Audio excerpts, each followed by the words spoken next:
The Chronicles of the Seven-Colored World, a story always filled with fury in another world, where high school student Jian-woo is reincarnated as Abel and saves a world in ruins. However, it was a task with a completely broken power balance, making the protagonist's survival a true miracle. There were psychotic heroines constantly trying to eliminate him, and a secret society repeatedly appearing with the goal of destroying the world. Even allied forces, who were supposed to protect, tried to stab their comrades in the back. This work received dozens of insults and criticisms, but there were many readers who, even faced with a confusing plot and the musty scent of cliches, still felt excited. And the protagonist was one of them. What he had never asked himself was, if I were thrown into this crazy world, would I still be able to smile like I do now? In the middle of a battle, a young man named Rudian was rushing to deliver the weapons his masters had requested. Standing before him was a gigantic stone golem, preparing another attack. The boy ran, even though he was overwhelmed by fear. He knew that if he were hit by that thing, he'd be turned into tomato pulp. Fortunately, the attacks didn't hit him, and in fact only pushed him to run even faster. He quickly handed a sword to Sir Eidos, then rushed off to deliver a shield to Sir Colin. After the deliveries, he went back to running, mentally cursing those merciless knights.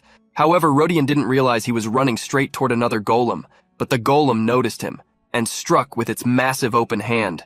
Before Rudian could be hit, a knight with a red cape intercepted the blow, preventing the young man from being injured. With a wide slash, he cut through the stone hand, making it fall onto another knight, who managed to block it with his large shield. Saved, young Rudian felt deeply grateful. The red-caped knight didn't stop after the first strike. With a powerful downward blow, he split in half what had once been a true mountain of stone. The golem collapsed, almost crushing Rudian, who managed to dodge with a sideways leap. Falling heavily to the ground, he still found the strength to get up, wiping his mouth with the back of his hand. It had been 3 years since the protagonist had lived in that body. He had suddenly awakened in the body of a 14-year-old orphan, surrounded by strangers he had never seen in his life. He was in the worst possible situation, in a completely unfamiliar place. The only good thing were the memories of Rudian, the body's original owner, which had been passed on to him. During the first month, the protagonist tried to return to Korea, but soon realized that was nothing more than an impossible dream. And so he began working as a battlefield assistant. While reminiscing about the past, a young man with golden hair appeared, shouting, "Knights of House Iskar, the holy sword and the treasures await us inside. I'm sure we won't be stopped by such pathetic creatures." The confident blonde, clad in luxurious armor, was Karain von Iskar, the youngest lord of the border territory of Iskar. That bastard was also Rudian's master. Raising his sword, Karain used a skill that boosted the knight's blood pressure and health points by 50. Beside him, the protagonist tried to warn him not to shout like that. It was dangerous, but the proud fool wouldn't stop, drawing the monster's attention. "Mere monsters! Do you think you stand a chance against Karain?" The protagonist was on the verge of tears at the madness of that guy. His biggest dream was for Karain to fall into the cliché of becoming the useless heir of the family. His frustration was so great that he dropped to his knees, grabbing his head like a madman. Why did it have to be the Chronicles of the Seven-Colored World of all things? This story's world was known for everything except normalcy. Countless sinister beings inhabited that insane place, and according to the plot, 3 major catastrophes were already destined to happen. An extra character who appeared out of nowhere, in a world where cities could be wiped out in the blink of an eye. Monsters of all kinds invaded various locations, including the one where the protagonist was with the Knights of Iskar. While everyone prepared for battle, the protagonist drifted off mentally, crying tears of joy just for still being alive. He truly wanted to live a bit longer. While Rudian was lost in his delusions, everyone was shouting for him. He finally snapped out of it after getting slapped, while a woman screamed, "How the hell did you handle things so poorly that this reached the Count's ears?"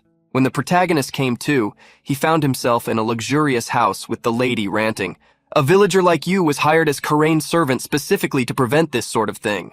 That lady was Countess Louisa of House Iskar. The protagonist apologized, while Karain deflected all the blame, and Countess Louisa swore she'd hold Rudian personally responsible for anything that happened to her son.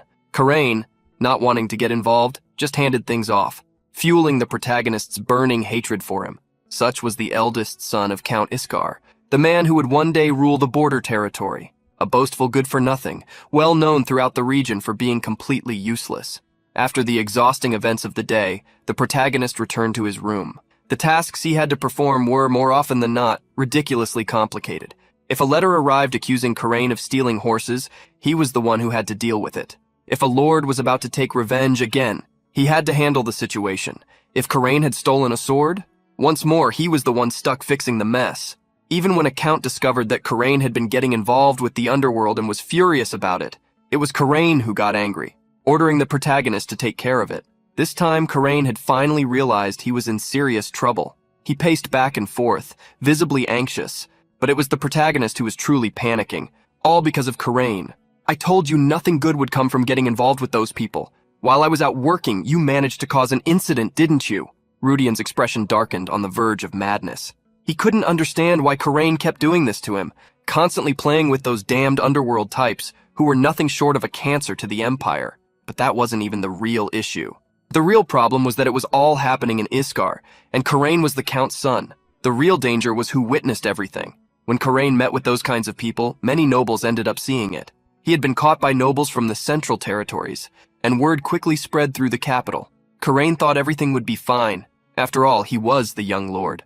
But Rudian was growing darker by the second. Are you seriously going to handle this yourself?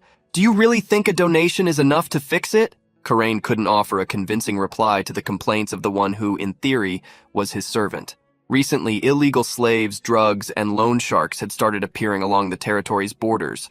Naturally, the central government of the Mauryan Empire began demanding tighter control. However, the Count refused any interference from the central government, claiming it wasn't necessary, which only made things worse. The protagonist was furious with Karain. He wanted him to at least offer an excuse. Now, everyone was using this opportunity to interfere in every kind of affair. Rudian had no idea what to do. The real problem was that if Karain made a major mistake, he would be dragged down with him. A crisis that was supposed to unfold after the main story had already started happening, and there was no way he wanted to deal with this now. In a fit of despair, the protagonist ripped out all his hair. With his head now shining like a bowling ball, he smiled. The young lord's disinheritance is confirmed. Get ready to enter a monastery. In the capital city of Navan, where the Empire's influence was enormous, an incident like this would certainly bring severe punishment to the offender. If it came to that, their heads wouldn't remain attached to their necks. The protagonist tried to think of how he could survive this crisis safely, and could only think of one thing: convince Karain to go speak with his father. The Count was already waiting for them, and to the Count, the protagonist was more than ready to tell everything about that useless son of his. Lord Ricard von Iskar, head of the border province of the Iskar territory, was already waiting for the boys. Beside him stood Derek Winhausen, the commander of the Lionhearts, the Count's Order of Knights. His eyes sparkled when he saw Rudian, sending him an approving look for having managed to endure everything up until that point. The protagonist's eyes gleamed in response, silently thanking Sir Derek for always understanding his situation. Derek knew that the mistake made by Karain was serious, but the protagonist could barely hold back tears as he thought about what he might do if that bastard kept causing trouble, even when out of his sight. Ignoring the exchange of glances, Lord Ricard remarked that he had heard his son had caused a major incident. With a stern look, he asked if Karain at least knew what kind of people he had contacted. Karain stammered, unsure of how to respond, but Ricard answered for him. They were from an organization that even the Fifth Order of the Imperial Knights tried to eradicate personally. The protagonist realized at that moment that the problem was even worse than he had imagined.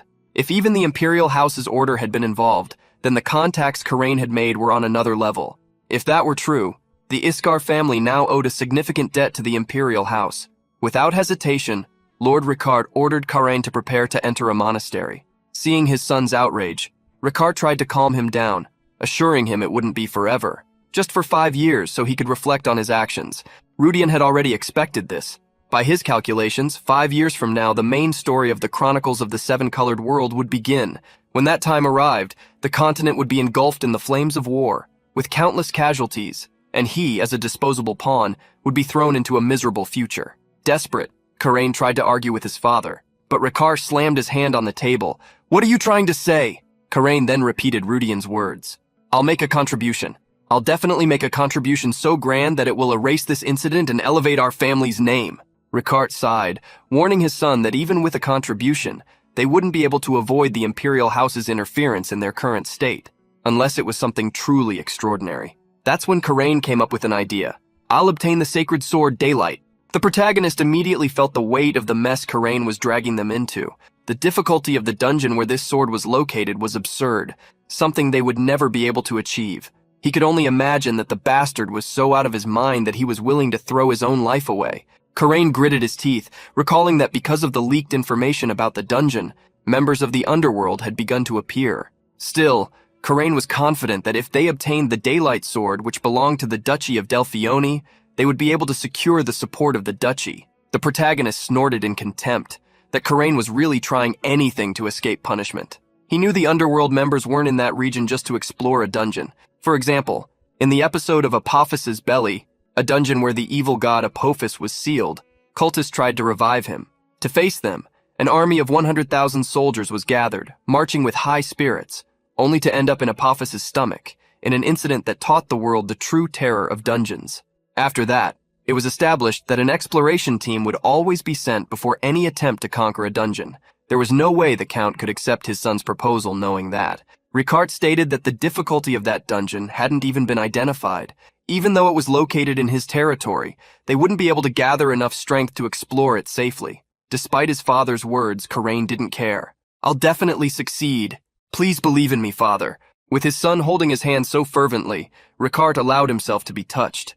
Unaware of the Lord's inner feelings, the protagonist was certain that he would never risk losing a great force, including his own son, his successor, unless he had gone mad. However, all the protagonist's hope was crushed by Ricard's words. "All right, I'll trust you this time. I'll assign 30 knights, including Derek, to accompany you. Since you're so confident, bring back daylight." The protagonist was about to argue when Ricard turned to him. "Rudian, I'm counting on you to take care of Karain." Seeing how the Lord trusted his son so brilliantly, the protagonist couldn't believe the disaster that had been created. Karain was extremely excited about his father's support. "This son will definitely bring back the sacred sword." The protagonist cried until he felt like his soul had left his body. With the agreement between father and son, his fate was being thrown away. Thus, the time came when Derek and the other knights faced monsters to reach the dungeon. Right from the start, facing a minotaur, the head of the guard realized that this wouldn't be an easy mission.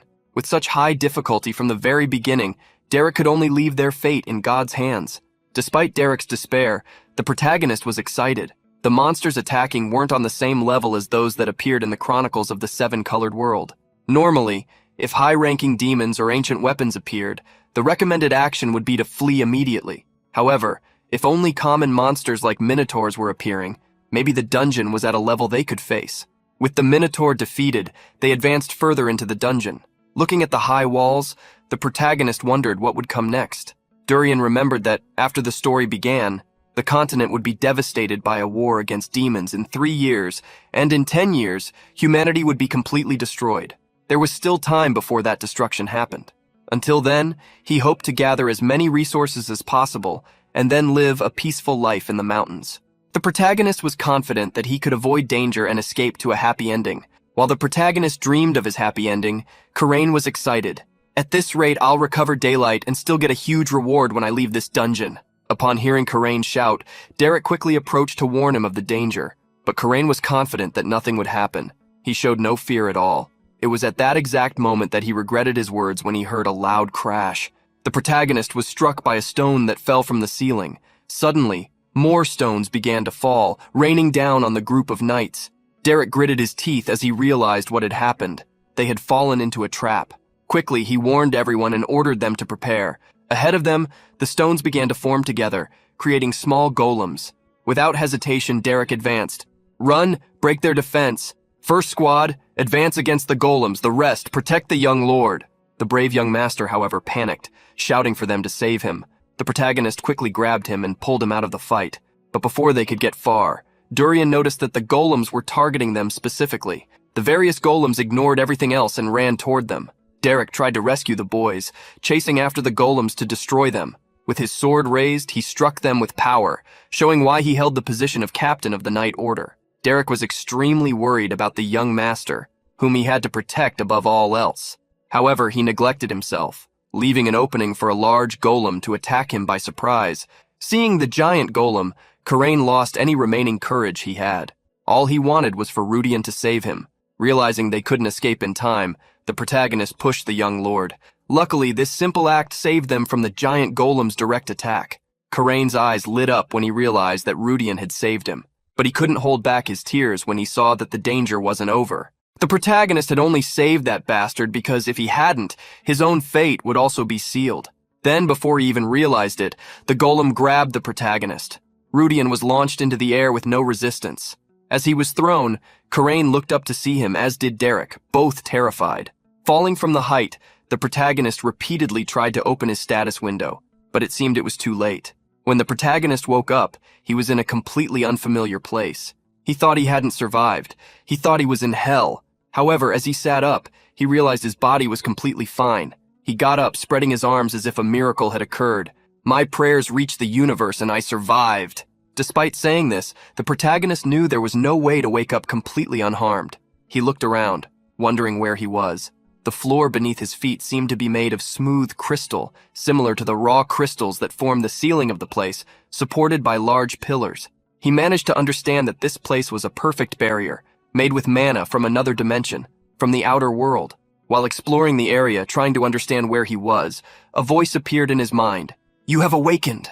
When the protagonist looked behind him, he was met with something terrifying. A giant eye with enormous tentacles exhaled a powerful dark crimson energy as it moved toward him. In an instant, he felt observed by an innumerable number of eyes, enough to make him faint from the pressure.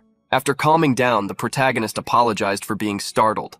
Changing the subject, the eye with tentacles seemed pleased, as the boy was the first human it had seen in 1,000 years. "I thought only beings with divine powers could find this place, but it seems today is quite an unexpected day." The protagonist was irritated.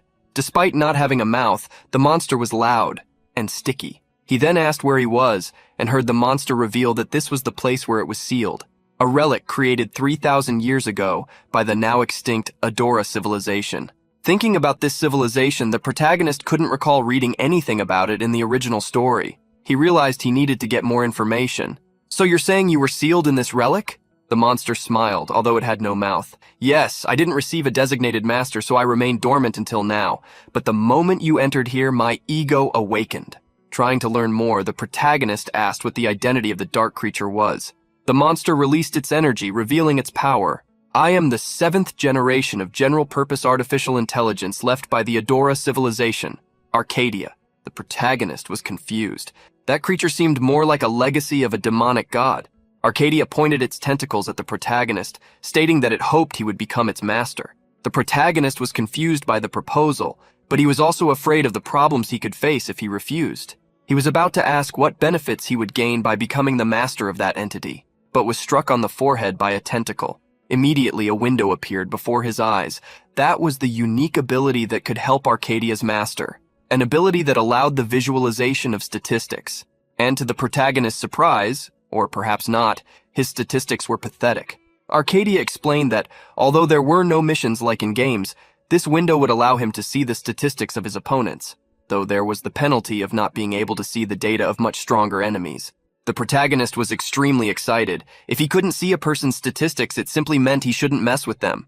That ability would be a great help for his survival. Arcadia stated that the place where they were could not be accessed by anyone unqualified. Normally, only gods could reach it. This left the protagonist curious about what these necessary qualifications were. In response to his curiosity, Arcadia answered, "Being an intruder. That's the only qualification." The protagonist asked why that was the requirement, but Arcadia didn't know. She had expected only gods to reach that place, but the presence of the young man had completely destroyed her expectations. Seeing the creature's own doubt, the protagonist wanted to know how Arcadia knew he was an intruder. Arcadia explained that she determined it through the reactions of the core of his body, which was sealed on the outside.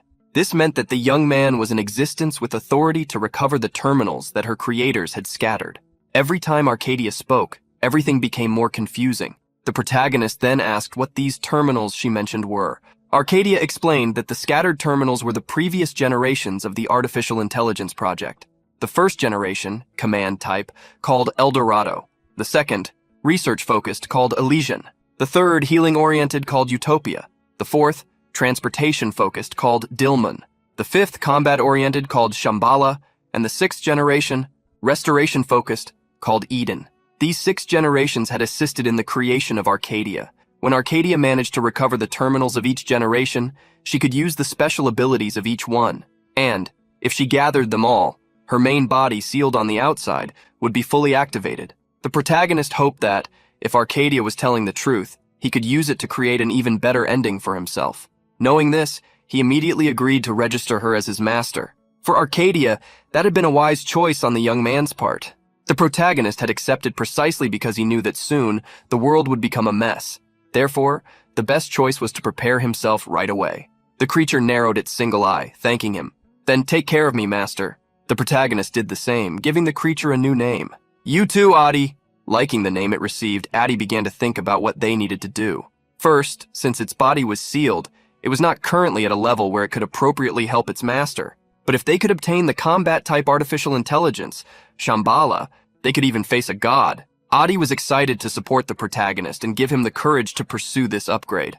After deciding which intelligence they should pursue first, Adi asked Rudian what his plan would be. The protagonist wanted to return to his group, and once they managed to overcome the crisis they were in, they could think about recovering the terminals. Fortunately, Adi was well versed in the internal geography of the dungeon, including entrances, exits, traps, and shortcuts. According to Adi, Rudian was destined to stay trapped on that floor and head straight to the afterlife. But fortunately, upon sensing his presence and awakening, Adi managed to pull him into its barrier, allowing him to survive. Upon discovering that he had almost met his end, the protagonist was terrified, wondering if that had been a decision made by the writer. As they walked through the shortcuts, the protagonist found something. More specifically, the ancient body of someone. That person had not only managed to reach the deeper parts of the dungeon, but also made it to that location. If they had been an adventurer, they were probably one of the best on the continent. Adi explained that this had been an adventurer who had invaded the place 10 years ago. He had managed to advance by avoiding the monsters, but as he was not qualified, he had gotten trapped for a long time trying to open the entrance. In the end, he did not survive. The protagonist felt pity upon discovering that someone had faced so many dangers to get so far, but relying on a key had failed to obtain what he most wanted. Seeing the protagonist rummaging through the body of the former adventurer, Adi asked what he was doing. Rudian was collecting the items the man had left behind. It was a shame, but the adventurer wouldn't be able to use any of it now. Also, it was quite common for adventurers to collect the belongings of others who had already passed. Adi was confused, as it thought what Rudian was doing seemed more like grave robbery. The protagonist didn't care what the creature thought. He was more concerned with the price he could get for the pocket watch he found. Upon finding a pendant with a name, the protagonist suspected the man had been a rich adventurer. Checking the pendant, he discovered the adventurer's name was Abel. The adventurer's name was Abel Rechstein. The name sounded vaguely familiar to the protagonist. It was only then that he remembered where he knew that name from. Adi became curious when he saw his master's expression. The protagonist, looking at the crest and then at the body, began to tremble. Terrified, he sat down, not understanding what was happening. Abel Rechstein. That was the name of the protagonist from the work chronicles of the Seven-Colored World. The protagonist breathed heavily, trying to calm himself. Chronologically speaking, that shouldn't be possible. Abel Rechstein's real name was Li Junwung, 19 years old. After failing the university entrance exams, he searched for the famous Truck Kun, and indeed he was hit by the truck, transported to another world. He was reborn into a small baronial family, received the blessing of the creator god, obtained the mystical artifact White World, and the sacred sword of the god of order Grandia, beginning the typical journey of a character with cheats. He started hunting demons, thus beginning the chronicles of the Seven-Colored World. Faced with that body, the protagonist wondered what kind of situation this was. There was still no definitive proof that the skeleton belonged to the protagonist from the story. In fact, it was somewhat reassuring for Rudian that the explorer's clothing on the skeleton came from the Urgon Kingdom in the north, and not from the Moriano Empire, where the original protagonist had been born. The skeleton also had a fully adult appearance, while the real protagonist from the story had been short, to the point of having a complex about it. The protagonist tried to understand what was going on, while Adi tried to figure out what was going through his mind.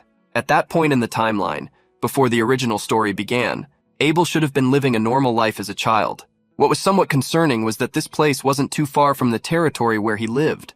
The protagonist planned that once he got out of there, he would use his own money to check how Abel was doing.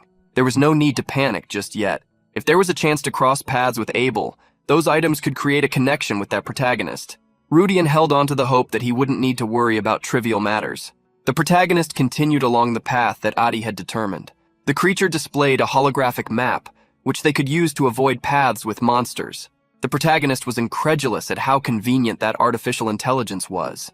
It was then that the protagonist found a group of people and became excited to see them. He ran toward the group, calling out to his young master. However, before the protagonist could approach, Derek and the guards stepped in front of Korean, protecting him and threatening the protagonist. "You there! Dare to approach and we'll deal with you." The protagonist was startled by the swords pointed at him. Addie asked what was happening, and Rudian guessed that maybe they were threatening him for abandoning his post, or perhaps because they had seen the little monster. Derek firmly pointed his sword at the protagonist. "There's no way Rudian, who fell off a cliff, could come back alive like this. You must be a doppelganger trying to deceive us." The protagonist realized that the guard wasn't entirely wrong. Derek couldn't understand how Rudian could appear without any injuries unless he was a copy. Not knowing how to respond, the protagonist quickly improvised a story. "When I fell earlier, I managed to grab onto some branches growing on the walls, and luckily there was a kind of hole like a cave down below. It seems like some kind of explorer built it for emergencies, and thanks to that, I was able to survive. I was lucky not to encounter any monsters, and I managed to make it back." Derek didn't believe the story. He pressed his sword against him, saying, "You have 10 seconds to prove you are Rudian, otherwise you're dead." Pressed by the blade, the protagonist had to think quickly. Then he remembered something. "Cynthia, last time at the bar you were flirting with the bartender, Miss Cynthia. Your wife caught you, and when she said she was going back to her parents' house, you desperately grabbed her by the waist and—" Derek quickly covered the protagonist's mouth, nervously looking at his subordinates, who were watching with surprise and indignation. While trying to explain himself to the others, the protagonist saw Derek lower his sword. He might still be beaten later by the captain, but for now he was safe. Radiant with joy, Carrion approached the protagonist and asked why he was so late. "I was bored without you. Come on, you slowpoke." Seeing the young master act with naturalness and confidence, even with Rudian's strange appearance, Derek tried to warn him, but Carrion simply replied that if anything went wrong, he would trust the captain's judgment. For now, they needed to focus on reaching their destination, which was close. They couldn't waste energy. With Derek calling everyone to move forward, the protagonist was able to confirm that, at least for now, he would be fine. As they walked alongside him, Addie noticed that the hostility toward him hadn't completely disappeared. They were almost at the deepest part of the dungeon, and until then, no one had noticed Addie. Noticing his master's doubt, the AI explained that the humans in this world couldn't perceive him unless he decided to reveal himself. The protagonist asked why he could see him then. Addie explained that being an intruder and his master, he was an exception. Intruder. Considering that he had just been discovered, it probably wasn't an advantage. This meant that there might be other people like him who had fallen into this world. As the protagonist reflected, the group of knights reached a room where a strong, dark energy was rising. The creature emanating that energy was holding a golden sword with both hands. With horns protruding from its forehead, the demon displayed a malicious smile as it wielded the holy sword. Sitting on a throne, it exuded demonic energy with the arrogance of a corrupted knight. Korean's attention immediately shifted to the sword, realizing that the Duke's information had been correct. Remembering the details from the report, he recognized that the knight was Sir Samir Dran, the same one who had betrayed the Duke's family more than 50 years ago. Upon seeing the unexpected guests, the knight stood up eagerly. "How disappointing! You are not the knights of the Delfione family. Then surrender to me." Derek, without hesitation, pointed his sword at the demon knight. "Why did you betray the Duke's family and steal the holy sword? Did you abandon your chivalry for that?" Hearing the accusations of betrayal, the knight furiously unleashed his dark energy. "For fools who don't even realize their own foundations are rotting, there's no worth in responding." Reaching out his hand, Samir Dran released a powerful putrid energy, raising skeletal zombies from the ground. Derek tried to maintain control of the situation and prevent panic, commanding the squads to contain the smaller monsters. Pointing his sword directly at Samir, Derek summoned the first squad. "Come with me, we'll deal with this traitor." With fury and courage, Derek charged forward with his men into a battle where everything was at stake. The battle between the knights and the skeletons was intense. On the other side, the protagonist watched the battle with Adi by his side. He was surprised to see that the knight hadn't fallen yet and instead seemed even more energetic than before. The wound the knight had suffered on his arm was regenerating as he mockingly laughed. "Is that all you've got?" Derek gritted his teeth as he wiped away the sweat. The enemy's vitality was so great that the battle seemed endless. The knights warned Derek that the skeletons were also regenerating. At this rate, their strength would run out, and the skeletons would overpower them. Without doing anything, Carrion supported the knights. "Hold firm, knights, don't retreat!" The protagonist asked Adi for his opinion. The artificial intelligence believed an external force was at work. You should be able to see this too, master. Try using those eyes. Hearing Adi's words, the protagonist understood what he was talking about. He immediately focused his eyes on the demon knight. His eyes briefly shone and a statistics window appeared for him to view. The knight, Samir Dran, had special traits. Currently connected to the dungeon core, he gained immortality and infinite mana. The protagonist tried to find this connection to the core that the knight had. He searched for the core until he found something. He found a red crystal in a chamber at the end of the hall. Adi, also spotting the stone, analyzed it as a blood magic stone, a first-class magical stone, typically used as a dungeon core or for storing mana in liches. Adi knew that this dungeon was the workplace of a 500-year-old warlock. Considering the amount of mana in the area, without special measures, the group could be wiped out soon with their current strength. The protagonist asked if he could do something with the core. Adi revealed that the blood mana stone wasn't that hard. The problem would be Rudian reaching it. The fight between the knights and the skeletons was becoming increasingly insane. The intensity of the battle grew with every moment, along with the number of monsters created by the knight. Adi warned that, if he tried to reach the mana stone, the knight would notice him, and given his current physical abilities, there was less than a 10% chance of survival. Seeing another group of knights not fighting, scared, the protagonist had an idea. Clenching his hand confidently, Rudian asked if there was another chance, aside from this one. A knight approached Captain Derek, suggesting they should retreat because if the monsters targeted the young lord, they wouldn't be able to protect him. Derek gritted his teeth. He knew this was the right choice. But he also knew that Carrion wouldn't quietly accept a retreat order. Carrion himself was trying to boost the team's morale so they would fight for him. With a somewhat desperate look, Derek thought there must be something they could do. That's when the protagonist sprang into action. Sir Derek, look at that gem stuck in the wall. Doesn't it look incredibly suspicious? Derek looked at the spot the protagonist was pointing to. He immediately recognized the blood magic stone, blaming himself for not noticing its presence earlier. Derek immediately summoned two knights, Arnold and Chris, asking them to help him destroy the core. Pressed by the skeletons, the two couldn't manage. Captain, if the number of skeletons was the same as before, but now their numbers have increased and their strength is too great to ignore. Derek gritted his teeth, as they still needed to complete the mission. If the number of enemies continued to grow, even if they tried to retreat, failing to defeat them would mean the end for the group. Adi asked the protagonist, who was searching through a bag, why he had mentioned the bloodstone. The protagonist explained that, now that the enemies knew they were targeting the dungeon core, their attention would be focused on only one place. Adi didn't want his master to take such a big risk, but the protagonist knew that out of everyone, he had the highest chances of success because, even if he couldn't use mana, at least he had some tools with him, like the large hammer he found in his bag. With Adi, the protagonist sneaked behind some columns with the hammer. If he was caught, he knew it would be the end for him. Meanwhile, Derek tried to summon Arnold and Chris to carry out the mission. However, the knight Samir Dran wouldn't let them try to do whatever they wanted. Wielding the sacred sword, he attacked the knights with a large beam of light. Seeing that attack, the protagonist was terrified.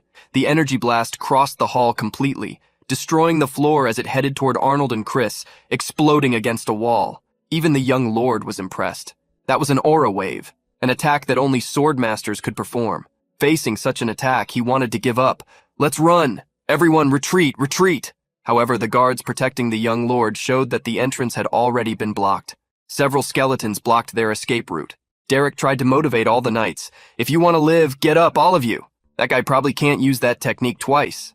Despite Derek's words, when he looked back, he realized that most of his squad had already been eliminated. He wondered if this would be the end. With the heart of a lion, Derek Winhausen refused to perish this way. Even if he lost his life, he had the duty to get his young master out of there. When he was about to confront the demon knight, Derek realized that Samir was looking the other way. He also looked in the direction the knight was looking, wondering what had made him turn his head.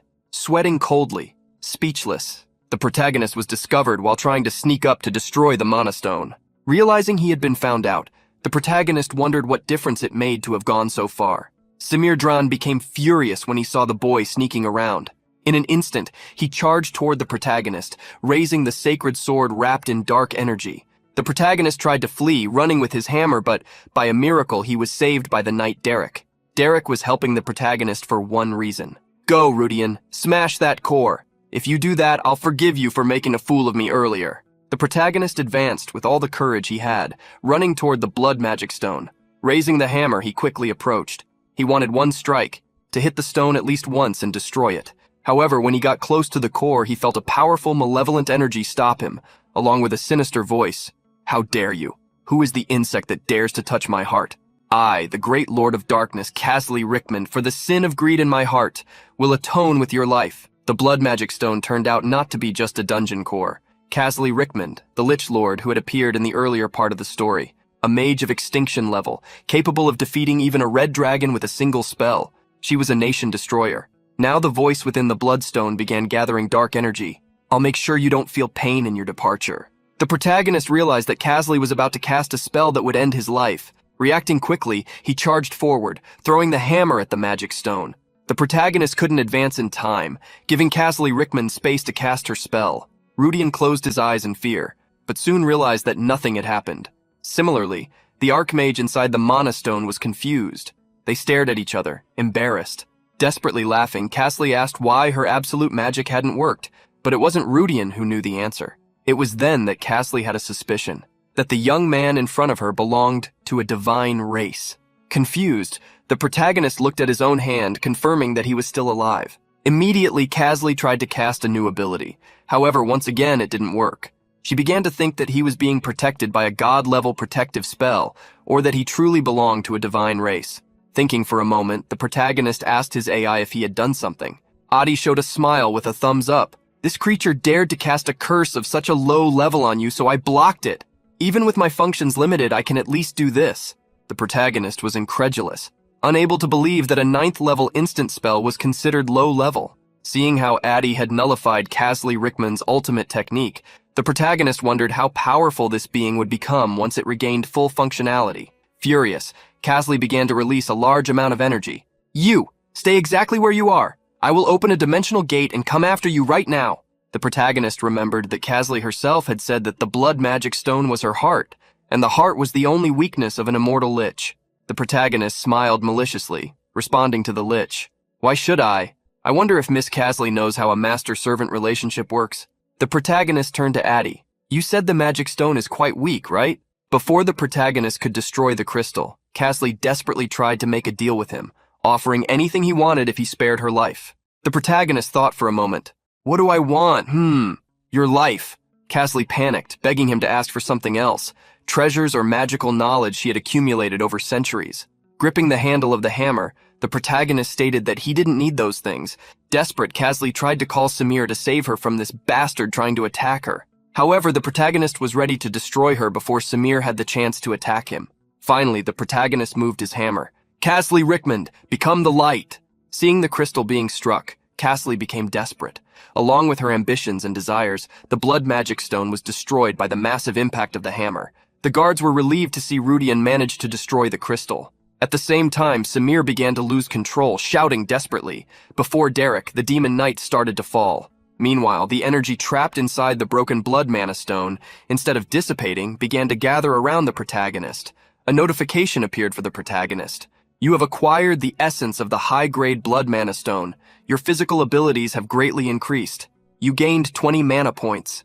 The protagonist was stunned to receive mana points, points that had been at 0 until now. His combat power exceeded 400 points, making him feel the power flowing through his veins. The reason he had endured all the misunderstandings finally became clear. Although happy, the protagonist wondered if 20 mana points were too few for a mana stone that was worth 500 points. Looking at the protagonist's body, Adi confirmed that the absorption was very slow. He revealed to the protagonist that he had filtered the mana from the negative dimension of the blood mana stone before he absorbed it, and the absorption rate was only 8%. The protagonist asked why Adi needed to filter this energy.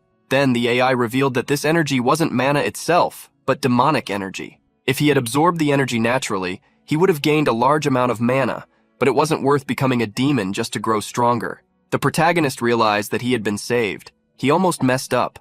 Just like the mana stone, his head could have cracked. At that moment, Derek and the other soldiers walked toward Rudian, their swords in hand. The protagonist realized that absorbing that energy might seem strange, but the knights didn't attack him. Instead, Derek placed his hand on his shoulder. Derek and the others surrounded him to thank him. "You saved me, Rudian. Good job." Thanks to Adi's filtering, the knights didn't even notice that he had absorbed that energy. Sometime later, they returned to the castle, where the Lord was laughing heartily, praising his son, Karain. "My son, This father knew you would succeed. Now no vassal will doubt your abilities. You are the future of this Iskar family. Karain shone as he heard his father's praise. This is only natural with my skills. The Lord was quite excited. When you inherit my position, our family will surely have a solid foundation. Seeing this scene, the protagonist couldn't believe he was witnessing the rapid decline of such an ancient count family. The Lord confirmed that the spoils of the mission had also been great. The line of wagons seemed endless, making it a great contribution to the family's wealth.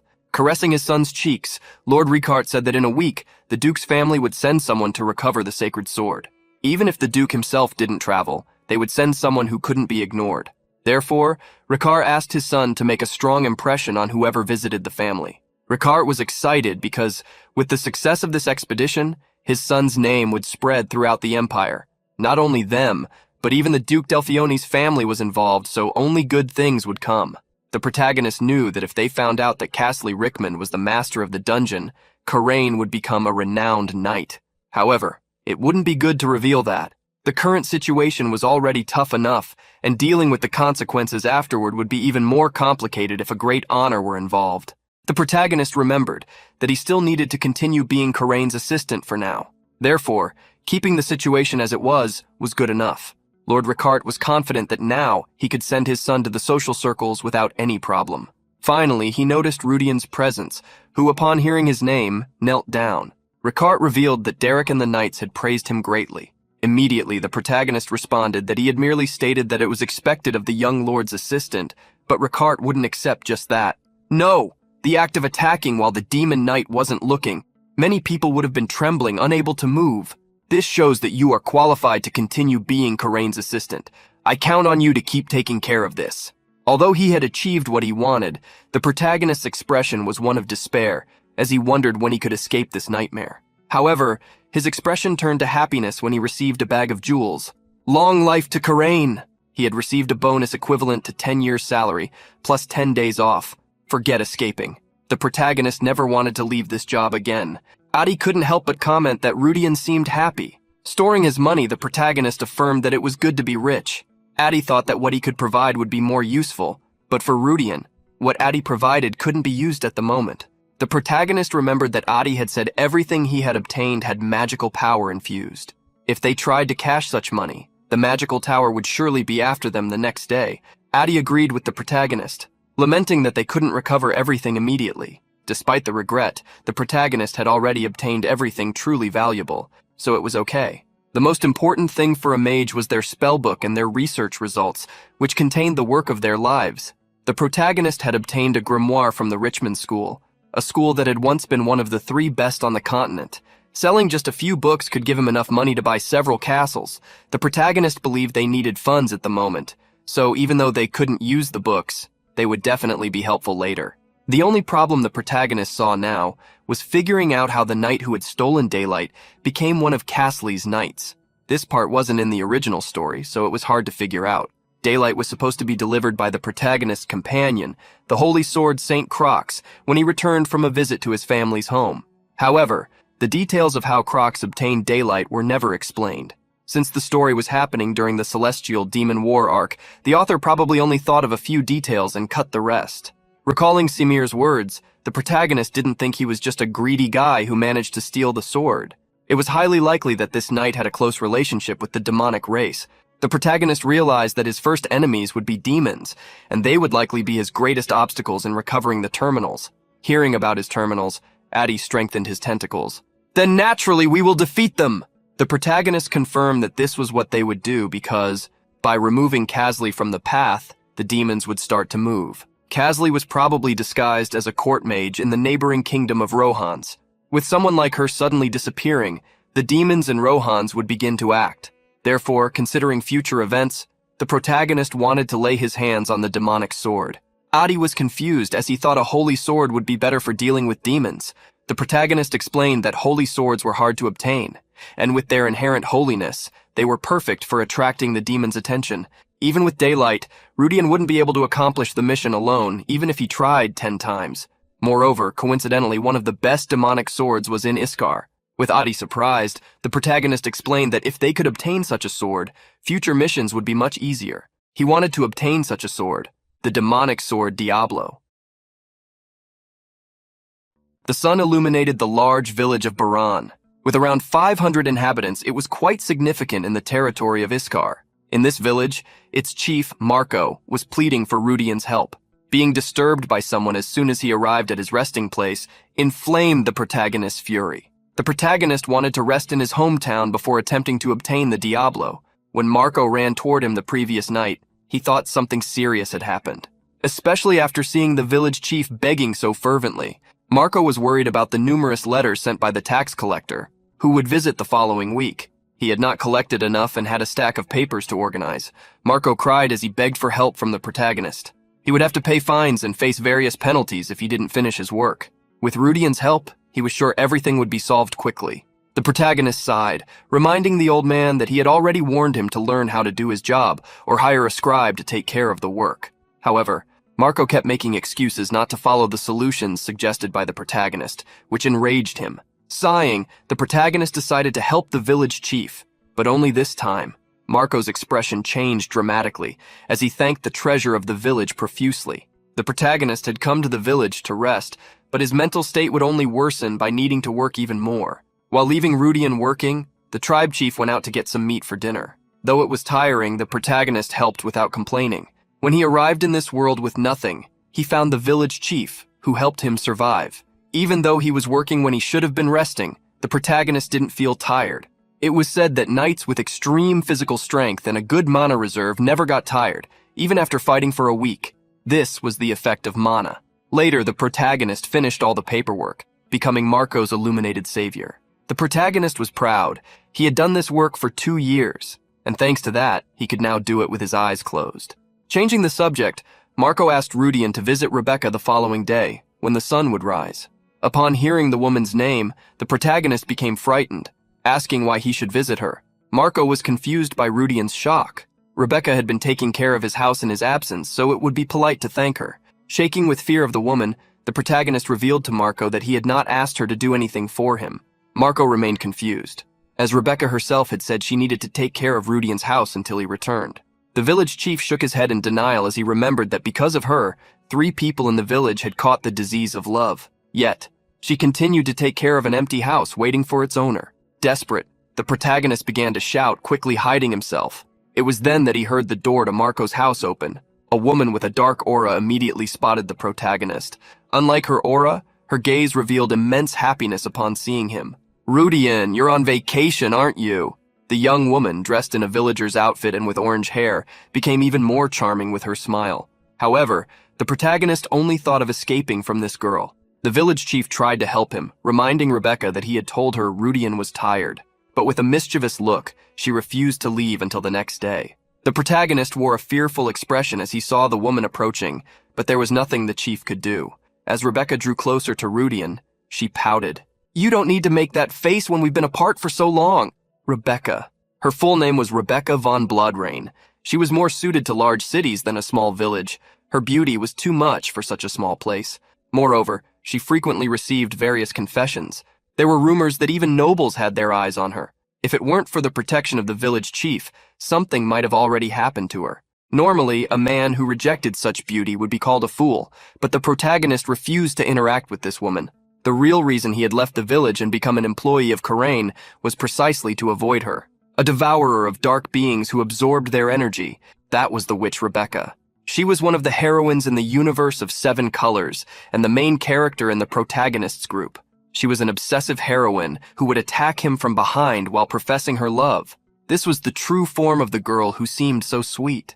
With an obvious atmosphere in her castle, Rebecca was a hunter who had inherited the dark lineage from part of her parents. A few years ago, she had almost been kidnapped by those who wanted to obtain her lineage. It was then that Rudian discovered this, and with the help of the village chief, managed to rescue her with a group of vigilantes. Since then, Rebecca had shown deep affection for Rudian and revealed her full name to him. It was at this moment that he, filled with fear, fled to the county of Iskar after receiving a job offer. Those emerald eyes and orange hair were said to turn completely crimson when fully awakened. Remembering this fact, the protagonist ended up staring at Rebecca for a moment, leading to the misunderstanding that he had fallen in love with her.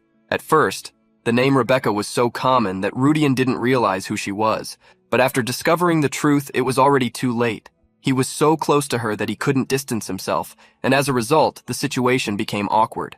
After their brief reunion, Rebecca ran off to grab a salad and some meat for lunch, asking Rudian to wait, even against his will. Despite all the fear, Rudian didn't feel any malice from Rebecca, unlike in the original story. She might be a walking danger, capable of changing her personality at any moment, but the real reason he couldn't push her away was that both Rudian, the orphan, and his true self, who had always lived a solitary life, found it hard to reject the affection of others.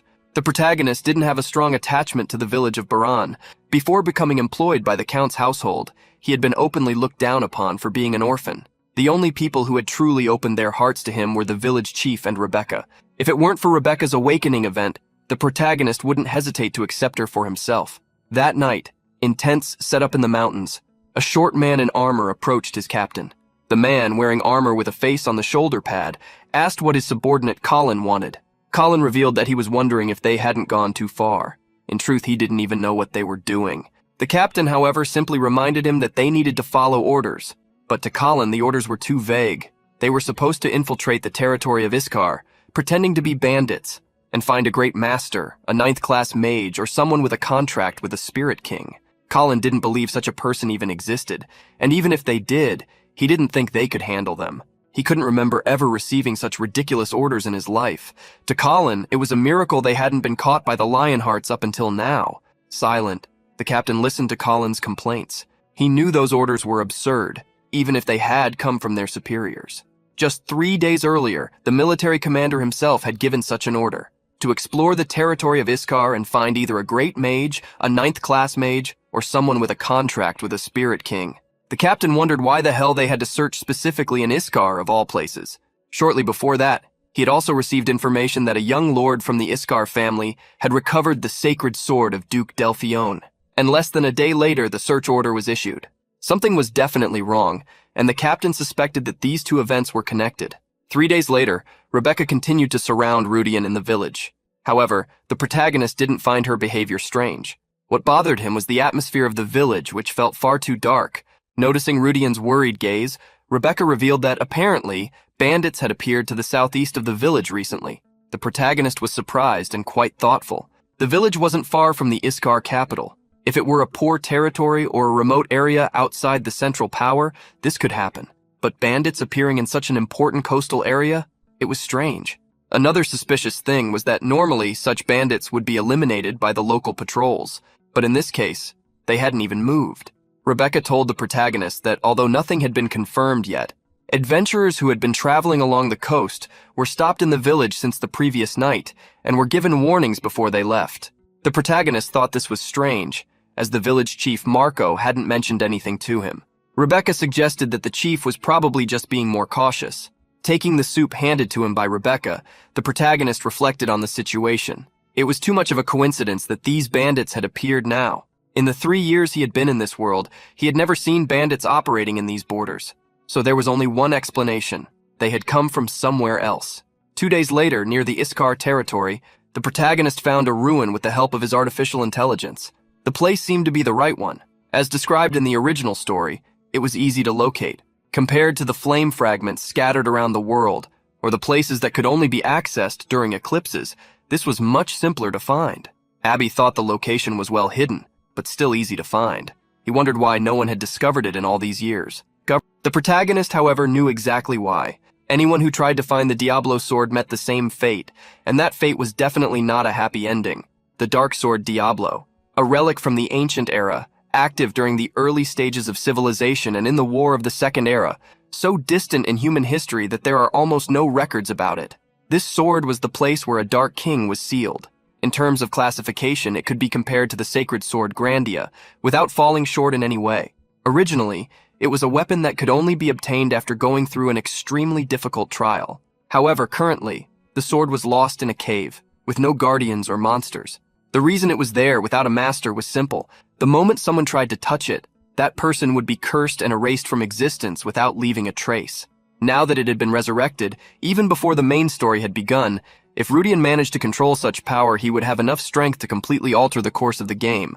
To obtain this sword, however, the protagonist relied on Abi's protective ability. He wondered how that entity would react to the hidden power of the sword. Abi, serving as a lantern, showed no concern at all. According to the master, that sword belonged to one of the kings who participated in the Great War, right? I wasn't directly involved in the war, but I know the general level of those who fought back then. He gave a thumbs up while donning armor, confidently. I can't say for sure until I see the sword up close, but considering the weakened state of the seal, I believe I can protect you, master. The protagonist, still skeptical, reflected on the time when the sword had been forged.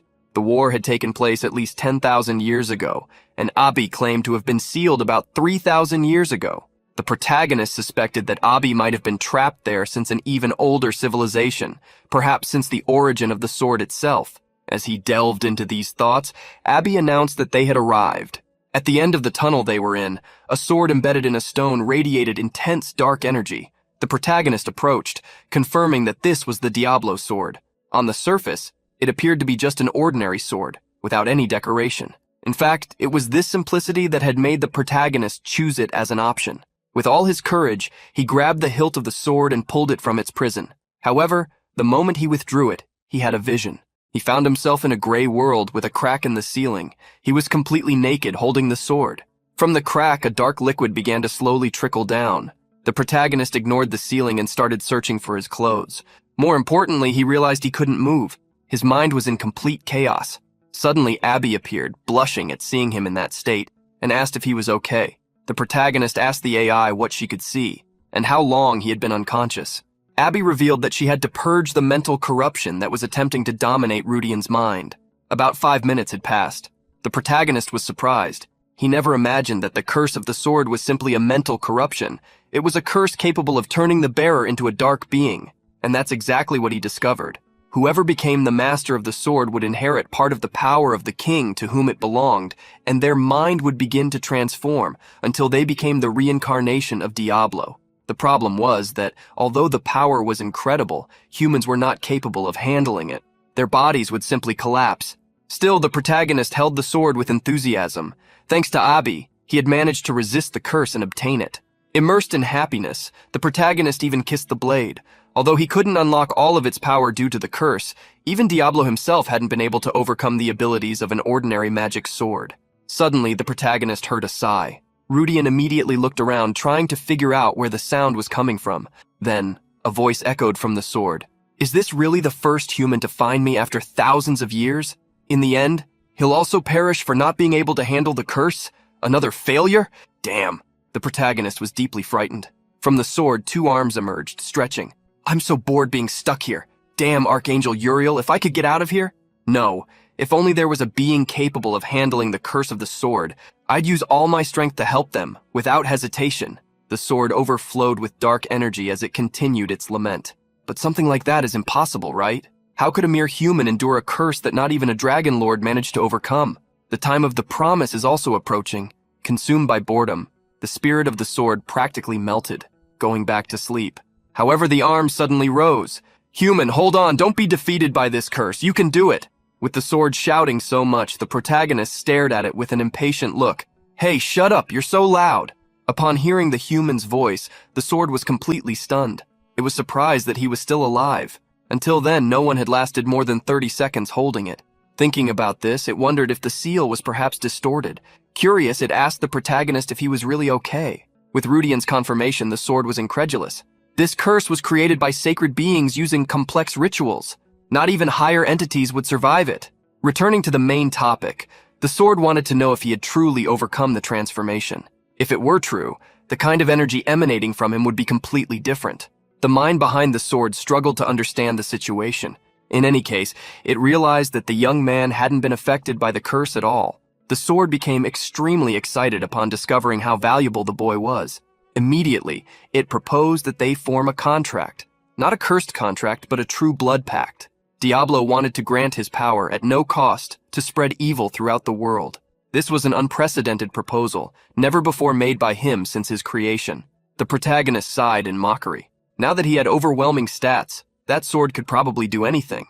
However, Rudian knew something was wrong with this story. Even if you're offering power at no cost, shouldn't you be mentioning that when the mythic era comes, you could escape the sword freely? Diablo was incredulous upon realizing the boy knew that. Seeing he was right, the protagonist smiled. The contract you're proposing comes from the seal of King Diablo. Once the seal is broken, the contract would be annulled, right? Later, in the original work, Diablo, who played the role of an external magic energy source for the main group until the Mythic War, showed himself willing to lend his strength faithfully to the Swarmaster crocodiles with no conditions. However, as soon as the seal was released, Diablo mercilessly eliminated Crocs. Diablo was stunned. He wanted to know who this boy was, but the protagonist wouldn't give him that information. On the contrary, he proposed a bet, obviously one he was certain to win. With doubt in his tone, Diablo stared at him, and the protagonist revealed the terms of the bet. Use all your strength to try to dominate me. If you succeed, I will become your servant. However, if you fail for the next 100 years, you will give me your strength and wisdom. Even if the mythic era comes and you have the chance to escape the sword, you will not do so. Upon hearing the proposal, Diablo began to laugh as if it were the best joke he'd heard in millennia. Releasing his dark energy, he dismissed the protagonist. You don't know your place, do you? A mere human? Even though you were lucky enough to avoid the curse, you're being absurdly arrogant. How presumptuous. I really wish I could transform you to end this thought. Realizing that Diablo was trying to avoid the bet, the protagonist taunted him, reminding him that he had been imprisoned for 10,000 years and asked what a mere 100 years would be in comparison. The protagonist had hit the mark. Without a time limit, Diablo would naturally be freed in about 10 years. There was no reason to accept the bet. However, with a deadline in place, Diablo would be 100% tempted to accept it, even if he tried to hide that fact. Releasing his powerful energy, Diablo finally accepted. Very well, it's decided. Let's see if you can free yourself from my domination. Although it was safe to use the sword's power while the seal was active, the protagonist wanted to dominate it completely from the start.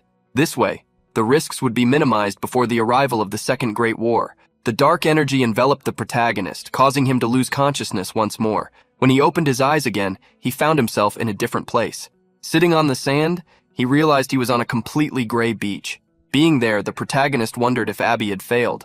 However, he quickly pushed that thought aside. He knew that if his mind had been corrupted, he wouldn't even be able to think clearly. But at the same time, if he had been completely successful, he wouldn't be experiencing that kind of vision. It was then that Rudian noticed something emerging. Rising from the sea, a being with horns radiated a dark aura. The true form of Diablo was described as a gigantic being capable of covering mountains.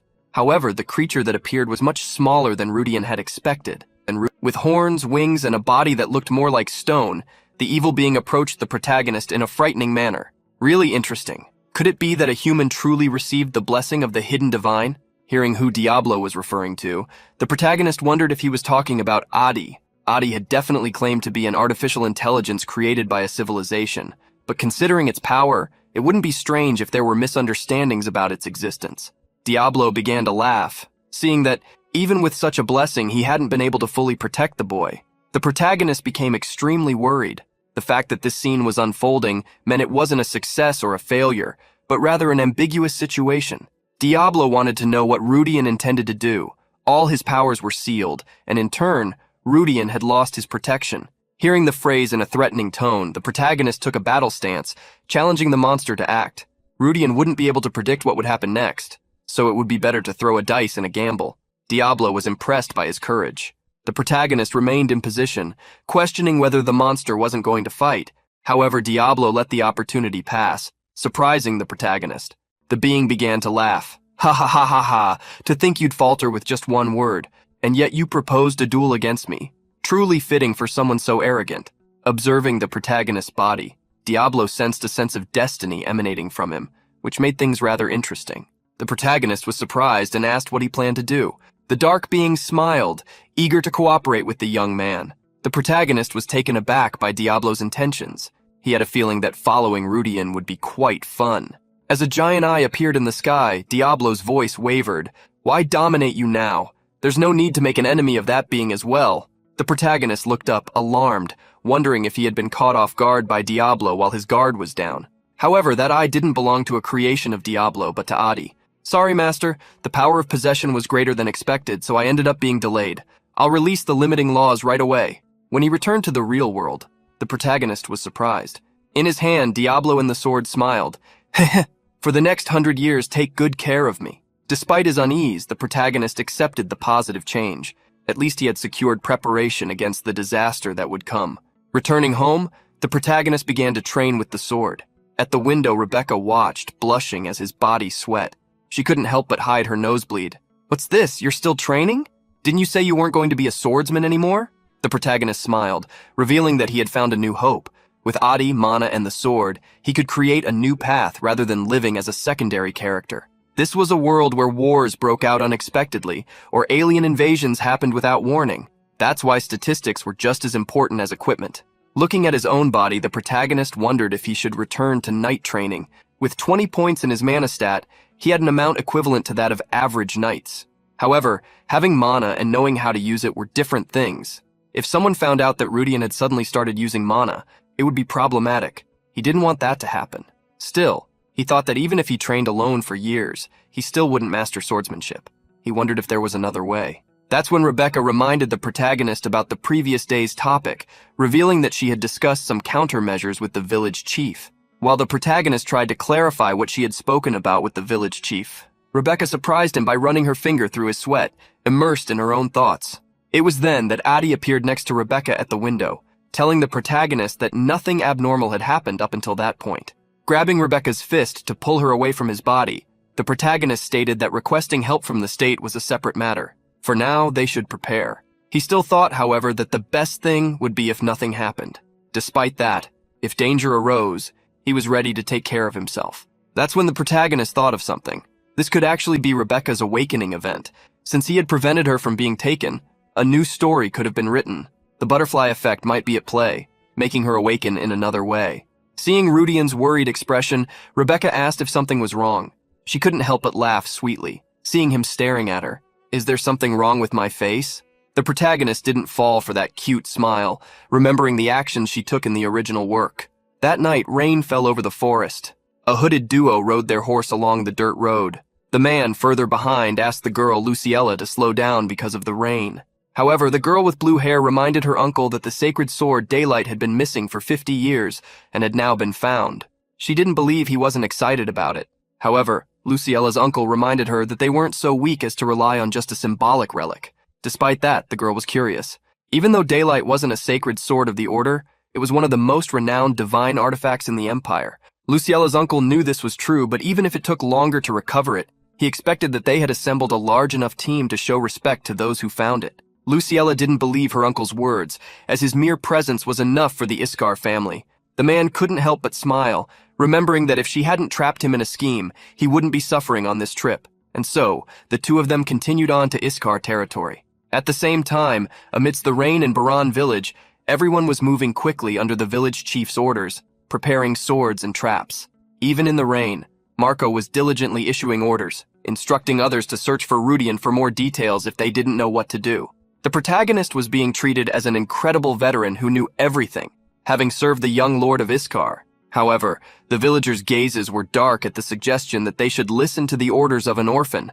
Seeing the hostility in the villagers' eyes and the silent expression on Rudian's face, Adi asked if his master was okay. The protagonist responded coldly, "Not exactly, but this isn't the first time I've heard this, so I don't care." Despite Rudian's words, Adi noticed that his expression said otherwise. Rudian gritted his teeth in fury, causing Diablo to love that beautiful expression of negative emotion. The protagonist was drawn to Diablo's words as he continued his comment. "But for someone who should be my contractor, being ridiculed by scum like this is exactly pleasant. With just a bit of energy, I could turn them into monsters. How about we try it?" Before the sword could release its energy, the protagonist pressed its hilt to make it stop. Diablo clicked his tongue, upset at missing the opportunity to see such a spectacle. The protagonist gritted his teeth, commenting that the sword seemed desperate to use its power. The truth was that Diablo was bored. At that moment, Marco, accompanied by another person, called for Rudian, informing him that the person he was waiting for had arrived. The protagonist had requested a member of the Information Guild through the village chief. The hooded figure approached the protagonist, greeting him.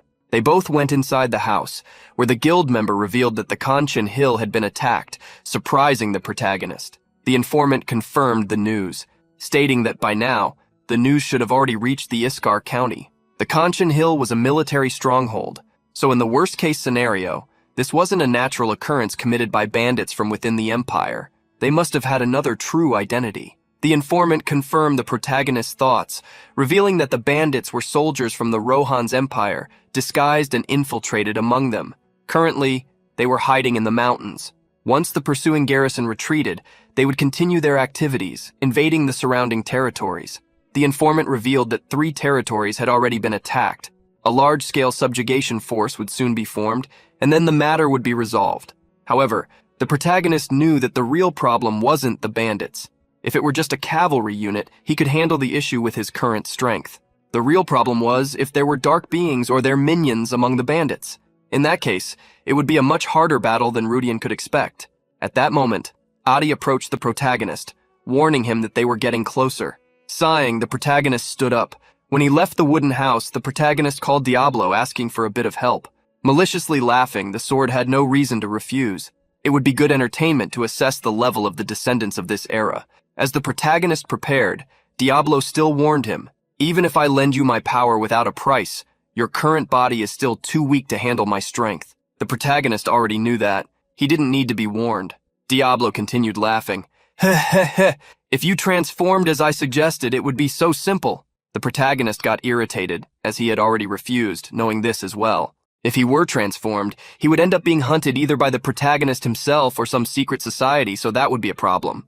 Just as the protagonist was preparing for battle, a girl's voice called out to him. Soaked by the rain, Rebecca approached him with a worried look. The protagonist noticed how anxious she seemed. He wondered if she was reacting to the crisis because of her bloodline heritage. The protagonist approached Rebecca, placing a hand on her shoulder. "Don't worry, Rebecca. Wait here for an hour. I'll take care of this quickly and come back." In the rain, Marco confronted the several knights outside the village blockades. Holding a spear, he exercised his power as the village chief. "This is a direct jurisdiction of the Iskar territory. You've already been confirmed by the Information Guild, and you are not just mere bandits." Mounted on his horse, the leader of that group sneered mockingly, praising the Empire's Information Guild. "It seems we acted too openly and ended up being discovered, but it doesn't matter. Soon the bastards of Iskar will chase us with their army. We've been suffering for days because of that damn order, but soon we will get our compensation from you." Behind Marco, the protagonist was able to discern that the bandit was almost at the knight level, thanks to the skill gained through Adi. Bernard Calcio, leader of the 3rd unit of the Special Knight Squad of Rohans. His combat points were nearing 1,300. Through his knight occupation, the protagonist assumed he was the one who attacked the villages and the hill. Since a fight was now certain, staying there to battle would be throwing away his life. Advancing, the protagonist signaled the village chief, who immediately ordered everyone to retreat. Bernard's squad was surprised to see them retreating. Immediately, the squad leader advanced on his horse to stop them, complaining to his men, "Bastards! Why aren't you pursuing them?" Bernard Calcio advanced toward the village chief with a malicious look. Upon reaching Marco, he raised his sword, ready to strike with an inevitable attack. However, his sword was blocked by someone who appeared suddenly. Bernard Calcio was surprised to see a sword imbued with mana blocking his own. The protagonist gritted his teeth, seeing that Bernard had also imbued mana into his sword. The clash between the two swords ended, throwing the 2 manas away. Bernard Calcio grinned mockingly upon seeing Rudian. "For a kid, you have a nice sword. Looks like I'll get a good haul at the last minute. It's my lucky night, isn't it?" Immediately, the protagonist retreated. "Who said it's your lucky day?" Seeing the boy try to escape, one of the knights, Bernard Calcio, laughed, ready to chase him on his horse. However, a rain of arrows fell on the squad at the same moment Rudian retreated. Seeing the origin of the attack, Bernard gritted his teeth. On top of a watchtower, several archers had already prepared for the attack. Mocking the knight, the protagonist smiled. "You only noticed this now?" Still, Bernard Calcio managed to invade the village. He passed through a few houses, discovering that the villagers had been evacuated. Seeing that no more arrows were being fired, Bernard Calcio commanded his men to advance and attack anyone they saw. "Be careful, corner them, and capture them one by one." Even though he was up against a militia, Bernard Calcio thought he was only facing civilians. No matter how many there were, he was certain they wouldn't be defeated. However, the further they advanced, the more the horses began to go wild. It was then that the knight at the front encountered a sword imbued with mana. Before he could retreat, Rudian's attack came down on him. Immediately, the protagonist was recognized. "That boy knows how to handle a sword. He's the one who blocked the captain's attack. Don't underestimate him." At that moment, Marco gave the order to fire the arrows again. The villagers, who were already on standby, waited for Rudian to retreat before shooting their arrows. More knights were hit, and seeing that their numbers were dwindling, the knights asked their captain what they should do. Bernard Calcio was furious. "It seems they prepared a bit. We should wait for the support unit and pursue them immediately." Marco hid with the protagonist. He asked him if he would be okay. The protagonist said they needed to reduce the number of enemies. Even with the difference in abilities, if they used the terrain to their advantage, they would have a chance. The village chief didn't want to know about this, but he wondered how the boy would manage to face such soldiers. With a slight smile, the protagonist told him not to worry. The old Rudian might have had trouble facing 1 or 2 soldiers, but he, the current one, was completely different. Confidently, the protagonist assured him that he would return soon. He was about to prove that he had now set foot in this damned world. Inside one of the houses, Rebecca sighed heavily. She was in great internal conflict. She wanted to go help Rudian, but she knew that if she did, she might end up hindering him. The sight of the cultists around her tormented her. She tried to hold herself back. She needed to. However, when she remembered the dark energy surrounding Rudian as he wielded that sword, something stirred within Rebecca. Her eyes turned crimson, and salivating in hunger, she began to lose control. "Ah, I want to eat." At the same time, remnants of mana flew in all directions.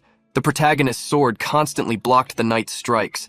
If Rudian were borrowing Diablo's power, he could handle this easily, but that was still a force he couldn't control. He knew that if he were reckless, used the power, and went mad, there was a great chance the entire village would be swallowed up. The knights were surprised to see Rudian using mana, but the protagonist immediately dealt with those attacking him.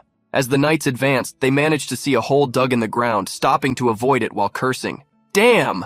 What do they think we are, falling for these monster traps?" The villagers couldn't help but mock.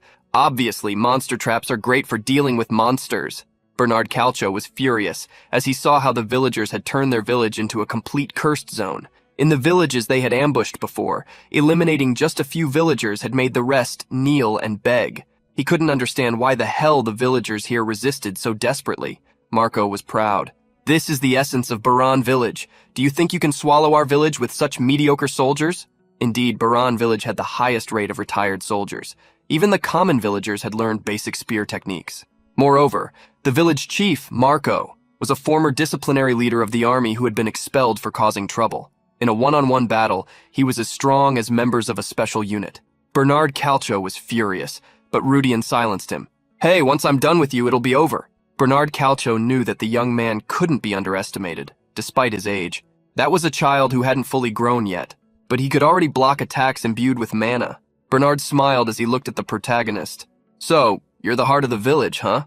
Hard to believe. So young and you've already awakened mana? As a sign of respect for you and your desperate villagers, I'll tell you something." The protagonist became curious until the man revealed that they planned to complete the strategy right in the village. By pushing forward, they would reach the state of Iskar. Bernard Calcio also revealed that he wasn't the real captain, just a squad leader. He wanted to know if the boy understood what that meant. The protagonist understood very well that Bernard Calcio wasn't the only one attacking the village. Laughing, Bernard confirmed the protagonist's suspicion. With this information, the protagonist became worried. They had managed to protect themselves thanks to most of the traps they had set. However, if another squad appeared, that place would definitely be devastated. The protagonist wondered if they would be able to hold out. Surely reinforcements from Iskar must be on their way, but the question was whether the militia could withstand until they arrived. The protagonist wondered if he should use Diablo's power, but discarded the idea since they weren't in the worst-case scenario yet. What he needed to do now was deal with the knights in front of him and think later. It was at that moment that a dark voice came from behind the knights. "What are you doing, Bernard?" Bernard desperately looked back as he heard his captain's voice, while the protagonist saw the problem knocking at his door. Riding a horse was a man as large as the animal, with sharp snake-like eyes. The protagonist used his ability to see the true nature of the man. His name was Alec Huma, and he was an impressive 145 years old. He was the commander of the Cooper cavalry unit of the Rohan's kingdom. His combat power exceeded 3,600. The most important thing was Alec's trait. He was a mid-tier minion of a dark being, King Iblis, and was only half human. This man was, in fact, a servant of the darkness. Bernard Calcio stepped aside to let his captain, Alec, pass. What worried the protagonist was the appearance of this man with no other companions.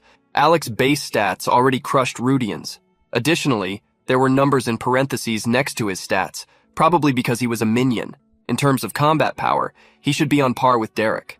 The protagonist was surprised to see someone so strong being only a mid-tier minion, not a high-tier one. This made him question whether he could defeat him or not.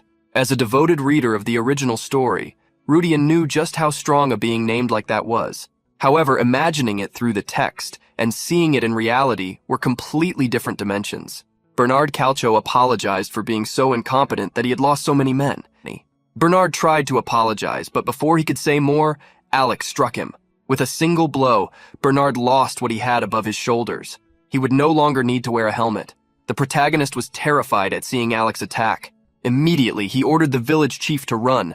Upon hearing the protagonist's command, Marco turned and ordered everyone to scatter. Marco was worried about Rudian, but now he had to focus on the others. Due to his experience, Marco could tell that the man in front of Rudian was someone he couldn't deal with. He could only pray that Rudian would survive, as even Alec's knights were fleeing. Alec, Huma, and Rudian were left alone at the village entrance. The protagonist stared at the giant man waiting. It was then that Alec asked him, "Why are you interfering with us?" The protagonist was surprised by the question. Alec Huma was curious, asking if he hadn't been hired in advance, or if they had moved so fast that their orders hadn't reached properly. Alec's words suggested he was treating the protagonist as if he were on his side, which left Rudian very confused. Maliciously laughing, Alec concluded his reasoning. "You think I wouldn't notice that you're someone who serves the same being I do? I am Alec Huma, a minion of the great King Iblis. Tell me, what's your name and who do you serve?" The protagonist was taken aback. He couldn't believe this bastard had mistaken him for one of his companions. The protagonist looked at the sword in his hand. Observing the trace of dark energy, he realized this proved he had made a contract with Diablo. It seemed this had led Alec to mistake him for a minion. In his hand, the sword smiled, praising the protagonist's sharp instincts for understanding the situation. Seeing this had happened, the protagonist wondered if he could buy some time until the villagers escaped. The protagonist introduced himself as Rudian, which left Alec confused about whether he didn't have a family name, wasn't a noble, or wasn't serving anyone. Alec's confusion was understandable. Beings infiltrated human forces while concealing their identities. They tended to be picky about status when choosing their minions, but the protagonist knew there was a way to dispel the suspicion. "I serve Lady Asmodeus." Alec smiled, impressed. "You serve the Queen of Sin and Indulgence? Truly only those from our world know that name." Upon hearing the title of Asmodeus, Diablo was enraged, questioning how a small punk could have such a title. He was furious, wondering what had happened to the hierarchy of the Shadow World while he had been asleep. Looking at the protagonist's appearance, Alec mocked him. "You really look weak. Then it makes sense that she favored you. Looks are also a skill, so it makes sense." The protagonist was furious at being belittled. The reason he had specifically mentioned Asmodeus was because she was very selective when choosing her minions. Though there was only one criterion, they had to be young and beautiful. Changing the subject, the protagonist stated he had never received special instructions from his mistress, which meant they were now attempting to invade his land. Alec smiled, enjoying the situation. "This is complicated. It seems the information didn't reach the right places properly. Unlike our Erebos, I wonder if they haven't established roots here yet." The protagonist furrowed his brow, continuing his act and asking where they had sent the information, so it hadn't arrived yet. Alec remembered it was a bit far from here, so it made sense. The letter must have been delivered to Viscount Belstad. Learning new information, the protagonist smiled, as he knew exactly who this Viscount was. He swung his sword while continuing his monologue. "Oh, now I remember. Count Gus von Belstad. No, he's a Viscount now. He was the son of Leah. From the family of Viscounts? He was just a small secondary character in the original story, so I had forgotten about him." Alec didn't understand what the hell the kid was talking to himself about. However, the sword was pointed at him.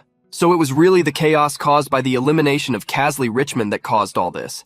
That's why they sent someone as powerful as you to such a village. Alec felt a strong battle intent coming from the young man in front of him and gritted his teeth. The protagonist responded to the giant's doubt. "It's nothing special. What's so strange about me preparing for a battle against an enemy standing right in front of me?"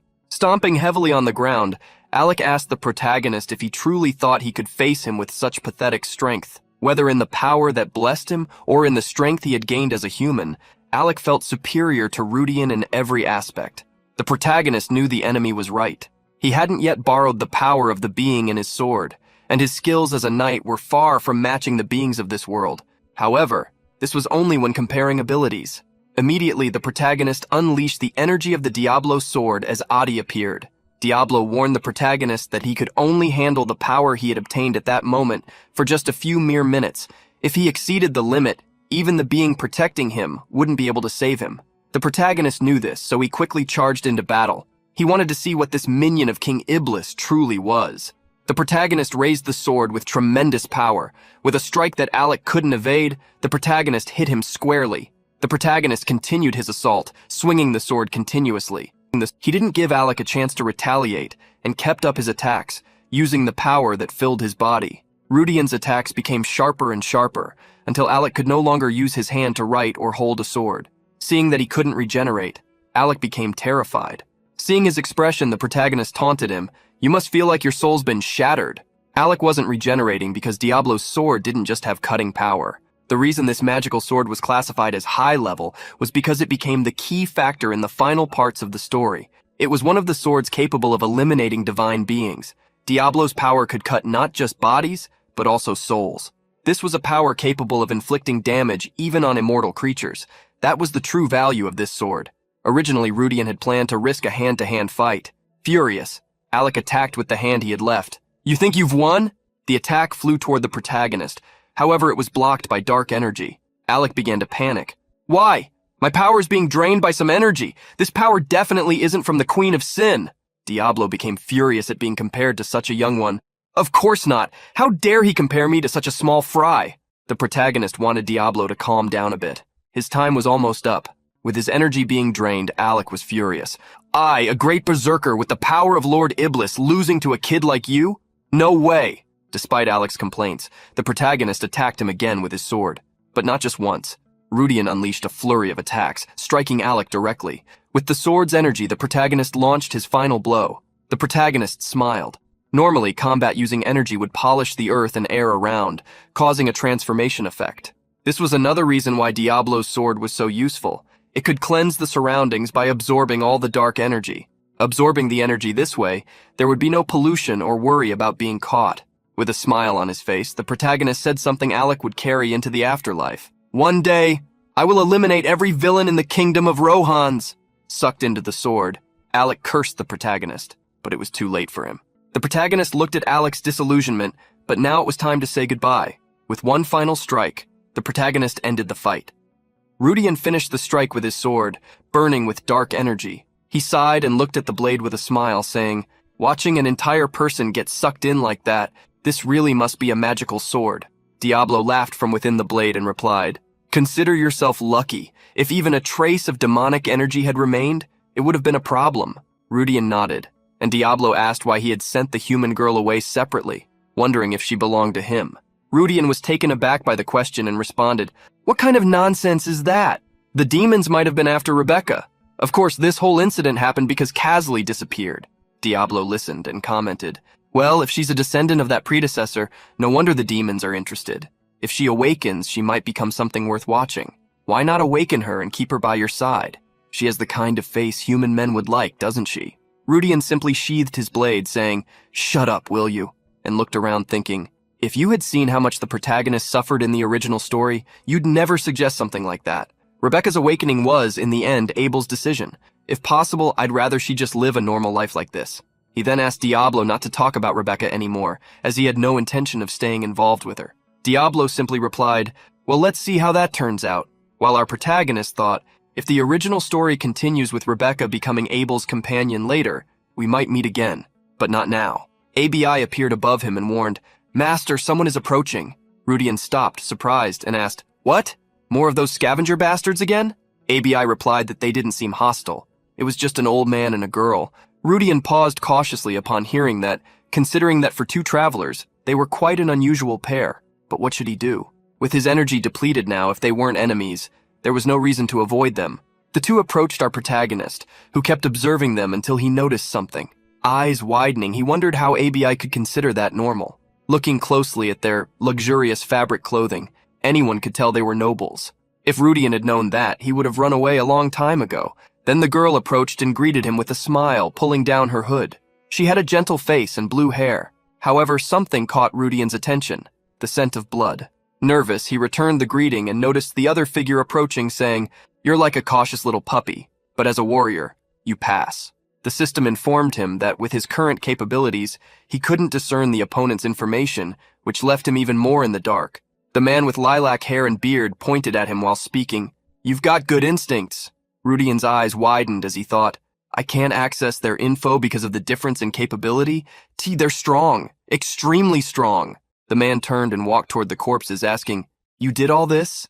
Rudian kept sweating nervously and replied, "Not alone. I did this with the village militia." Before he could continue speaking, the man interrupted, saying that corpse looked like his handiwork. With no choice, Rudian confirmed, and the man turned around laughing, saying, "You still look like a teenager. What family are you from, young master?" The girl turned and commented, "It's been a while since Uncle showed this much interest, huh?" And the man replied, "It's because he has the talent for it. In a remote place like this with no proper academy, awakening mana at that age is naturally interesting." Rudian was caught off guard when he realized the man had noticed he had mana just by looking at him. The girl, in turn, also looked surprised and commented, "Mana, you say? I'm not even a graduating student from the Maha Empire Academy." The man crossed his arms and looked at her disapprovingly, saying, "If you were an academy student, I'd know." Rudian remained silent, watching the two as he thought, "He's a much bigger deal than I thought. Just who is he? He doesn't look like a noble from around here." The man approached our protagonist and asked for his name. Rudian introduced himself, and the man asked for his family name. Rudian answered that he didn't have one, and both of them were shocked. The man assumed he was a knight, but he didn't even seem to be a noble. Rudian scratched his head awkwardly and replied, "I'm a squire of Lord Karain von Iskar," thinking anyone would be shocked to learn that a swordsman who awakened mana is just a squire, especially considering that the mana was obtained through the most underhanded method possible. He then took on the role and with a noble aura said, "This is my hometown, and I fought to protect the village, to protect its assets," while thinking, "Besides, I kind of wanted to test this power I finally acquired." Rudian then smiled at them and asked who they were, since they didn't look like people he had seen around there. He thought, "I've worked as a squire for years, and even among the nobles, I don't recognize them. 9 times out of 10, they're outsiders." The man placed his hands on his hips and smiled, saying, "We, you say? I'm Keitel von Delfione, Marquis." And the girl smiled beside him, adding, "I'm Luciella von Delfione." Our protagonist recognized them instantly and widened his eyes, thinking, Keitel von Delfione, the sword saint of the Empire, the active and undisputed swordmaster of the Mauryan Empire, and the younger brother of Duke Delfione, the current power behind the Empire. A colossal figure who once served as commander of the former Royal Guard.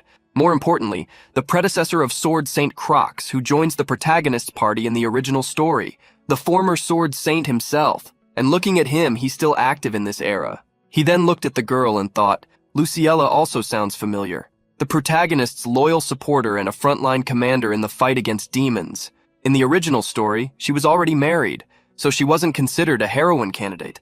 Still, she was fanatically loved by a few readers with peculiar tastes. Of course, now, forget marriage.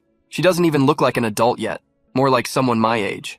That youthful face, that ever-confident expression fits the original description perfectly. The fact that the Delfione nobles are here must be about assessing the holy sword, right? Keitel asked who had taught him to wield a sword, and Rudian hesitated. A wave of nervousness hit his chest, but he forced himself to stay calm and replied, I learned the basics from a passing mercenary, and trained here and there, joining in with the knight's drills. Keitel looked at him in surprise and asked, A passing mercenary? Someone hiding their identity? If it were the king of mercenaries, I could understand. Nothing distinctive about your master? I'd love to meet them someday. ABI hovered nearby, finding the whole thing quite amusing. After all, he was the mercenary in question. But how could Rudian explain that he had learned swordsmanship from an AI? He thought, the swordsmanship I learned was from the Yadora civilization, stored in ABI's data. I haven't fully mastered its forms yet, but in a way, I might be the only heir to this ancient style in this era. Fortunately, Luciella asked her uncle not to pressure him so much, saying he was making him uncomfortable. She then turned to Rudian and said, Sorry about that. He's usually very reserved, but today he's exceptionally excited. Our protagonist was surprised by this. A noble actually apologizing on the spot, as far as he knew. Especially noble children, most of them were jerks. He quickly replied that it was all right, hoping to wrap things up.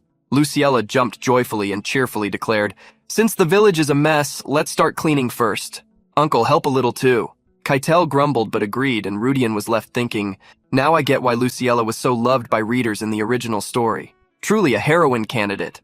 However, his admiration soon turned into dismay when he realized that later he would be taken to the main mansion, where servants were already shouting, Prepare a banquet now! Sir Derek, take charge of protecting the Marquis and the young lady. He cringed, covering his face with his hands in denial, thinking, I'm still on vacation, you know. I don't want to get involved in more complicated matters.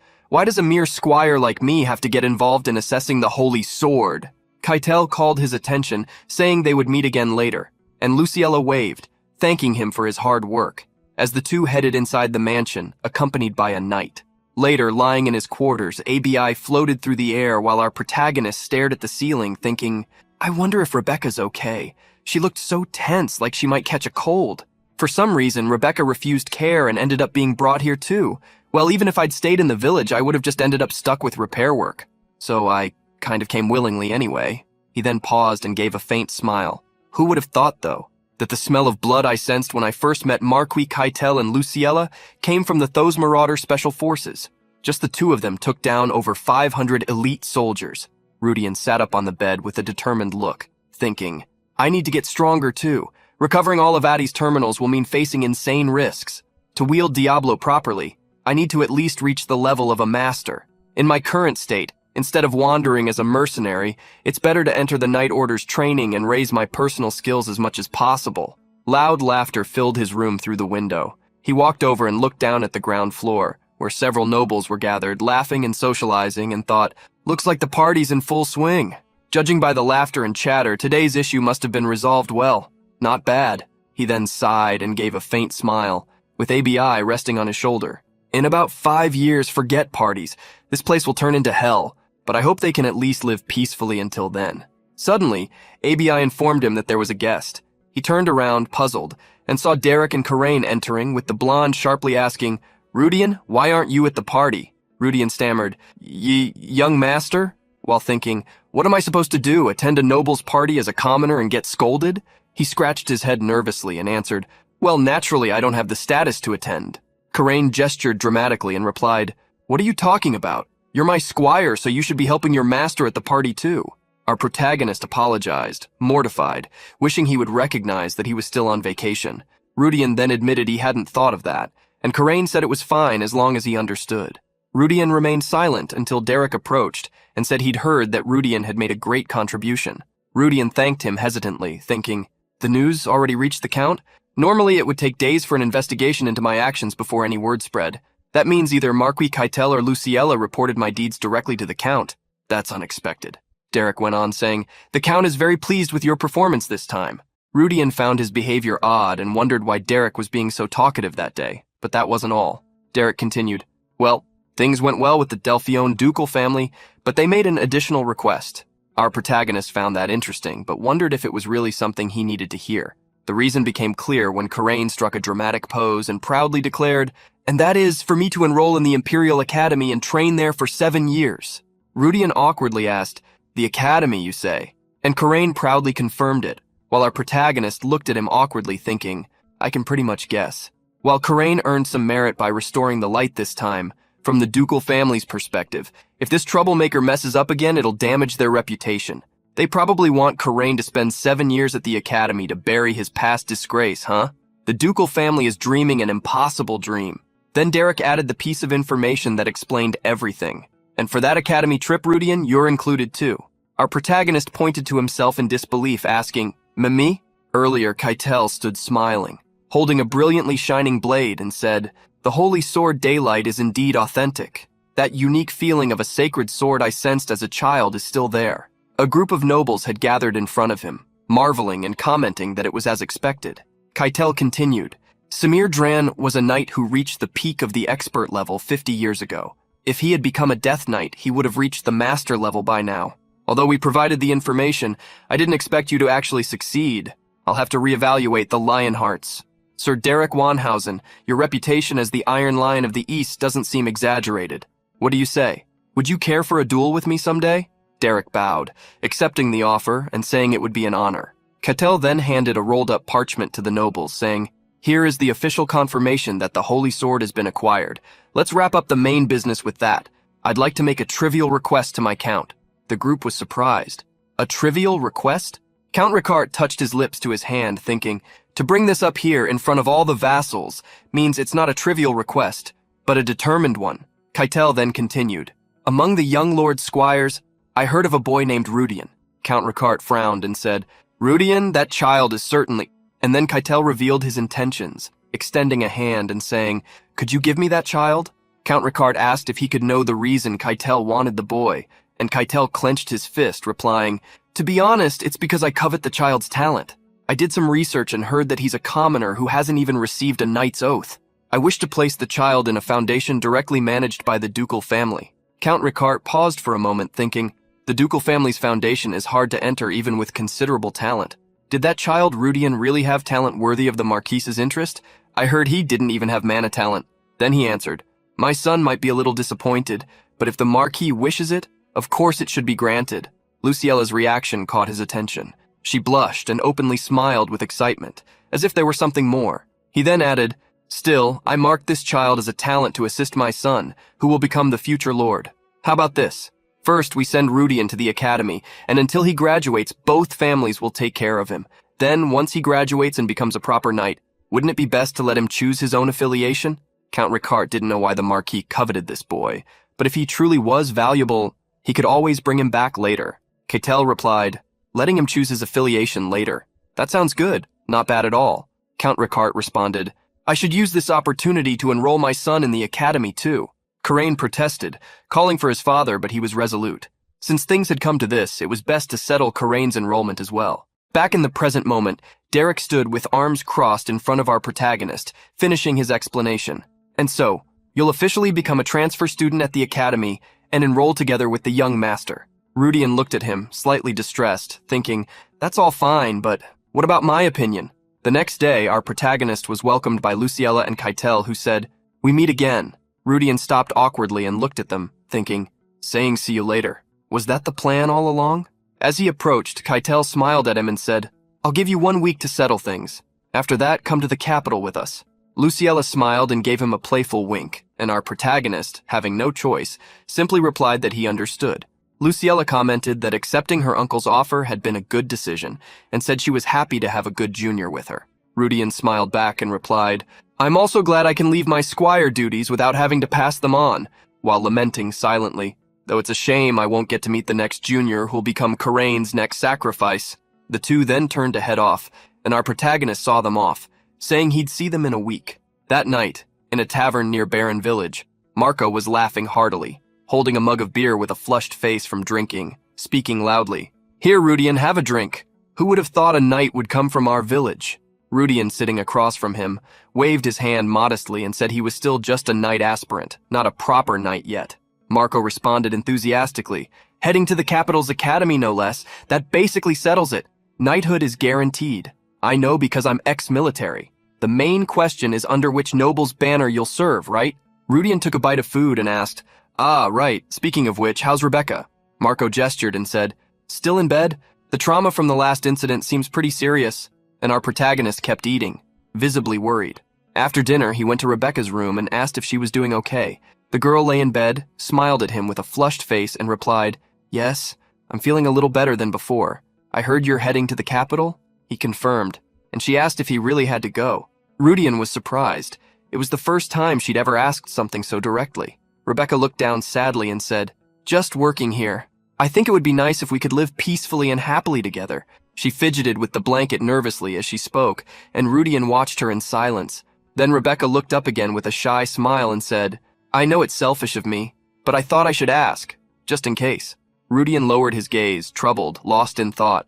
The original story is just the original story. Saying I avoided her because she's a clingy heroine is just an excuse. In the coming era of chaos, Rebecca's importance and meaning, I despaired at my own incompetence, unable to even reach her level, and so I ignored her feelings.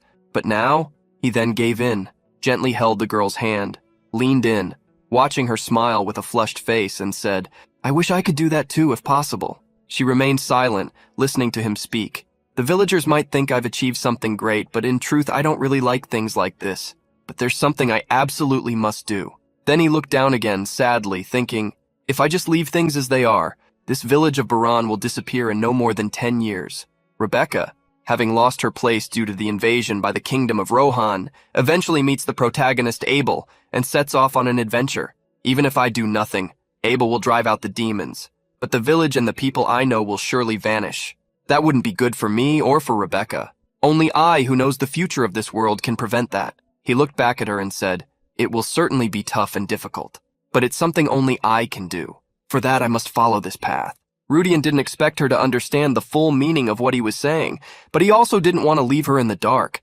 She lowered her gaze sadly for a few moments and then looked back at him, a strong presence emanating from her, an intense aura burning as she asked, "Rudian, if I awaken this blood, will it be useful to you?" He froze, feeling the pressure and hesitating as she continued, "Somehow, you knew, didn't you, Rudian?" He paused and wondered, how does Rebecca know about this? In the original story, she wasn't supposed to find out until she got involved with the protagonist. Then he answered, "Definitely not. That's a power that only brings you sorrow." He knew that the power of the demon devourer that Rebecca possessed was, at its core, an ability that absorbed demonic energy, something fatal to humans. The stronger it became, the more it eroded the mind. Even if Abel's destined role as the protagonist was distorted, Rudian had other plans. He looked her in the eyes and said, "I want you to live happily here. I only hope you continue to exist as your bright and lively self." She stopped radiating that intense aura and returned to her normal state, her face still flushed and glowing. Rudian blamed himself, thinking that if only he could replace Abel, things might be different. Rebecca then said she would stay, and Rudian held her hand with a smile, saying that it was a good idea. She asked him to make one promise, and he asked what it was. She then timidly touched her lips and asked, "When it's all over, don't go anywhere else, you have to come to me." And our protagonist replied, "Of course," sealing his promise. The next day, Rudian was sitting in a chair holding the Diablo sword, angrily asking, "It was you, wasn't it?" Diablo asked what he meant, and Rudian shouted, filled with rage, "It was your doing, Rebecca's condition." Diablo replied mockingly, "Oh dear, what a wild assumption." But Rudian pressed on, still glaring. "What if it's not an assumption? The manifestation of a demon devourer only reacts after encountering demonic energy, and it must be energy from at least a high-class demon. Using demonic energy on others without my consent is a breach of contract, isn't it?" He pointed at the sword accusingly, and Diablo responded, "To think a human of this era would even know that. As expected, it was the right choice to follow you." Rudian asked if he was admitting it, and Diablo answered, "No. If the awakening of that human woman was truly this body's doing, I would normally be damaged as well. But as you can see, I am perfectly fine. Of course, I admit it may be due to the vast power I possess, but it was merely an indirect cause." That sparked a realization in Rudian's mind. His eyes widened in disbelief. He clutched his chest, overwhelmed with guilt and anger, as Diablo commented, "Looks like you figured it out." He kept holding his chest and sweating with fury, thinking, "Damn it, was it because of me? The proof of the contract with Diablo, the tiny amount of demonic energy inside my heart. No matter how little, it was powerful enough to affect the dormant demon devourer's blood." Then he looked back at the sword and said, "Next time I'd appreciate it if you could at least warn me in advance, if possible." Diablo replied, "I'll keep that in mind, though I doubt the outcome would have changed even if I had told you." And our protagonist could only keep hoping that nothing bad would happen. A week later, the sun was shining in the blue sky as Karin and the nobles arrived at their destination. Rudian carried his belongings, looking around hesitantly, thinking, "This is the capital of the Mauryan Empire, Nevan." And before him stretched a vast city that would be the stage for his next adventure. In Nevan, the place was bustling, people walking through the city. Our protagonist admired everything in awe, thinking, "Now it really feels like I've arrived in a fantasy world." The scale is probably 30 times larger than Iskar's estate. Karain began poking his cheek, saying, "Oh, Boofy man, did you eat something good or something?" Rudian didn't understand and heard him say, "I mean your dad, even Derek. I just don't get why everyone's such a fan of you." He looked at the boy poking his cheek, annoyed, and thought, "Karain probably doesn't even realize I awakened to mana." Karain then stopped and said, "Once you graduate from the academy, my father even said to bring you straight to our house. That's weird." Rudian was puzzled by that, thinking, no wonder something strange like a joint sponsorship happened. So that's the reason. But I doubt the Count told him to say all that in front of me. As if reading his mind, Karain looked at him mischievously and said, "I believe in the bond of friendship between us. My father said to keep it a secret, but we're not exactly the type to hide things from each other, right?" Not knowing how to react, Rudian nodded, thinking, "Friendship, huh? More like the grudges I built up cleaning up your messes." Karain then pointed to himself and smiled, saying, "Well, I'll see you again when the academy starts. As a commoner, you'll probably be looked down on, but if you stick by me, no one will dare." He walked off through the city, trying to talk to and touch women while the guards struggled to control him, and our protagonist watched him thinking, he still doesn't get it. Honestly, rather than me being looked down on, I'm more worried about him getting expelled for causing trouble. But hey, that's no longer my problem. The day remained bright until the group reached the main estate of House Delphione. A man greeted them, saying, "I asked for the sacred sword and you bring me some random thing again?" Keitel replied, It's a hobby I picked up in my later years. Aren't you being a bit harsh, older brother? The man with lilac gray hair smiled, saying, I didn't think Iskar would actually manage it, though. Our protagonist recognized him instantly. That was Duke Vincent Delfione, head of House Delfione, older brother of Keitel, and a key figure in the Mauryan Empire. Keitel handed him the sword, and his brother observed it, thinking, so the prophecy of our predecessor really came true. Rudian didn't know the prophecy and perked up at the mention of it. Vincent turned and walked toward the house, saying, Come in for now. Rudian, right? It's been a while since I've seen Keitel this fixated on someone. I'd like to speak with you for a moment. Would you accompany me? Our protagonist widened his eyes in terror, thinking, Me? What's going on? The three followed Vincent to his office, where they all sat around a table, and Keitel began speaking. First, let me say you did a good job after such a long journey. Naturally, recovering the sacred sword required much effort. Rudian observed everything, thinking, This isn't just a casual meeting. If they're letting me into the estate, they have a reason. Keitel continued, You wouldn't still feel bitter, brother, after all you gave those Iskar bastards. Vincent took a sip of tea and replied that it was a price he was willing to pay. Luciella took a sip too, and Keitel crossed his arms beside her, saying, That's why I find it strange. You never cared about the Foundation's affairs, never paid attention to the kids brought in until now. So what changed today? Why go so far as to bring this one inside? Vincent set his cup down and turned to Rudian, saying, Right, may I call you Rudian?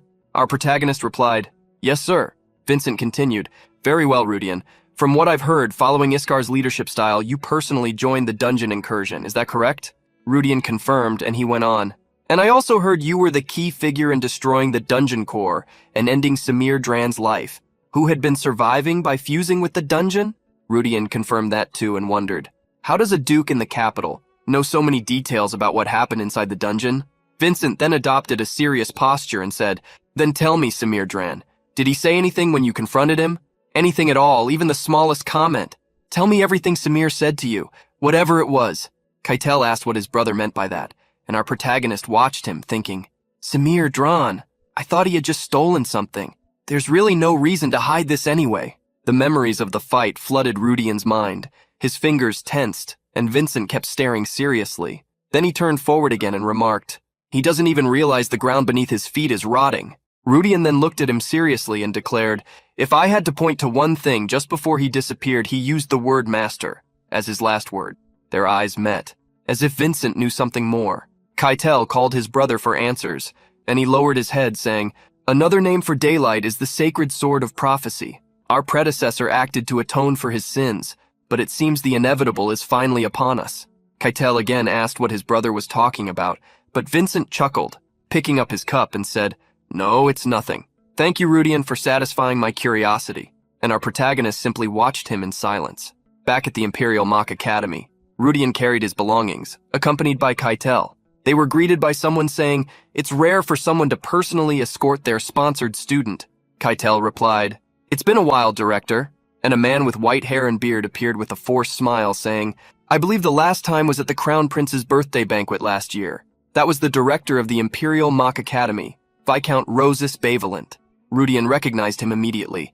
30 years ago, a war hero who gained fame on the northern front against the barbarians. He looked at him in awe, amazed by the hero's presence before him. Keitel gestured toward him and said, He's the one discovered in Iskar territory. Goes by the name Rudian. Rosus remarked, Seems like you not only recovered the sacred sword, but got an unexpected bonus. And Keitel replied, He's quite useful. Rosus asked if he meant he wasn't just talented, but also a genius, and Keitel said maybe he had talent on Crook's level. Our protagonist widened his eyes, thinking, Wait, what? Rosus seemed impressed by the comment, and Rudian continued thinking nervously, Crook is the only one, besides the protagonist, who can fight gods with a sword. If he's like Crook, that's not talent, it's a disaster. Keitel spoke again, saying, There's no need to test him extensively. We'll know in a few years either way. But since he's a commoner, I expect you to look after him. Rosus shook his hand and replied, It's not like there are any real fools at this academy, but I'll make sure of it. If there are, I'll educate them like the northern barbarians. Later, at the Imperial Mock Academy dormitory, Rudian was shocked to see that a private room awaited him, one just as nice as Karain's. Keitel crossed his arms beside him and said, This is where you'll stay for the next 7 years. Like it? Rudian looked at him nervously and replied, Sure, but can I ask why you're doing all this for me? I reviewed the contract I received from the Delphione Foundation, and aside from the joint sponsorship with the Iskar family, there's no pressure or obligations. Keitel lifted his chin and said, "The reason, huh? Wanting to support a promising talent for the future isn't a good enough answer?" Our protagonist didn't fall for it and countered, "No, it's not. For a charity project, this is way too expensive, and even with such a cost, there's not a single guarantee in the contract." Keitel gave a proud smile and turned away, saying, "You used to work as the young lady's secretary too. Sharp as a whip, just like I heard. The Count and I made a bet. After you graduate from the academy, will you join the Lionhearts, or will it be the Knights of Glory? That's the bet." He turned dramatically as he spoke, and Rudian covered his eyes, wondering what was with all the pomp. Keitel approached and placed a hand on his shoulder, saying, "Well, that's all you need to know for now. That's why there are no obligations in the contract." Rudian laughed nervously, shrinking a little, while thinking, "But I don't plan to choose either of them. After all, the academy is just a stepping stone." Keitel then turned and left the room, saying he looked forward to seeing what Rudian would choose. Rudian watched him leave in silence, a sly smile forming on his face as he thought, "My choice is to walk away with all the benefits." Later, still in Rudian's room, our protagonist called for Diablo, who quickly answered, "What is it, kid?" Rudian sat on the bed and began talking to the sword, asking, "Did you sense anything magical at the Delphione estate?" Diablo replied, "That's a random question, but to answer you, no, I didn't sense any kind of magic." Rudian pressed further, asking if he was sure, and Diablo became enraged. The sword pulsed with dark energy as he shouted, "You little brat! Even with most of my senses sealed inside the sword, do you really think I, Diablo, wouldn't be able to detect something like that?" ABI floated closer, hovering above his head, and asked, "Is something bothering you, Master?" Rudian replied that yes, a little, while thinking, in the original story, Duke Vincent and Keitel were both murdered by demons. After their deaths, the Delphione Duchy fell under Luciella's leadership. The situation with the Duke's family was treated like nothing more than a MacGuffin, but why is that? If we think in terms of realistic cause and effect, I can understand Keitel's death, but the Duke's as well? That's definitely strange. Keitel was definitely killed during a trip outside the capital, just like this one. But the Duke was murdered right inside the capital in plain sight. He paused, touched his chin, and looked out the window, thinking, it makes no sense for him to have been killed just for being an enemy of the demons. If that were the case, most of the high-ranking nobles in the capital would be on the hit list too. Something's going on. Something important that can't be ignored. Looks like I'd better get a little closer to the Duke's household, huh?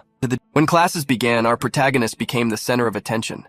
Sitting at the highest and most isolated spot in the classroom's bleachers, he was watched by all the students. ABI found everything wonderful and said, "As expected, there are many who recognize the true value of the master. Let's go." Rudian, on the other hand, looked around nervously, thinking, "I know transferring is hard, but this level of attention is kind of overwhelming." Diablo, in the sword resting beside him, commented, "So many souls with a delicious appearance. In human terms, I believe this is called a buffet." Rudian asked him to shut up for a second and then turned back to the front, thinking, is it because I'm backed by the Keitel Foundation? But that can't be. There are over 30 sponsored students in the night department alone. Including me, there are 7 freshmen. Suddenly, pulling him out of his thoughts, a boy approached and asked if he minded him sitting next to him. Rudian turned to him and introduced himself, saying it was no problem. The boy with brown hair and blue eyes smiled at him and replied, "I'm glad to meet the famous transfer student. I'm Adele. We're in the same foundation. I'm your senior." That boy was a third-year student at Mock Imperial Academy. Rudian turned to him and smiled, saying, "Nice to meet you, senior."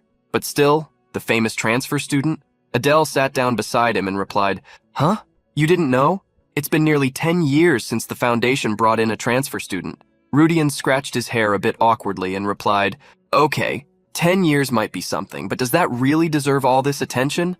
Thinking, it's not like a prince or princess transferred, it's just some random commoner. Adele also scratched his cheek awkwardly and said, "Ah, you really didn't know, huh? Look, transfers are basically forbidden at Mock Academy." Our protagonist replied that he did know, and Adele continued his explanation. "The only ones who can get around that are those with exceptional reputations or high-ranking nobles close to the imperial family. In your case, it's partly because the Sword Saint Keitel personally brought you, and also because since Crooks there hasn't been a single transfer student from our foundation." That was news to Rudian. Crooks, the Sword Saint, had come from the Delphione Foundation. Still seated beside him, Adele continued, "Not just you, but also the young lord from House Iskar who recovered the sacred sword. He's getting a lot of attention for similar reasons." Rudian sighed, thinking, Come to think of it, Karain is in the same department but in a different class, right? Not that I'd make any effort to get to know him anyway. Adele then raised a finger and said, Also, the reason I came to find you is because of a special request from the student council president. Rudian asked, You mean the student council president? And Adele replied, Princess Luciella, you met Lord Keitel, right? Then you must have at least heard her name. Rudian was surprised by that information, so Luciella was the student council president. Adele got up from his chair and said, When a commoner enters this academy, it's natural to feel overwhelmed and not know what to do. So we have a tradition in our foundation to guide new students. I've been assigned as your guide, but still, you're in the night department. It'd be kind of disappointing if our first meeting was just a formal introduction, right? Rudian looked at him confused, then saw him take on a more intimidating posture as he said, For aspiring knights, starting with a physical conversation is tradition, don't you think? Everyone here is super nice, so don't be too nervous. Rudian broke into a cold sweat with a nervous smile, thinking, physical conversation? Our protagonist followed Adele to the mock Imperial Academy training arena, where a group was waiting for him. A boy with gray hair smiled kindly and said, Nice to meet you, I'm Oliver Duran. I'm a fifth-year student. It's always good to meet a rising star. Beside him, a girl with glasses and green hair waved, saying, Claudia Reyes, also fifth year. I was expecting some kind of monster, but you're just an adorable kid. Oliver leaned forward to introduce one more person, a girl with lilac hair who rested a wooden sword on her back with a determined look, until she extended her hand excitedly and said, I'm Karen Letitia. I'm in my final year. Nice to meet you. I heard the Sword Saint personally brought you. Is that true? Rudian raised his hands, gesturing as he replied, It's only thanks to Lord Keitel seeing something in me. Karen quickly shot back. He wouldn't praise someone without a good reason. So I think we'd better take a look at your skills now. Let's have a duel. And she pointed her sword at him. Rudian hesitated, but soon a wooden sword was tossed at his feet as Karen said, Don't worry, obviously I won't go all out against a freshman. I just want to feel your skills. So let's go all in. Her aura burned with excitement, and Rudian couldn't help but comment that her expression said otherwise. Oliver tried to protest, saying, Karen-senpai, didn't you say you wouldn't overdo it? But she elbowed him in the neck, pushing him back and saying, When did I say I'd devour him? I just said I'd have a taste. And the boy asked, Isn't that basically the same thing? He then approached Claudia and said, I'll admit I'm curious. Claudia tucked a lock of hair behind her ear and replied, I heard that Lord Keitel only ever chose one person before, and that was Sir Crooks. Rudian crouched down to pick up the wooden sword, thinking, I really don't have a choice, do I? Should I just defeat all of them and take over? Karen watched him take his stance and commented, That's an unusual stance. May I know the name of your sword style? With his guard up and sword in hand, our protagonist looked at her seriously and replied, Adora style. It's a martial art based on swordsmanship. Karen positioned her sword beside her body, preparing for battle, and said, Adora? Never heard of it in my life. Come at me then. And our protagonist replied, With pleasure. Then he dashed quickly toward the girl. She swiftly raised her sword to block the strike. He then slashed to the side, but she dodged with ease and pushed him away. He struck again, but she dodged once more. Every one of his attacks was blocked or deflected by her. Their wooden swords clashed as Oliver and Claudia watched and commented to each other, How should I put this? A bit disappointing, to be honest. He doesn't seem to have proper control over his lower body. His movements are too light and his form is kind of messy. He launched another strike forward, but Karen blocked it without much effort. ABI appeared beside him, filled with rage, shouting, How dare you insult a sacred sword style capable of slaying gods? Do you have any idea how much agony its creators went through? But Rudian rolled his eyes and replied, Calm down, ABI, it's just a training match. Adele shouted from the corner that he didn't need to hold back, but our protagonist knew he was already giving it his all. The problem wasn't that he wasn't serious. His opponent was just too strong. Karen stood before him, sword raised, watching as sweat began to run down her face, and she thought, This can't be. I wouldn't have realized it without facing it myself. From the outside, it just looks like wild, sloppy swings, but each movement is freely directed, every action organically linked, forming a chain of counterattacks that block any form of retaliation. This is a sword style designed purely to kill. Impressive, but still, his lack of mastery is very obvious. I don't think this alone would catch Lord Keitel's attention, unless there's something else I don't know. Disappointing. Let's end this. Karen tightened her grip on her sword, concentrated her energy, and charged at Rudian at full speed, crossing the training field and leaping over him for a finishing blow. He was stunned as he saw the sword approaching and raised his own to block. The impact created a loud crack, and the wooden blade split. The two watching were shocked by what they saw. Even Karen didn't understand. She stared at him, resisting her strike, thinking, How? That was a mana-enhanced strike. You can't block that unless you control mana yourself. What does this mean? Rudian held the sword in front of him as it gleamed with energy and muttered, "This is practically cheating, don't you think, upperclassmen?" Karen took a step back, realizing she had gone too far, while Rudian grabbed his arm, trembling as he thought, "Ow, my arm! She infused her wooden sword with mana? Was she planning to humiliate me in front of everyone?" Karen, meanwhile, looked at him thoughtfully. A newly enrolled student using mana, and a commoner at that? She then broke the silence and said, "I see. Now I understand how you became a transfer student. That last strike, I honestly didn't expect you to block it," and gave a short bow, saying, "I apologize for testing you like that. As your senior, it was wrong of me to channel mana into my blade." Rudian clenched his jaw in anger and said, "I hope nothing like that happens again." While thinking, Luciella probably thought she was being considerate when she introduced me, but her judgment of people might be a bit off. Karen added, "As an apology, I'll grant you a request. Would that help make things right?" She bit her lip nervously, thinking, using mana on a newbie? What was I thinking? The three onlookers were confused, whispering among themselves in shock. Kakarin-senpai is apologizing? He blocked a mana-charged strike? Suddenly, someone burst into the training hall and called out loudly, "What's all this commotion? Karen, I came on Lady Luciella's orders to check on the new student." Adele grew nervous and hesitated, saying, "Ah, Kepler-senpai, actually this is..."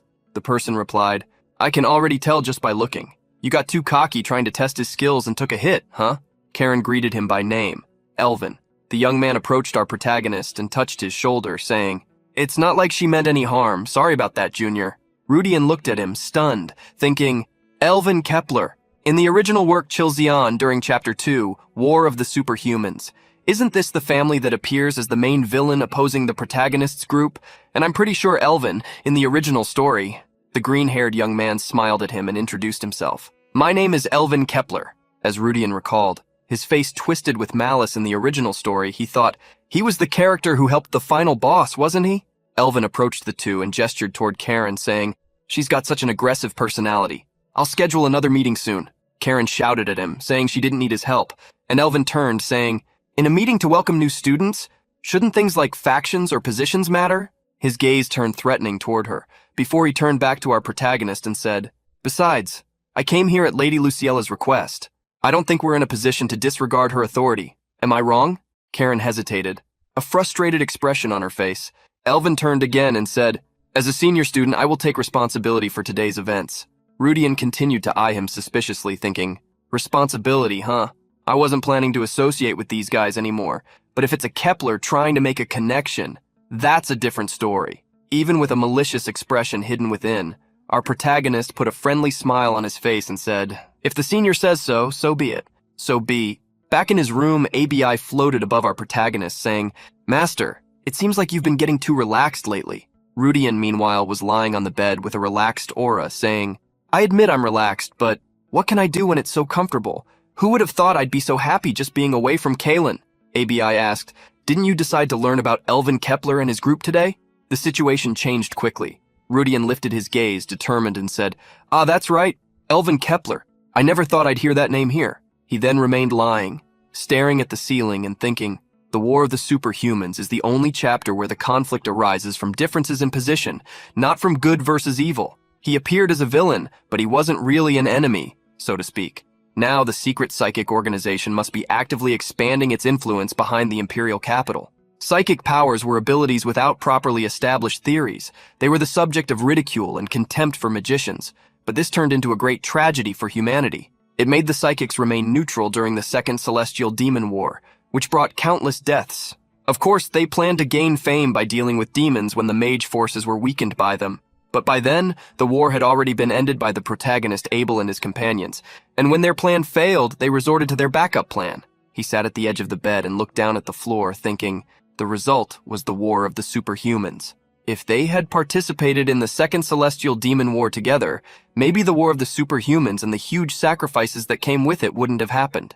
Rudian lifted his gaze toward ABI as he put on his boots and smiled, saying, "I plan to have these psychics join the war against the demons." Diablo overheard the conversation, leaning against the bed, and laughed, saying, "I really like your method of attracting others to use as shields. But with your current status and abilities, I think it's unrealistic to attract anyone." Rudian responded that status and ability weren't the problem, and got up, grabbing his sword while thinking, If you have cards that satisfy the other party, any negotiation can succeed. I already know countless pieces of information that can serve as those cards. He threw his cloak over his shoulders with a determined smile, and with the sword at his waist, said, "Now then, shall we take a trip to the imperial capital? In the Mauryan Empire, in the bustling western district of Nevin, the night stretched over the houses illuminated by interior lights. As someone said, 'This is the place, brother.'" Elvin appeared, removing his purple cloak as he walked, saying, "Are you sure we didn't take the wrong path? This is an area frequently patrolled by guards. To think demons would control a street like this." In front of him, a blonde sibling couple awaited him, saying, "Of course. Leave it to us, leader." They were two second-year students from the Maha Academy Night Department, Nell Luda, the girl, and Del Luda, the boy. Maria, Elvin's sister, joined the group and smiled shyly, saying, "As expected, the Luda family's ability to detect others' energy even in a crowded place. It's a shame that my brother inherited such talents from me." Elvin extended his hand to her and replied, "Don't say that, Maria. It's all for our purpose. And anyway, whether we catch them or not, soon you'll be leading everyone." Meanwhile, in the unauthorized entertainment district, our protagonist observed the streets, commenting, "Even the underworld is quite developed in the capital." ABI floated beside him while commenting that she didn't find the place particularly pleasant, before turning to him and asking what the boy was planning to do there. Rodion smiled and said he had no particular plans, at least for now. ABI pressed the question, but our protagonist remained silent, looking at the street with a malicious smile while thinking, "At this point, secret organizations are building their power in the shadows. There must be intense territorial disputes with demonic forces preparing for the Second Great Demon War." He then turned, looking at his sword, and declared, "Diablo, even if you're not in the underworld, could you detect if there's any demonic energy conflict within the capital?" Diablo responded, irritated, "What do you think I am? A city like this doesn't escape my senses." Rudian smiled in satisfaction, thinking, "What I'm aiming for now is to naturally join the fight between mediums and demons who are in territorial disputes.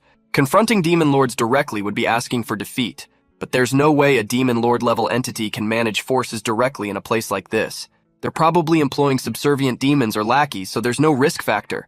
What Alec Huma said in Baran village, that he was sure the letter had been properly delivered to Marquis Belstad.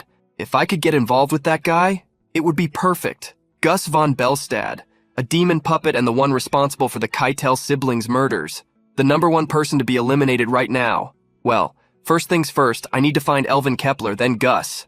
Suddenly someone tapped Rudion's shoulder, grabbing his attention. He turned and saw a grim-looking man gesturing and saying, "Hey kid, why are you lurking around this area? If you're a stranger, it's better to leave while we're asking nicely." Rudian smiled maliciously. A guide had appeared at the right moment. He then provoked the man, asking, "Why do you care what I do?" The man grew furious and cursed. "This bastard, what did he just—" However, before he could finish, Rudian touched his shoulder and activated an electric aura.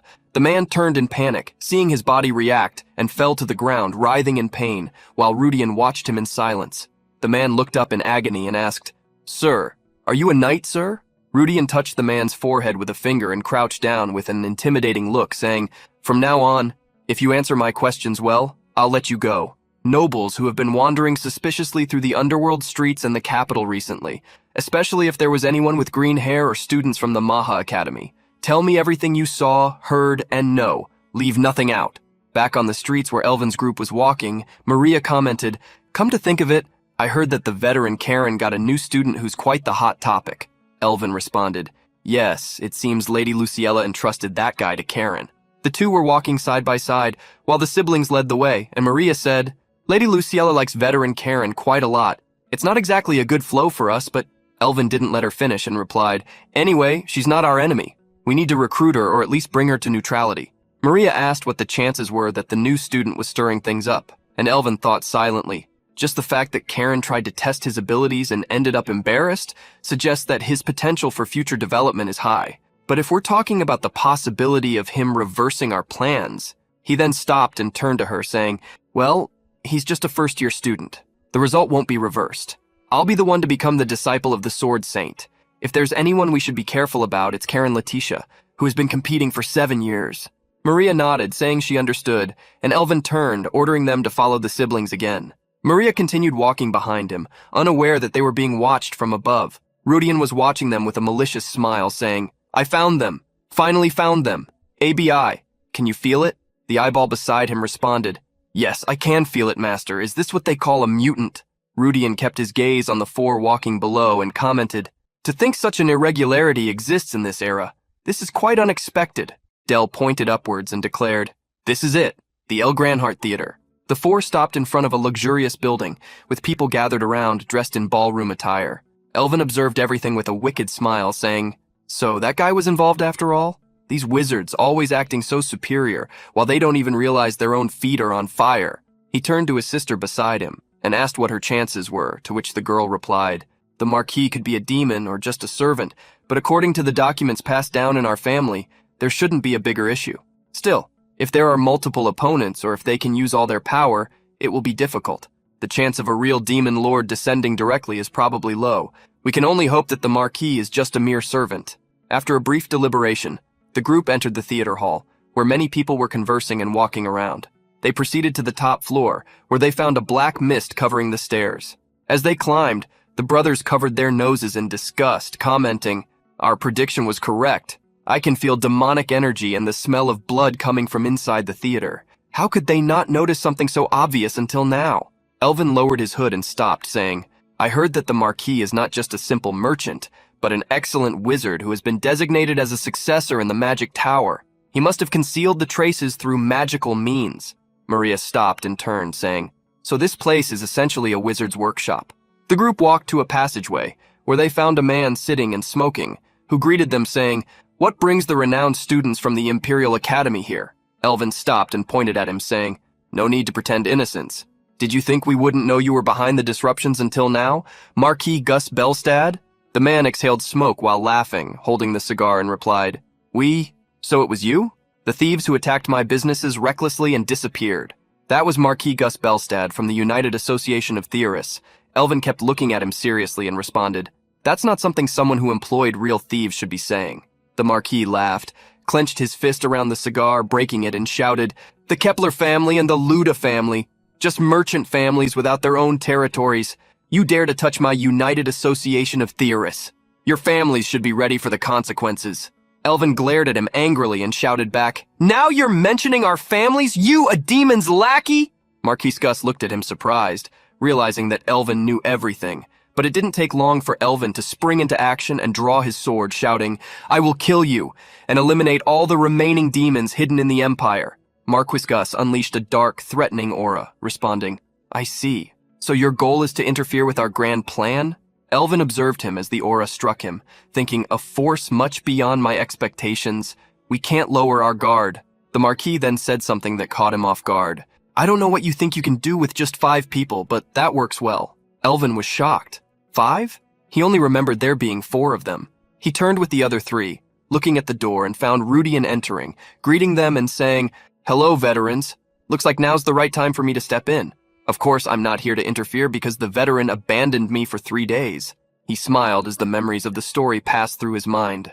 Marquis Gus Belstad, in the original chronicles of the World of 7 Colors, before the Second War of the Celestial Demons, he was a figure who faithfully divided the Empire alongside the demons.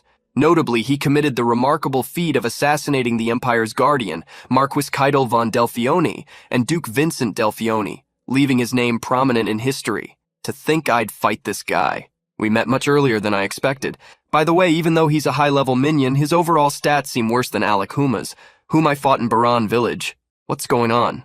Elvin turned to Rudian, pointing his sword and declaring, "How did you follow us? No, before that, who are you? Are you an ally or an enemy?" He didn't know how Rudian had arrived, but he knew they didn't have time for him. Rudian pointed back at him and replied, "An ally. For now, one of my goals is the same as yours." Elvin asked, "One of your goals?" And Rudian pointed at Marquis Gus, saying, "The goal of taking down a demon's lackey." Elvin's eyes widened upon hearing that, thinking, "Did we also secretly obtain the information that Gus is a demon's lackey?" Rudian then turned to Elvin and smiled, saying, "I belong to a secret organization dedicated to protecting world peace, Adora." ABI looked at him confused, but before it could ask more questions, Elvin stepped forward, saying, "World peace? I've never heard of an organization called Adora." Rudian smiled and replied, "It's not as big an organization as the Psychic Empire, to which the veterans belong." Elvin and Maria looked at him in disbelief, saying, "You even know our organization?" Rudian then seized the moment to say, "First, I'd like to make a deal with you, sirs. You came here to deal with Marquis Gus Belstad, right? In this busy area of the capital so boldly. But even being you, sirs, I don't think you'll be able to kill him now. Elvin asked, "What did you say?" And Rudian pointed at the Marquis, saying, "Demons, especially servants of demon lords, cannot be killed by mere physical strength, no matter how powerful you are, psychic sirs." While thinking, sending Maria Kepler means you are really serious about eliminating Gus, but she's still in an incomplete state. But he quickly continued, "Before making a proper deal, I have a proposal. I'll help you deal with Gus Belstad, and in exchange, you'll form an alliance with us. What do you think, Senior Maria?" The girl looked at him in shock, thinking, "Who is this guy? He followed us here and I didn't notice. And he's asking for an alliance with me, not my brother. How does he know I'm the leader of the organization?" Rudian insisted, asking what she would do, until she finally replied, "I refuse. Do you think we would accept a proposal from someone as suspicious as you? Far from an alliance. Now that it's clear you followed us, we have no intention of letting you go either. After we deal with him, you're next. Prepare yourself." Rudian raised his hands, shrugging, while thinking, "Well, it came to this after all. This situation is one of the events that occurred in the original work. Gus Belstad was still alive at the beginning of the original story. If a fight breaks out, many people in this theater will be involved in the consequences, and they aren't stupid enough not to know that." He looked at them seriously in silence until Marquis Gus interrupted, saying, "Well, is the fun charade over?" Rudian watched everything, wondering what method they planned to use to corner Gus. The Marquis didn't give them more time and raised his hand full of dark magic, saying, "Go ahead and cause all the commotion you want. I'm curious about what you're relying on to get this far. Now let's see how these young ones who stuck their heads into the tiger's den will handle this. Let's see who will be in trouble. Now it's time for the festival." Gus unleashed his aura, sending black thorns around him. Maria made her move, creating a flow of green energy, and pulled out an hourglass that floated between her hands, spinning rapidly. The magic from both collided, creating a vortex of power until the surrounding environment changed beyond reality. Suddenly, they found themselves in the middle of a stone desert. The Marquis walked with his dark aura swirling around him as he said, "Is this the effect of that artifact? An artifact that interferes with space? An artifact out of place that even the masters of the four great magical towers would covet? It's truly like a pearl necklace on the neck of an orc. I'll take it. You think you have the advantage just because the terrain has changed. Inexperienced youths." The Marquis raised his hands and created a sphere of black energy aimed at them. The group quickly recognized it as demonic energy. Elvin stopped, a worried look on his face, and said, "So there's no need to be discreet anymore, huh?" The Marquis raised his hand high and a series of black portals opened around him. Shadows spun around him as the portals opened, revealing monstrous creatures from another dimension. Del immediately recognized them. They were demonic beasts from the demon realm. Elvin stopped, surprised, and exclaimed, "So he's a summoner." Marquis Gus began to laugh intensely, shouting, "I was reborn with the power I received from them. You think mere youths like you can do anything to me?" His skin turned red, horns grew from his forehead, his teeth became sharp, and Elvin watched in shock, commenting on the change in his appearance. Rudian watched in silence by his side, thinking, "It's not just his appearance, his power is being amplified. That's right, high-level followers can temporarily turn into demons depending on the configuration. I was wondering why there wasn't much difference compared to Alec Huma, a mid-level follower. I completely forgot." Rudian observed the Marquis's status window and noticed that his combat power had increased significantly. He had surpassed Simir Dran, with whom he had fought in the dungeon. The Marquis was now in his full form, grinning maliciously with sharp fingers, saying, "I will make sure to exact the price for meddling with the hornet's nest in your greed. You should have only dealt with petty disputes in alleys over interests." Elvin commented cautiously, "This is just a demon follower, not a noble of the demon realm." Maria screamed beside him, "Don't let your guard down. He's probably stronger than most of the nobles of the demon realm now." The Marquis made his move, jumping on one of the writhing creatures, giant serpents charging forward along with buffaloes, and shouted, "Accept your death obediently."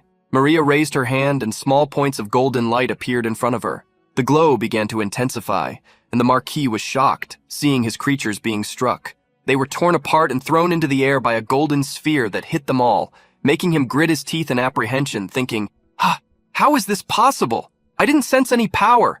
Surely the amount of mana that woman had was only at the level of an ordinary person?" Maria looked at him and asked, "You still haven't realized?" Rudian observed her, thinking, Maria Kepler is a superhuman who served as the final boss of a chapter, even among the numerous dominant characters in Chronicles of the Seven-Colored World. As he watched the girl before him emit an intense golden glow, a system notification appeared saying, The current user's ability cannot determine the target's information. And he thought again. In the novel, her followers described her appearance like this: Golden Empress of the Psychics. Maria was surrounded by a brilliant light that spun around her as she said decisively, "This place will be your grave, Gus Belstad." The Marquis, completely overwhelmed by a mix of astonishment, confusion, and despair, stared at the light that was approaching him in an inevitable advance, as if divine justice itself had taken form and was coming to judge him. With wide eyes and an expression twisted by terror, he took a step back, staggering, and exclaimed in disbelief, "What? This is not a power mere humans can possess." His voice was laden with disbelief, as if this violated everything he knew about the hierarchies between superior and inferior creatures. Above him, floating with majesty, authority, and an unwavering serenity, was Maria.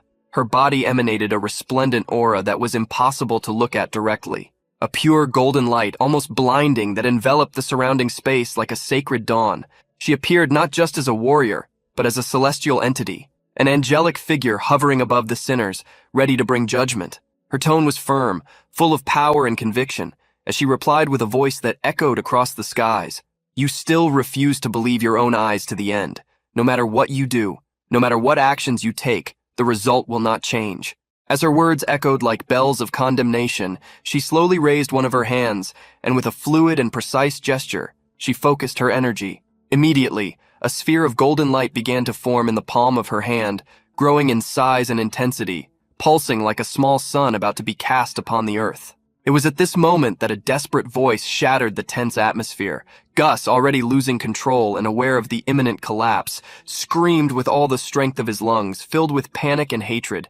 "Lackeys, tear that damn woman apart now!" His command was both a plea and a frenzied order, as if he still believed he could turn the tide through brute force. The creatures, obeying Gus's command, launched themselves into the air in a synchronized and grotesque movement. Their deformed bodies twisted in the air, emitting macabre sounds, and they seemed more to dance in the void than to fly, like winged serpents made of darkness. They advanced rapidly towards Maria, in a desperate charge to destroy the source of that unbearable light. But they didn't even come close. Almost immediately after the creatures advanced, without warning, stones began to fall from the heavens. But they were not mere rock fragments. They were like small meteors, carved and covered in magical inscriptions, enveloped in shimmering golden energy that made them glow like shooting stars. The stones collided with the creatures in mid-air, crushing them one by one in an unrelenting sequence.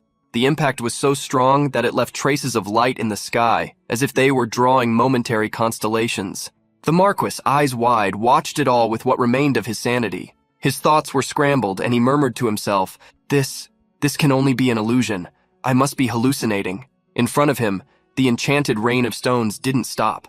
In that moment, finally understanding that there was no escape and that his defeat was certain and imminent, the Marquis surrendered to the most primal instinct: survival. Extending his arm, with his hand open and pleading and his expression twisted by humiliation, he cried out, almost begging, "A deal!" Maria, still suspended in the air with grandeur, turned her bright and impassive gaze toward him. Her voice was cutting and full of judgment when she repeated coldly, "A deal?"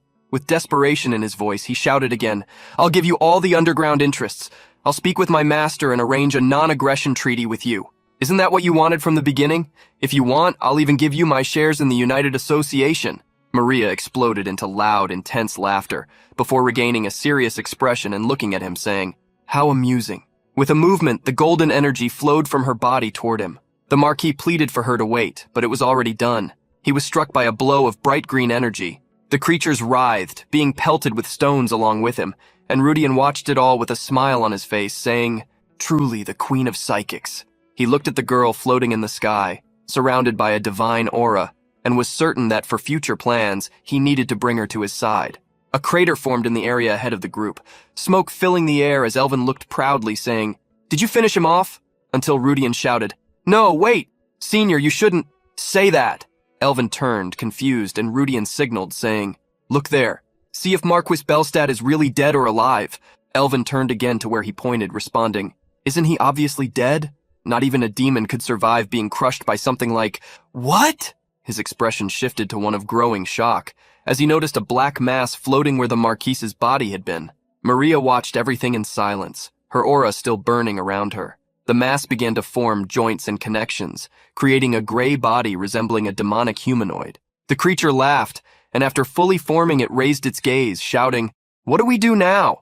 I'll admit that your power is stronger than mine, but that will never be enough to kill me." It laughed, showing sharp teeth and a malevolent gaze, until Maria responded, enveloping herself in golden energy. "Indeed, in the current situation, we cannot kill you.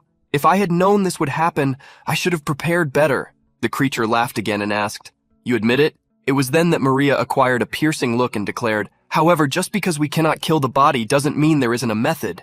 The creature was torn and twisted as Maria spoke.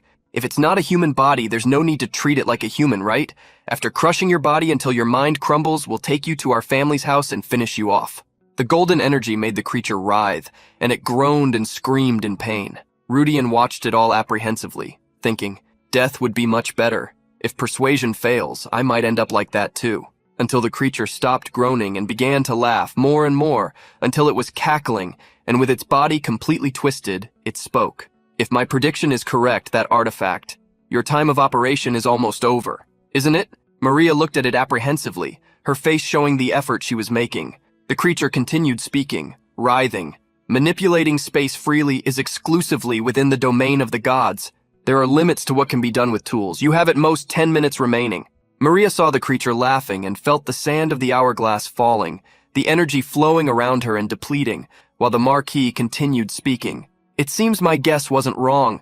Since something has happened to me, my master will act soon." Maria continued to look at him in silence, thinking, "What should I do if his contractor appears? Even with my power, it won't be easy to deal with this. It's not that there's no method, but handling the consequences would be a bit difficult." It was then that our protagonist spoke, saying, "So is it time for me to intervene?" She turned her gaze behind her and saw him approaching, his sword emitting an intense crimson glow, while he looked at her seriously, speaking. "It seems we can have a dialogue again." Maria looked at him silently, watching him approach, saying, "Didn't I tell you that you couldn't kill him?" Maria responded, "I'll say it again, I refuse your offer of an alliance, and it's not that there's no method." Rudian wasn't giving up and declared, "Then how about this? I'll withdraw the alliance proposal, and instead you could just hear the terms for an alliance? Also, since I'm a bit scared, let's add that you won't harm me." He gestured as he looked at her, while ABI hid behind him, and Maria listened as he continued, saying, "I'm sure you have methods, Senior, but they probably aren't very elegant, right?" He smiled at her, waiting for a response, which finally came. Maria then focused ahead, straightening firmly, her eyes fixed and her expression determined, and replied in a controlled tone but laden with contained tension. "All right, I'll at least allow you to speak." There was no sign of resignation in her voice, only the acknowledgement that, at that moment, listening might be the inevitable next step. Meanwhile, Rudian passed by her, confidently crossing the space between them, and declared firmly and without hesitation, as if simply stating an undeniable fact, "You decide quickly. There's no choice." His words were dry and direct, like a blade cutting through the silence, making it clear that any illusion of multiple options was pointless in this context. Maria, still floating in the air with lightness and grandeur, lifted her chin and cast a threatening and disdainful look at Rudian.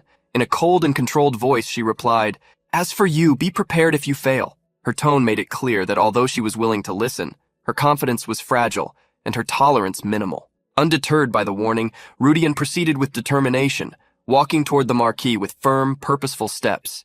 At the same time, he raised his voice, calling for Diablo, who quickly manifested with his usual arrogant and haughty tone, "I already know what you're trying to say. You think I can't handle a lackey?" Rudian laughed lightly and provocatively as he drew his sword with fluidity, responding sarcastically, "Of course not. I was just asking to be sure." It was a back and forth of taunts between two people who knew each other well enough to trust and test one another in the face of impending chaos. The creature in front of them, twisting in the air as if made of shadows and pain, continued its relentless movement. Its eyes, injected with malignant energy, stirred as Rudian approached with precision, finally reaching it. Without wasting time, he extended his arm, gripping the creature's face with strength and decisiveness, and in one swift and brutal motion, drove his sword into its head. The blade cleanly pierced the skull, creating a wide hole from which purple, thick, viscous substance gushed, something between blood and corrupted magic. Despite the grotesque wound, the creature let out a twisted and provoking laugh, as if it felt more pleasure than pain. Then with a mocking expression, it scoffed, "What are you doing? By now you should know I won't succumb to this kind of pain, right? You should stop this nonsense." But before it could continue its insolent speech, something changed in its expression. Its gaze, once full of challenge and arrogance, twisted suddenly. Its features contorted in agony, and from its throat came a shrill scream, a raw, visceral roar that cut through the air like a sharp blade. It was a groan of such intense pain that it seemed impossible to endure, accompanied by convulsions as black pulsing energy enveloped its body like a living prison. Rudian stood still, calmly observing the scene before him. His face showed only a provocative, confident, and slightly cruel smile. He then spoke with the air of someone revealing an inevitable fact, almost as if explaining a theory. As a mage, you probably know methods to relieve pain, besides the excellent regenerative capacity granted by immortality. The Marquis continued to emit piercing, agonizing, guttural screams that echoed throughout the space, blending with the grotesque sound of flesh being torn and black energy crackling in fury. Its body writhed violently in spasms, as though its bones were being torn from the inside out, while Rudian's sword remained deeply embedded in its skull. The blade seemed to not only pierce matter, but also the very concept of resistance. Rudian, with his eyes fixed on the enemy's distorted face, spoke in a cold, relentless, and provocative tone. "Where did your confident attitude go? Is it because you suddenly can't regenerate?" His words were laced with irony, as if each syllable was a dagger piercing the creature's pride. Maria, still floating a distance away, watched in shock, completely stunned, as if witnessing a breach in the natural laws. Her eyes were wide, her mouth slightly agape, unable to comprehend the logic behind what she was seeing. Then, almost breathlessly, she murmured aloud, more to herself than to anyone else, "How is he doing that?" Our protagonist, in turn, remained serene, a smile slowly growing on his lips, a smile not only of satisfaction but of anticipation and a deep understanding of what was about to happen. His thoughts flowed clearly, as if revealing an already solved equation. Originally, immortality granted by a subject contract has no method to break it, but demonic powers are easily nullified by higher-class demons. Furthermore, among demons, Diablo has reached the peak. Under the name Seven Thrones, the strongest demon lord, with immortality blocked, the regeneration ability is also bound to be blocked. As these thoughts flashed like lightning through the protagonist's mind, he continued to slowly rotate the sword embedded in the Marquis's head, as if the blade were drawing a circle of judgment.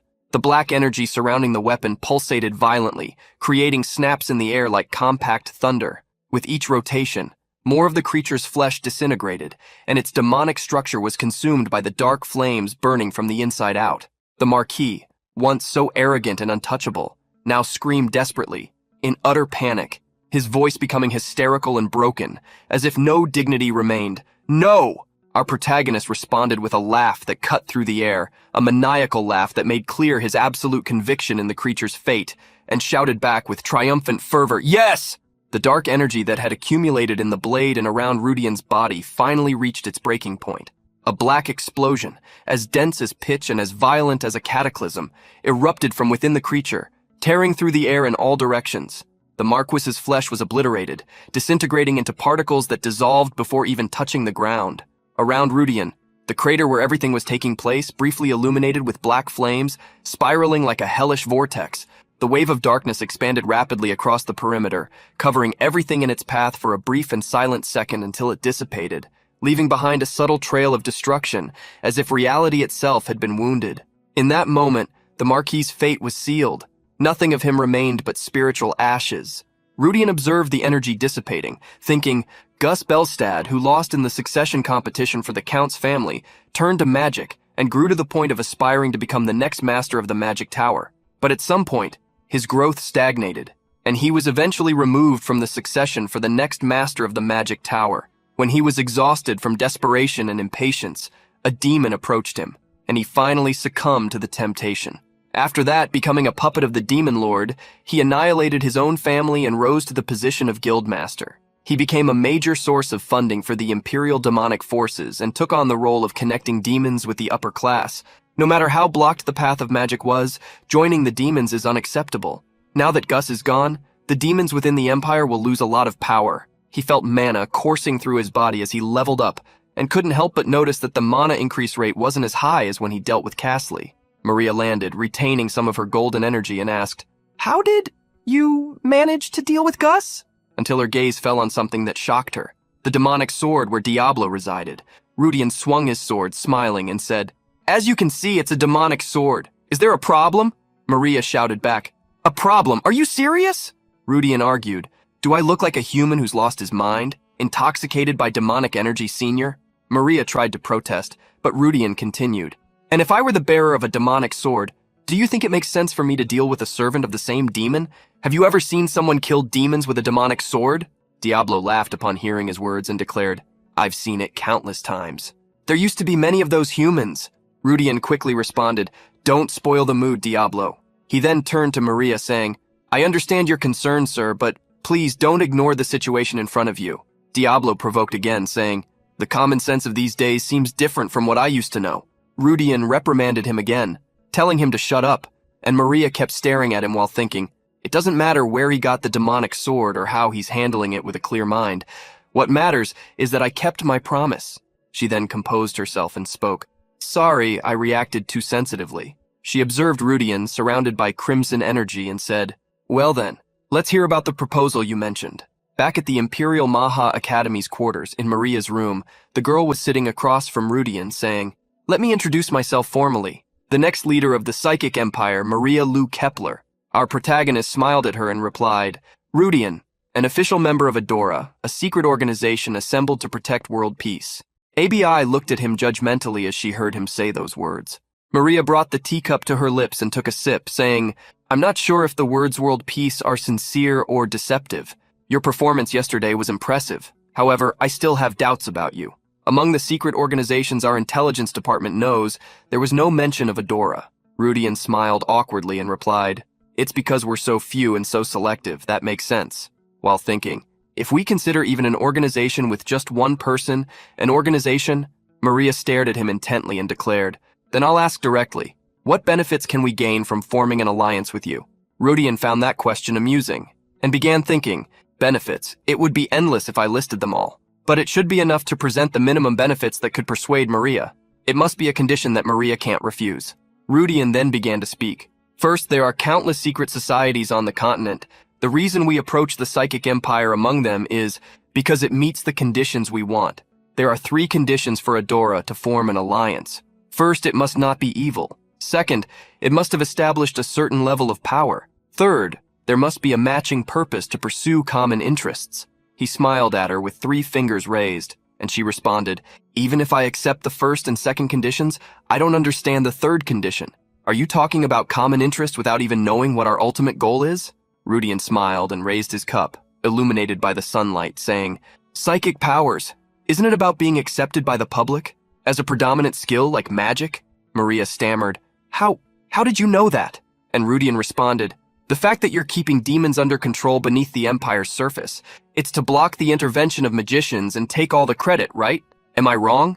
Maria tried to protest, but Rudian quickly interrupted her, saying, "If you gain credit for eradicating the demonic forces that infiltrated the Empire, the Imperial family could view psychics quite favorably. I think this aligns well with our goal of seeking world peace. The demonic forces that infiltrated this continent are beyond imagination. The situation of the Empire is relatively better, but in the neighboring kingdoms, leadership has already been infiltrated by demons. If you properly investigate using your intelligence department, you'll soon realize that what I'm saying is true." Maria was silent for a few moments, analyzing Rudian's statements, before asking, "Seriously, are you saying that demons have infiltrated so deeply into the human world?" Rudian replied, "Gus Belstad was the head of the United Theorists Association, right? You must know that they controlled 20% of the Empire's logistics, and someone like that was just a servant of the demons. Don't you understand?" Maria lowered her gaze, reflecting on everything, and Rudian continued, "You asked about the benefits of forming an alliance with us? First, No. We will unconditionally provide all the information we have about the demonic forces within the Empire. Second, to support the Kepler family and the Psychic Empire, we will connect you with the Empire's highest-ranking nobles." Maria lifted her gaze, surprised by the proposal. But that wasn't all. Rudian added, "Lastly, we will provide you with ancient knowledge where the theory of psychic powers was established." Maria leaned across the table, pushing her teacup aside, grabbing Rudian's hand, and exclaimed excitedly, "What did you say, the theory of psychic powers?" Rudian recalled what he had done before going there. Standing before an ancient writings table with ABI by his side, he heard his companion speak. "This is strange, Master. Will this be enough to persuade that woman?" Rudian smiled and replied, "As a psychic, she absolutely cannot refuse. You may have doubts since you've known the theory of psychic powers from the beginning, but for them, it's different. He lowered his gaze, thinking, various theories about psychic powers in ABI's database. Thanks to this knowledge, I'm confident in negotiating with the Psychic Empire. In the original work, Maria had psychic abilities so powerful that no great mage could handle her. But compared to her mighty strength, her weaknesses were very obvious. He then turned to ABI and said, since psychic powers lack a properly established theory, it's hard to enter them and they are less versatile compared to magic. Also, they cannot use psychic powers outside of their awakened type. To overcome these weaknesses, psychics have tried for generations to theorize psychic powers, but the results were, in the end, they could only rely on lineage and innate abilities. The theory of psychic powers is their greatest desire, something that can break the talent barrier, a simple way to achieve the final goal, which they failed to reach for hundreds of years. They absolutely will not be able to refuse my offer. Back to the present, he smiled at Maria, saying, a book of theory established by the ancient psychic empire which now perished and disappeared. Our Adora possesses these theory books. Maria hesitated, reflecting on everything, and Rudian asked the final question. Now, Senior, what will you do? Later, in the psychic empire, inside the hideout, the brothers walked toward a portal. Elvin asked if Maria was okay, and she replied that she was. Elvin stopped and commented angrily, that bastard Rudian making everything so complicated. Maria sighed and admitted, but it wasn't something we could refuse. Elvin gritted his teeth in frustration and declared, after all, who is he? Maria conjured a series of floating posters with her magic and replied, according to the Intelligence Department's report, he really is just an ordinary guy. Literally no different from a commoner, they say. Elvin turned to her and laughed, saying, ha, that's absolutely impossible. I've never heard of a human who can wield such a powerful demon sword while maintaining their sanity. Maria looked ahead again and responded, the only demon sword capable of exerting enough power to destroy immortality skills is the ego sword with a high-class demon sealed inside. With such a demon sword, a normal human would lose their soul the moment they grabbed it. Adora. Who exactly are they? The question echoed in Maria's mind. Adora seemed to know everything about them, but they knew nothing about who Adora actually was. Elvin brought her back from her thoughts, saying, as long as they remain within our sight, we can deal with them at any time if we notice something strange. That way, we can uncover their identity little by little. Maria took a deep breath and replied, as long as they don't approach us as enemies, what matters is our benefit. The key is whether what they're offering in exchange for the alliance is really true. She stopped and began to think in silence. Information, connections, knowledge, all the things we want so much. These things are too big to be offered just as the price for an alliance. Is their goal really world peace? She then took a step forward and walked, leaving the portal behind, saying, for now I have a meeting with him tomorrow. Let's go in, brother. Elvin followed her, saying, the highest-ranking nobles aren't really associated with mages. What kind of connections will they provide? Maria led the way while responding, if I had to choose, knight families that value martial arts. If it's Marquis level or higher, about 5. Could it be one of these 5? Elvin shrugged and said, who knows? There are also border count families comparable to great nobles like Iskar. Maybe the family they will present is the Iskar family, since that guy himself is from the Iskar family. He smiled at her, and Maria turned back to the front, letting the sunlight cover her face as she said, well, we'll find out tomorrow. Walking through the city, the protagonist thought about getting prepared. Although the elimination of Gus Belstad, his top priority, had been accomplished, it was only supposed to happen after he had stabilized himself in the capital. With Gus's disappearance earlier than expected, preparations for what would happen next had to be made.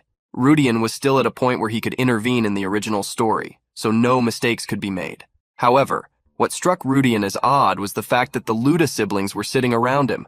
The siblings themselves had nothing to do, as it had been an order from Maria. When the protagonist asked if he was being watched, the girl Nell smiled brightly, sticking out her tongue.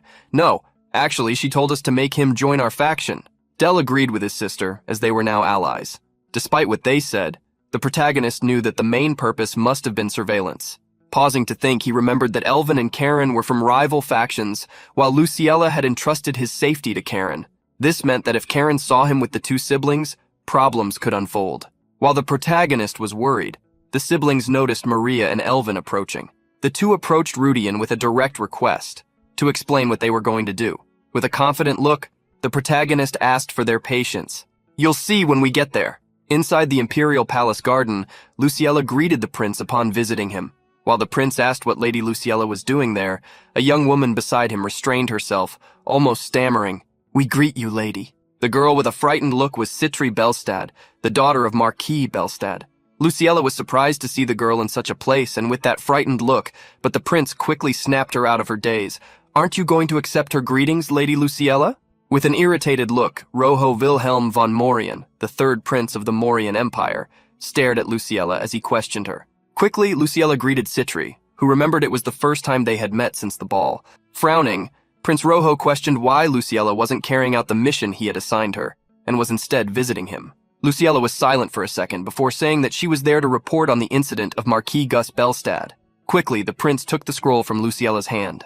Opening it, he excitedly commented, "Finally, we will know the identity of those who hurt your father." Under Luciella's confused eyes, the prince embraced the daughter of the eliminated Marquis. "Don't worry, Citri. We will definitely eliminate these traitors and honor your father's spirit. I will do everything for you." Unable to say anything to the prince, Luciella watched the duo being overly affectionate, while the fury within her grew. In the eastern part of the Mauryan Empire's capital was the guild's headquarters, a large 10-story building. Maria looked around confused, and Elvin explained the situation to Rudian. "We thought you would take us to Iskar village." Curious, he asked if they could only find the noble they were looking for with the help of the Information Guild.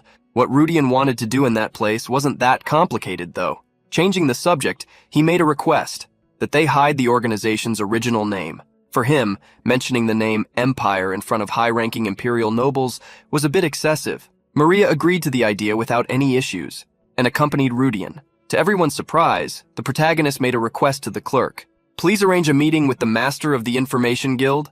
With a suspicious look, the clerk asked if he had an appointment. However, instead of answering, the protagonist asked him to mention the name Rudian to the guildmaster. He'd recognize it. Avoiding conflict with someone important, the man asked the protagonist to wait a moment. He would check. A few minutes later, the receptionist returned, bowing 90 degrees out of fear. "My apologies. I didn't recognize such esteemed guests. The master is waiting for you." The psychic duo was surprised to hear the meeting announced. They knew very well that the Information Guildmaster's identity was unknown to the public. Sometime later, the group arrived at the top floor of the Information Guild, the master's office floor. The guildmaster received them, and upon seeing who it was, Maria and Elvin were shocked. Sitting behind a large desk was Luciella. With a calm look, she greeted them. "My greetings. I am Luciella von Delphione, master of the Information Guild." Some time ago, the protagonist met Luciella in the student council room. With a smile on her face, she welcomed him. Seeing him well, Luciella commented, "I'm happy to see you like this. Is there any inconvenience with dormitory life?" For the protagonist, that place was wonderful. Without Karain, he dreamed of staying there 365 days a year. There was no way to be uncomfortable in heaven. The girl, behind a desk full of papers, smiled at the protagonist's comment, who observed his surroundings. "It seems your paperwork has increased a bit." Without revealing anything, Luciella commented that an incident had occurred that deserved her attention. The protagonist got straight to the point. "The master of the Information Guild must be quite busy, aren't you? The shoulders of this lady who is the master must have become quite heavy too." Luciella responded automatically. "Don't even mention such a thing. It's already been difficult, and now this incident has happened." In the middle of her response, Luciella realized her mistake and questioned, "What did you just say, Mr. Rudian?"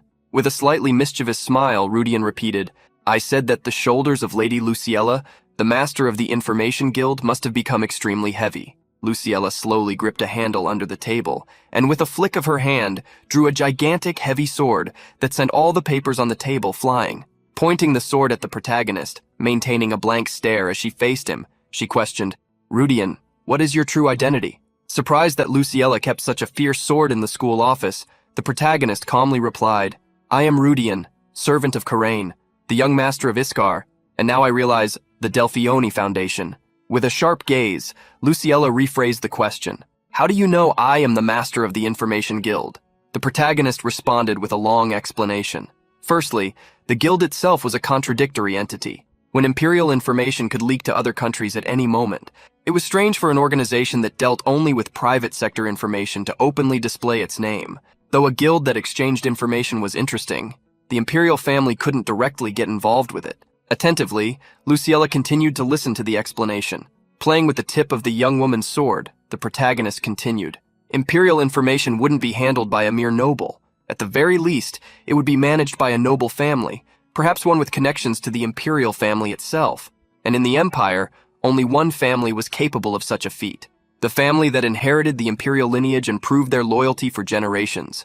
With the existence of Luciella von Delfione, the third prince's fiancée, only the Delfione ducal family remained for the position. Gripping the sword, Luciella was startled to hear Rudian reveal the entire truth.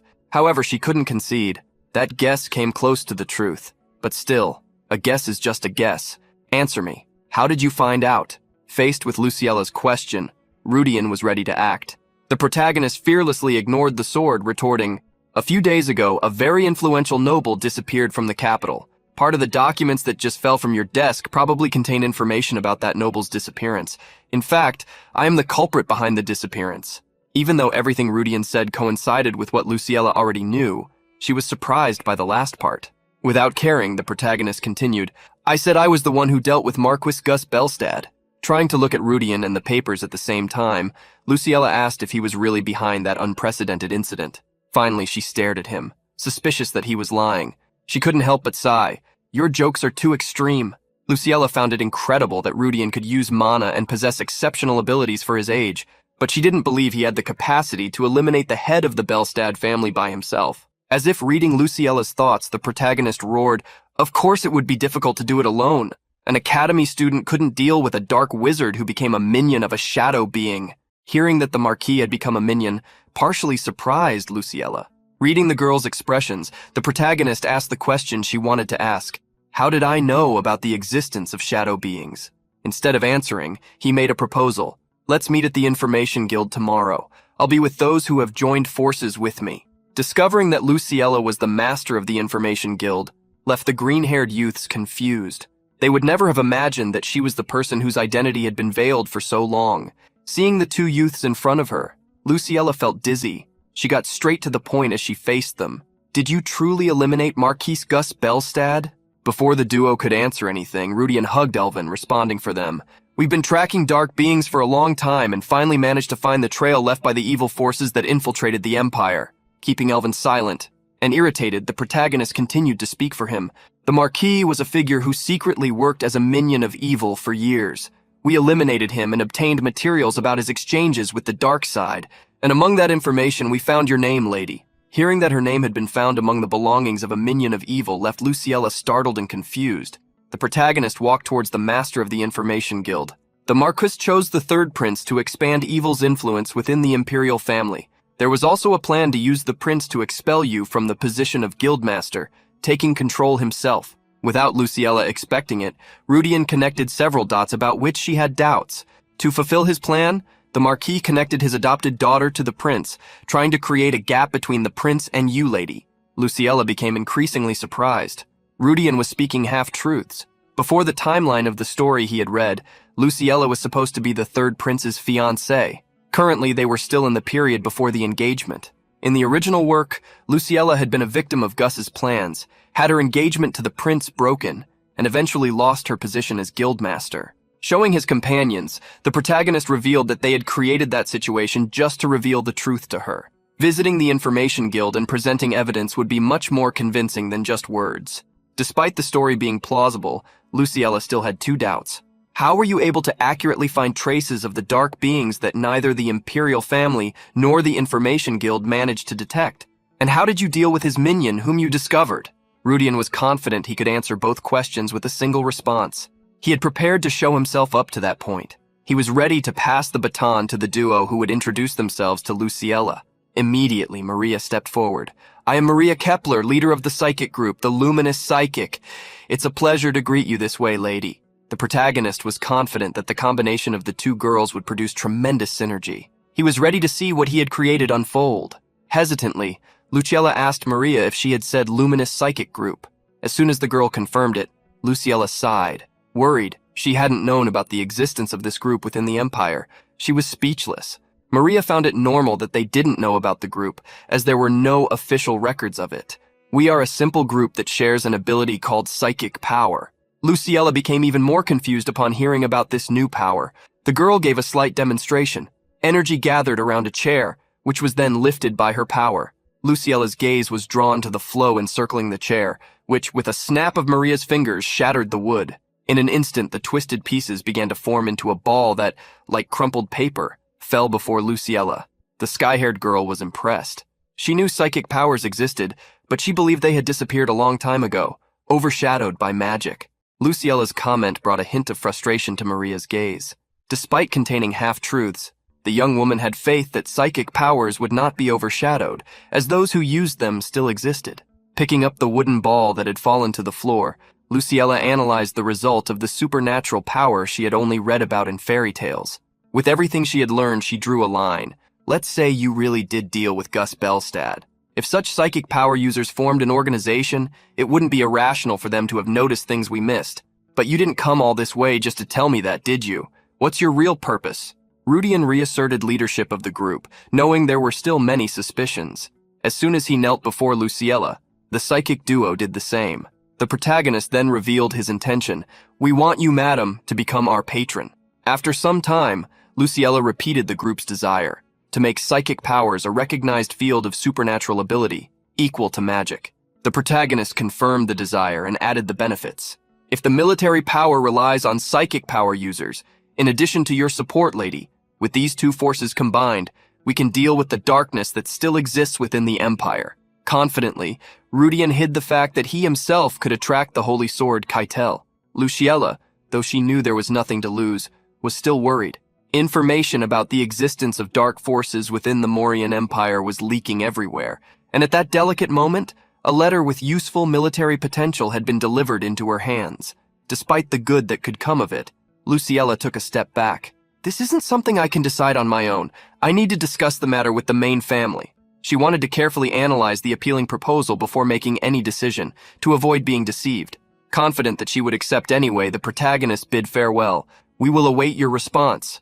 After leaving the Information Guild, Maria let her curiosity get the better of her and asked Rudian how he knew Luciella's true identity, and if the Adora organization really had someone infiltrated in the Imperial family. The protagonist pretended to think for a moment and smiled proudly. I won't answer that question. Even if we are allies, I can't reveal all my cards. Even if he wanted to answer, Rudian had nothing to say. He needed to keep up the bluff so they wouldn't doubt his powers. What Maria's group needed wasn't power, but political status. And because of that, due to lack of support, they failed in the original story. Confident, the protagonist raised his hand. Just watch. I'm going to make the luminous psychic one of the Empire's pillars with pride. Adjusting her hair in the wind, Maria asked why he was doing so much for them. There were several reasons for Rudian to help them, but one was bigger than all. Not seeing the light, not following the path you desire, that's truly a waste. The psychic duo was confused by Rudian's words. Despite having power and a just cause to fight for, in the end, they had merely been a sacrificial group for the protagonist to proceed with the story. Rudian was determined to help his favorite character from the story, Maria Kepler, the young woman standing before him. At least outside the work, the protagonist had been one of her strongest supporters. Showing his sincerity, he wanted to prove his will through actions. That night, a carriage crossed the cobblestone streets. Biting her nails, a furious woman questioned the shadowy being in front of her. Do you have any suspects, Sere? The being, who looked more like a shadow, apologized, revealing they hadn't found a trace yet. The woman grew even more furious, reminding the being how much time they had spent turning Gus into a high-level minion. Remembering something, the shadow commented, Recently Rohan sent an official warning. I wonder if what happened has any relation. Laughing, the woman asked if he was talking about the story of a lich who had suddenly been eliminated from the Court of Magic. Sierra was exactly talking about Castley Richmond. She was one of the main forces on Rohan's side, and there was a report about her residual magical power being detected at the Empire's borders.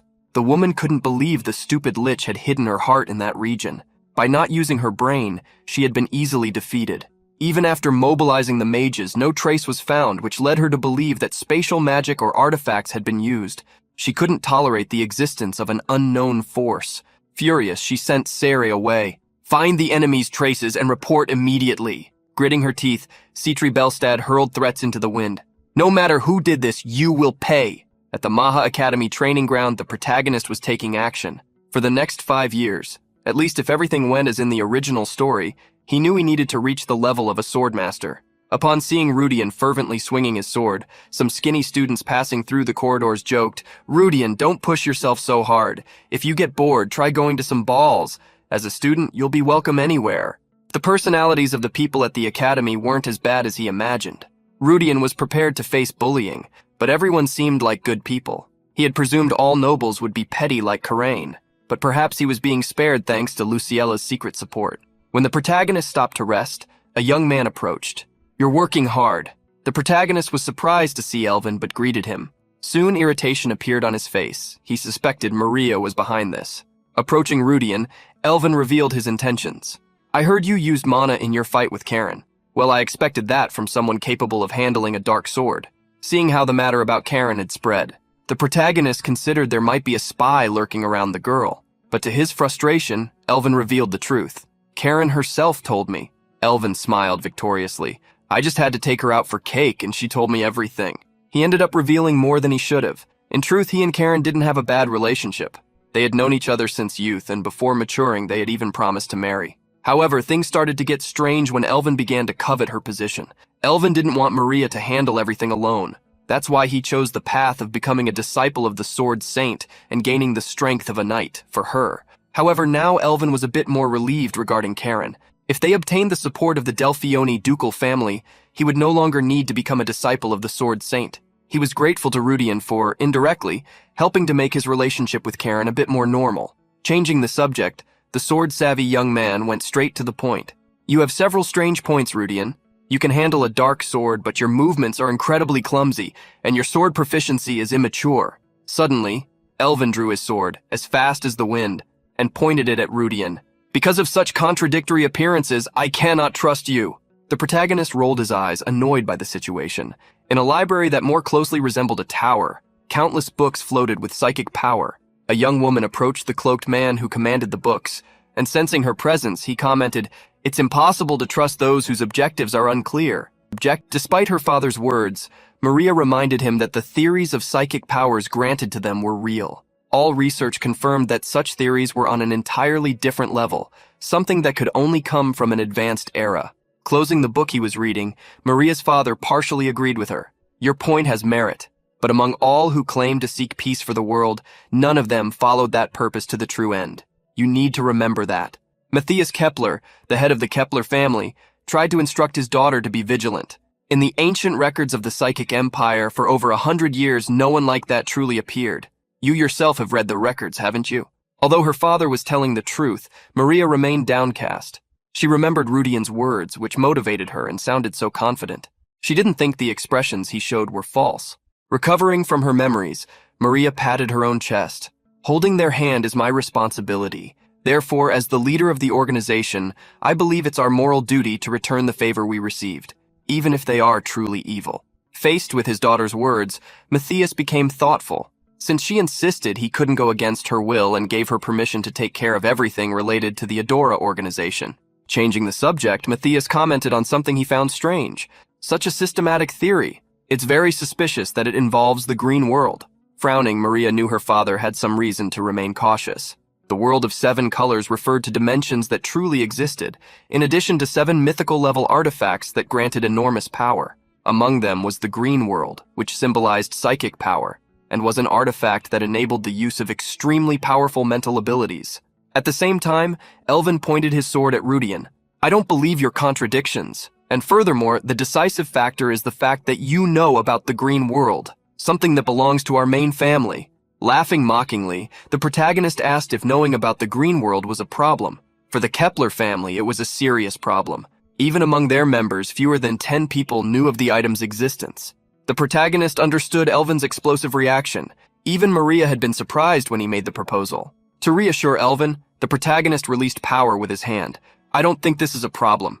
It's not like I need the item. Regardless of what happens, as soon as Maria accepted the proposal, I believe I paid a fair price for this power. You must know that the psychic powers obtained with the authority of the green world are only at the beginner level, don't you?" As he spoke, the protagonist destroyed a piece of rock in the center of the arena, molding it into a small ball, just as Maria had done with the wooden chair. Without backing down, Elvin completed, "I know I'm wrong. However, when you took all the magic books that Marquis Belstad studied, we didn't care because we didn't need them. But seeing you acquire the magic power of the green world, I realized you're gathering different abilities." Irritation and worry were visible in Elvin's eyes. Rudian knew too much about his family's and organization's situation. He felt that something terribly wrong could happen if he let his family and organization get entangled in Rudian's intentions.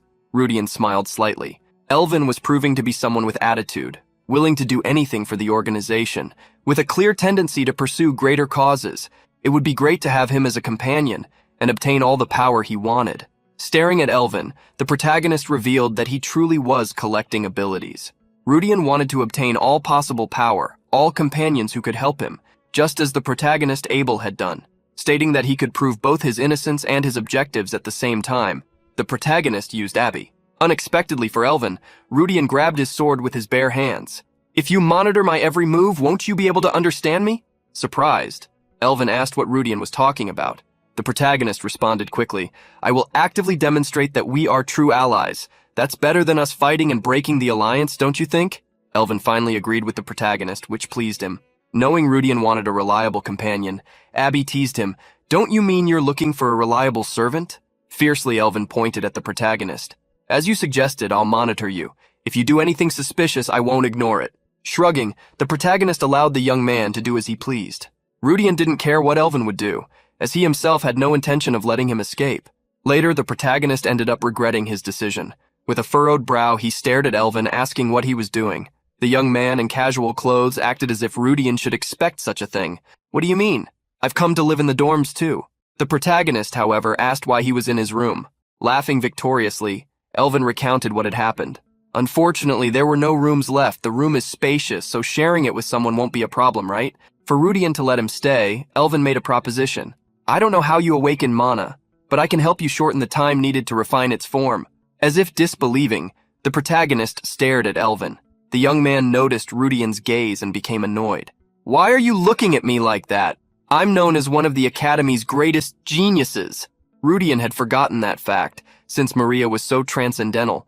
But Elvin was one of the characters who served a boss at a certain point in the story. The 24-year-old, who possessed a combat power above 4,100 points, was truly strong. Thanks to the special psychic power statistic, even if the others were basic, at the level of a common knight, his combat power became immense. Currently, Elvin was not only superior to Alec Huma, whom Rudian had already fought, but also had higher statistics than Marquis Gus before his transformation. Considering his age, Rudian could only call him a monster. Trying to further convince Rudian, Elvin stated that sword training would be just a small help. "You confidently said you'd prove your righteousness, but if you think I'll quietly watch everything, you're making a mistake." The protagonist had no intention of keeping Elvin idle, and promptly accepted the help. Quickly, Rudian jumped onto the bed. "About that, I have a plan. Would you trust me and follow it?" Elvin was a little confused, and heard Rudian continue. "With our current abilities, approaching evil beings is no different from putting your head into a tiger's mouth. That's why we need to find something to protect our heads, even when they're inside the tiger's mouth." Faced with Rudian's analogy, Elvin was confused. Sometime later, Luciella received Rudian and the Kepler siblings in the student council room. With a serious look, she declared, "In the name of Duke Vincent von Delfione, I accept your proposal. If you dedicate yourselves to the safety of our family and the Empire, we will strongly support you to shine in your future." The protagonist was pleased with Luciella's answer, who suddenly turned to Elvin. "Now that we've formed an alliance, as proof, though it's unfortunate for Karen, you will be accepted as Uncle Keitel's disciple." A shock and despair arose in Elvin's gaze, who did not expect such a thing and could only nod. After handing over the position to Elvin, the young woman asked Rudian what he planned to do. Without warning, Luciella ended up blushing when Rudian approached her, coming within inches of her face. Ignoring the girl's reaction, the protagonist leaned close to her ear and whispered, "Marquis Belstad was a minion who used the power of darkness. Such a person offered his adopted daughter to the third prince. He didn't offer his biological daughter, but the adopted one. Do you understand what that meant?"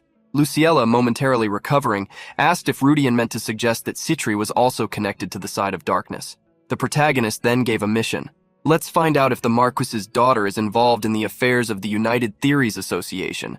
If a new head takes over, it might be someone intimately connected to her." Luciella believed it was impossible for a mere lady to be involved in important responsibilities of a merchant company. Regardless, Rudian knew what needed to be done.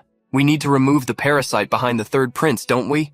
As soon as Rudian made such a suggestion, Luciella froze due to hatred. "Exactly. We need to eliminate the parasite." Abby, seeing Luciella's expression, couldn't imagine who the real minion of darkness was. After recovering, Luciella cleared her throat to ask what they should do. The protagonist explained that the dark beings had already infiltrated noble society, including the military. Therefore, they needed to bring them to the surface. Rudian's goal was simple. First, we need to cut off all their limbs. However, to achieve this, the path would be long. For that purpose, I'm thinking of a dungeon attack strategy to strengthen ourselves. There's even a good dungeon nearby. This particular dungeon would be a stepping stone for a future Dark Lord. Although its difficulty was high, clearing it wouldn't be impossible. Luciella, upon hearing about a nearby dungeon, was astonished. She couldn't believe there was one so close to the capital. With a confident smile, the protagonist revealed the truth. The dungeon was inside the capital. In reality, there were 3 dungeons. 2 weren't related to dark beings, so he could let them be. The protagonist revealed his plan.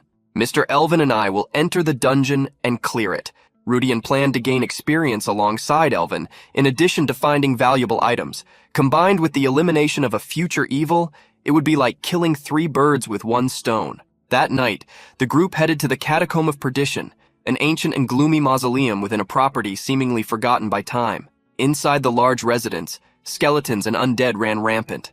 However, interrupting the monster's peace, Luciella appeared, brandishing her sword and eliminating each one with a smile on her face. Maria, assisting Luciella, pointed to a spot where an undead knight had appeared. Luciella became excited to see that a worthy opponent had finally shown up. As another monster emerged, a skeleton mage, Maria herself stepped in, overflowing with psychic power to create shockwaves. Behind the girls, Rudian and Elvin, who had come to the dungeon to level up, ended up sidelined, as the girls were already handling everything on their own. Confused, Elvin asked, "Didn't we come here to gain some practical experience?" Sharing the same frustration, Rudian replied, "That was originally the plan, but it seems we won't be able to." A sense of despair appeared in Rudian's eyes because, at that rate, what he sought to obtain in the dungeon wouldn't fall into his hands. A few hours earlier, when Luciella heard about the dungeon, she became pensive. Seeing her expression, the protagonist wondered if it was really that shocking to have a dungeon inside the capital. It made sense, as Luciella's family was one of the Empire's managers. Suddenly, her pensive and worried expression gave way to an extremely enthusiastic smile. "This is truly interesting information.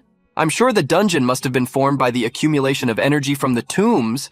The girl began to imagine scenes from books like undeads rising on the battlefield. The protagonist tried to explain how it happened, but an excited Luciella only thought about going with him, quickly warming up her muscles.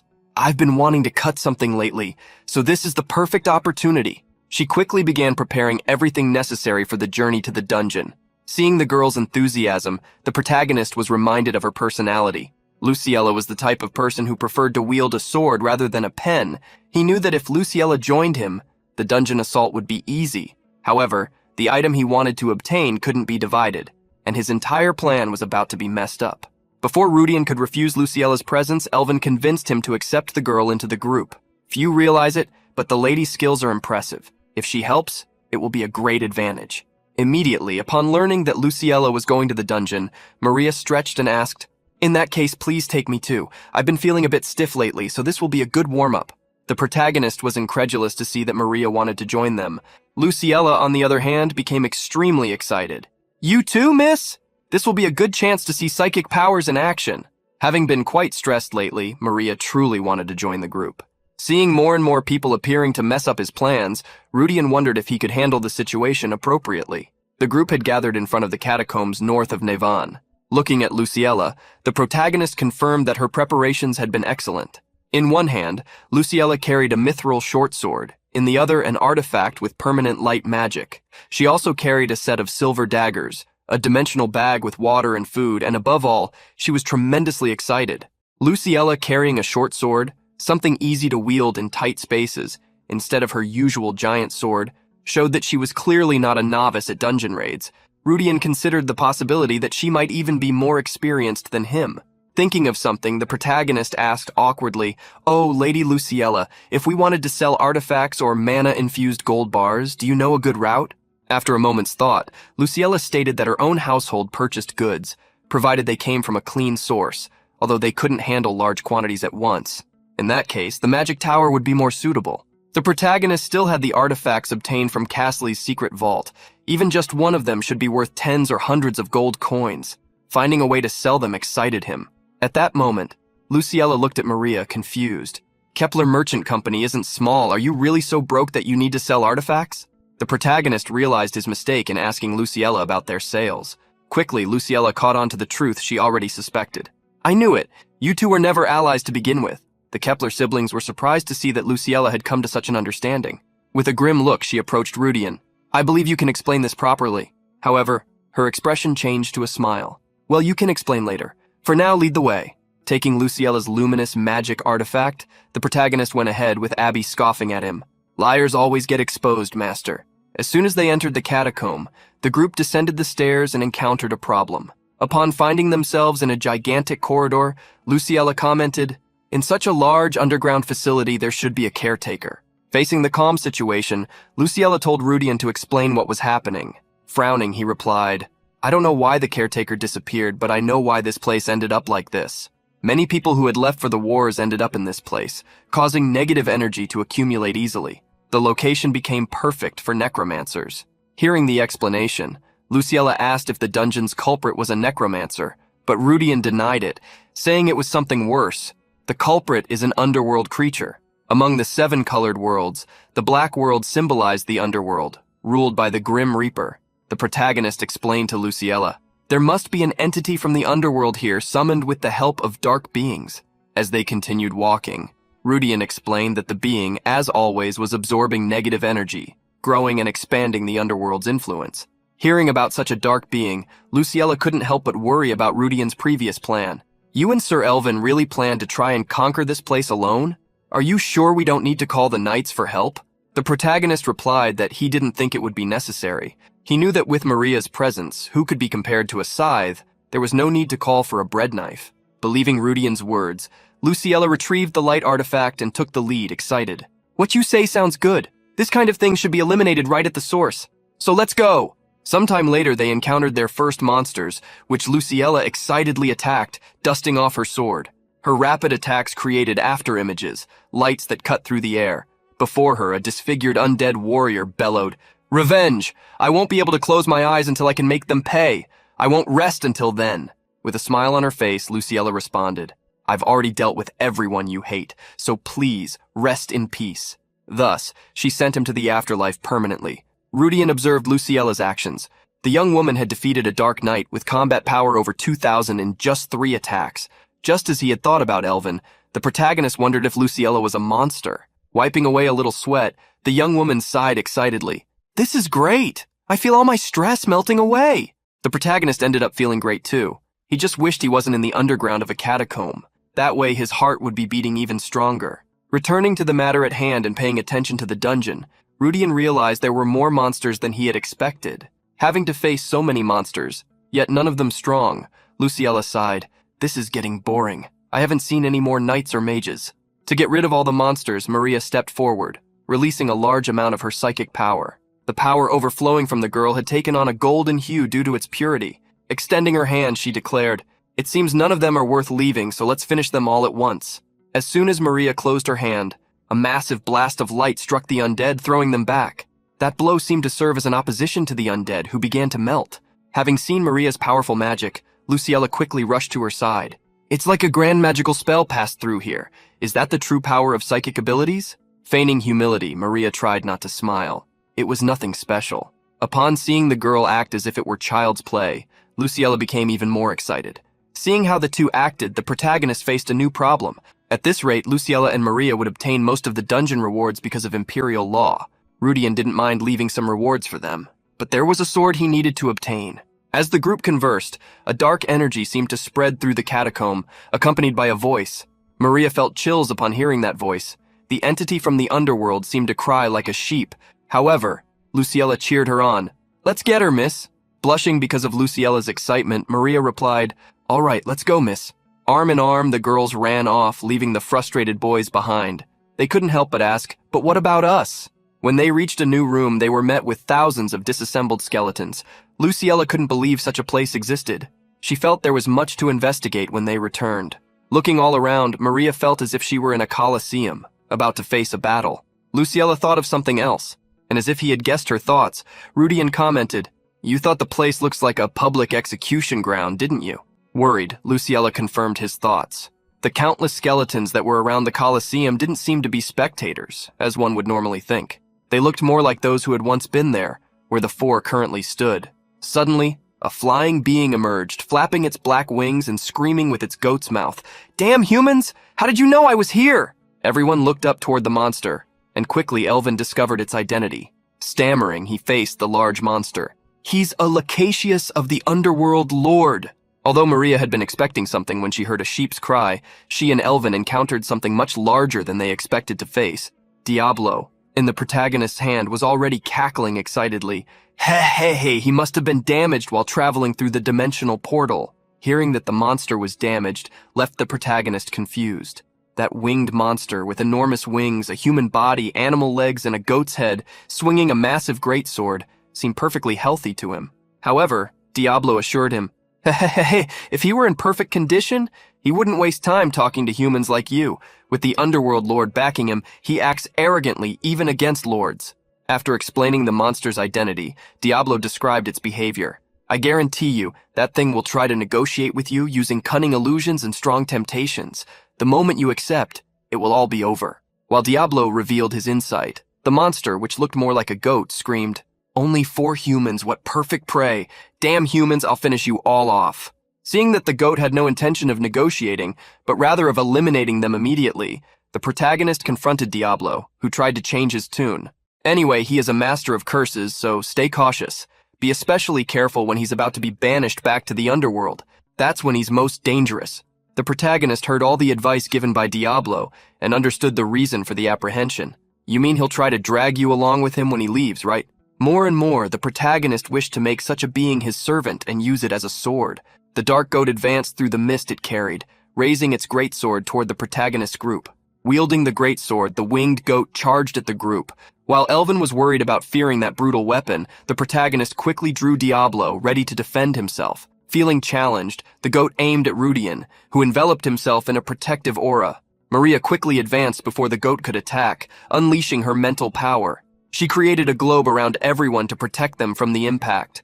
The sword heavily struck Rudian's barrier, creating a large shockwave, but it was prevented from advancing. As soon as the attack was blocked and the barrier remained standing, Rudian smiled confidently. Luciella and Elvin didn't stand idly by. Trusting Maria's protective power, they advanced with their swords drawn. They quickly surrounded the goat, which couldn't focus on both of them at once. Wielding their swords, they passed through the monster after striking it. Suffering the duo's attack, the goat bellowed in agony. Seeing that they had gained an advantage in the fight, Maria commented to Rudian, "He's not as impressive as I thought he'd be." The protagonist broke into a cold sweat, knowing that the powerful monster was seen this way by Maria only because she was too strong. If only he and Elvin had been fighting the goat, the situation would have been much more dangerous. The protagonist looked at the monster's information, named Dugo, and almost fainted upon seeing that it possessed 113,000 combat power points. Oblivious to these stats, Maria tried to analyze it. It seemed to be under some higher restriction, and that's why she wanted to finish it before it became a problem. Noticing that the goat seemed to be guarding something, Maria pointed upwards. The protagonist followed the indicated direction and discovered an orb floating amidst the shadows. He frowned, wondering what that wasn't in the original story. The orb didn't seem to emit mana or spiritual energy. Maria had a simple plan and revealed it to Rudian. "No matter what that is, we can find out as soon as we defeat the monster." Rudian smiled upon realizing they thought the same. Using his psychic power, Elvin ran around the giant goat trying to control it. Sad that she hadn't brought her Ziadlika sword, Luciella still enjoyed fighting the creature. Looking at his own sword in his hand, Diablo, the protagonist, realized he couldn't judge her. Returning to focus, Rudian decided it was time to join the fight.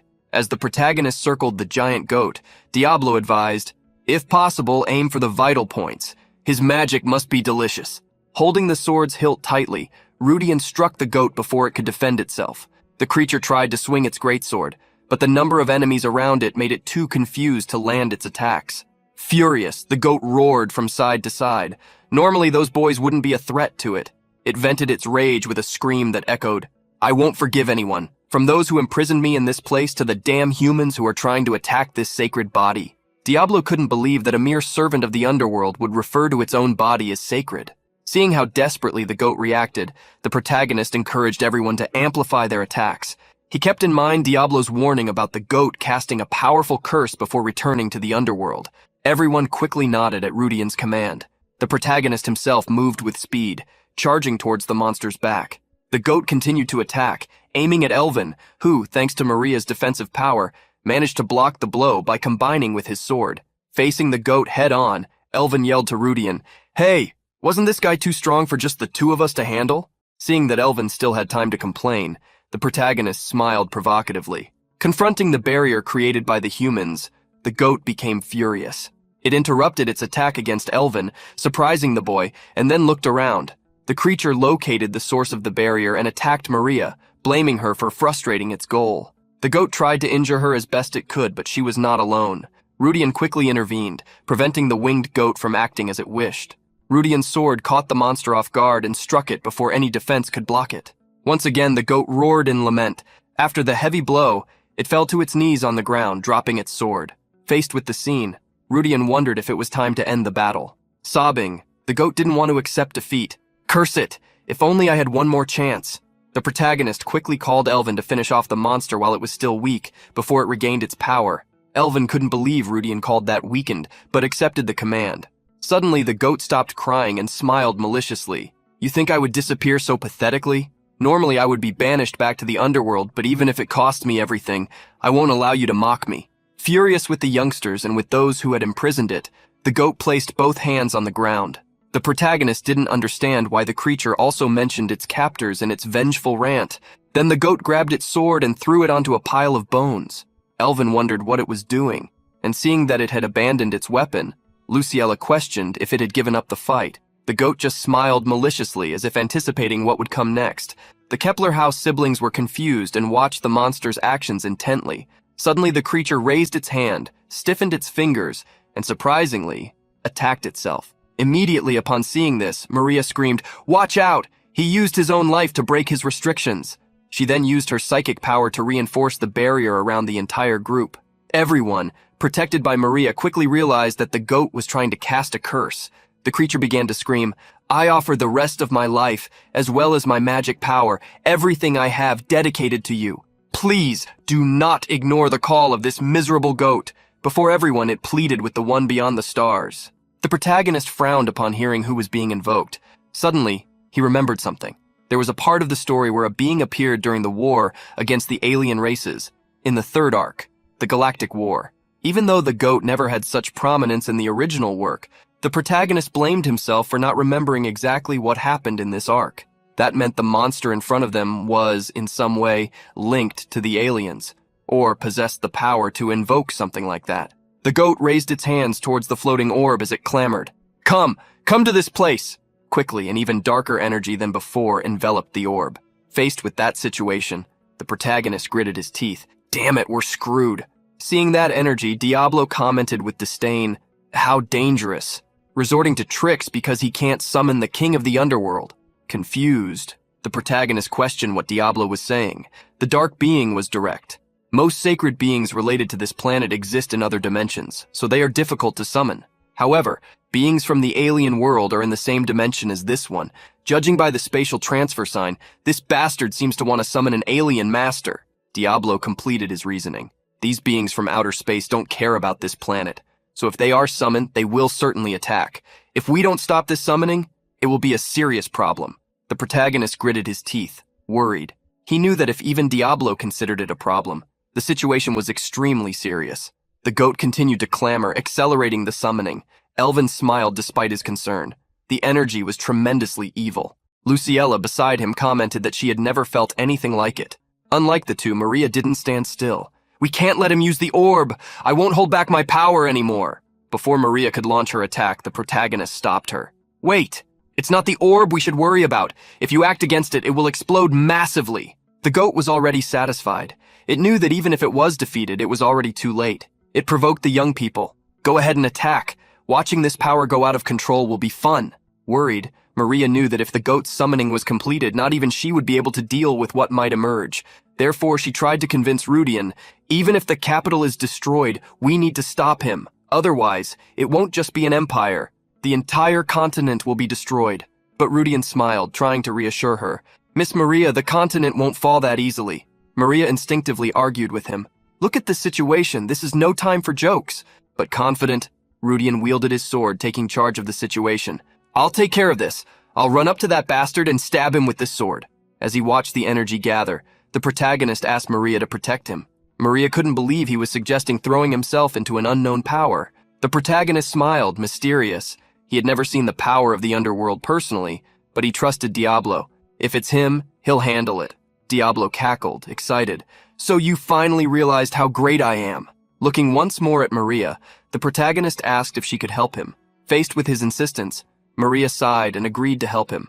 The protagonist walked slowly, enveloped by the psychic energy that Maria created around him. Investigatively, Rudian asked Diablo how much time they had.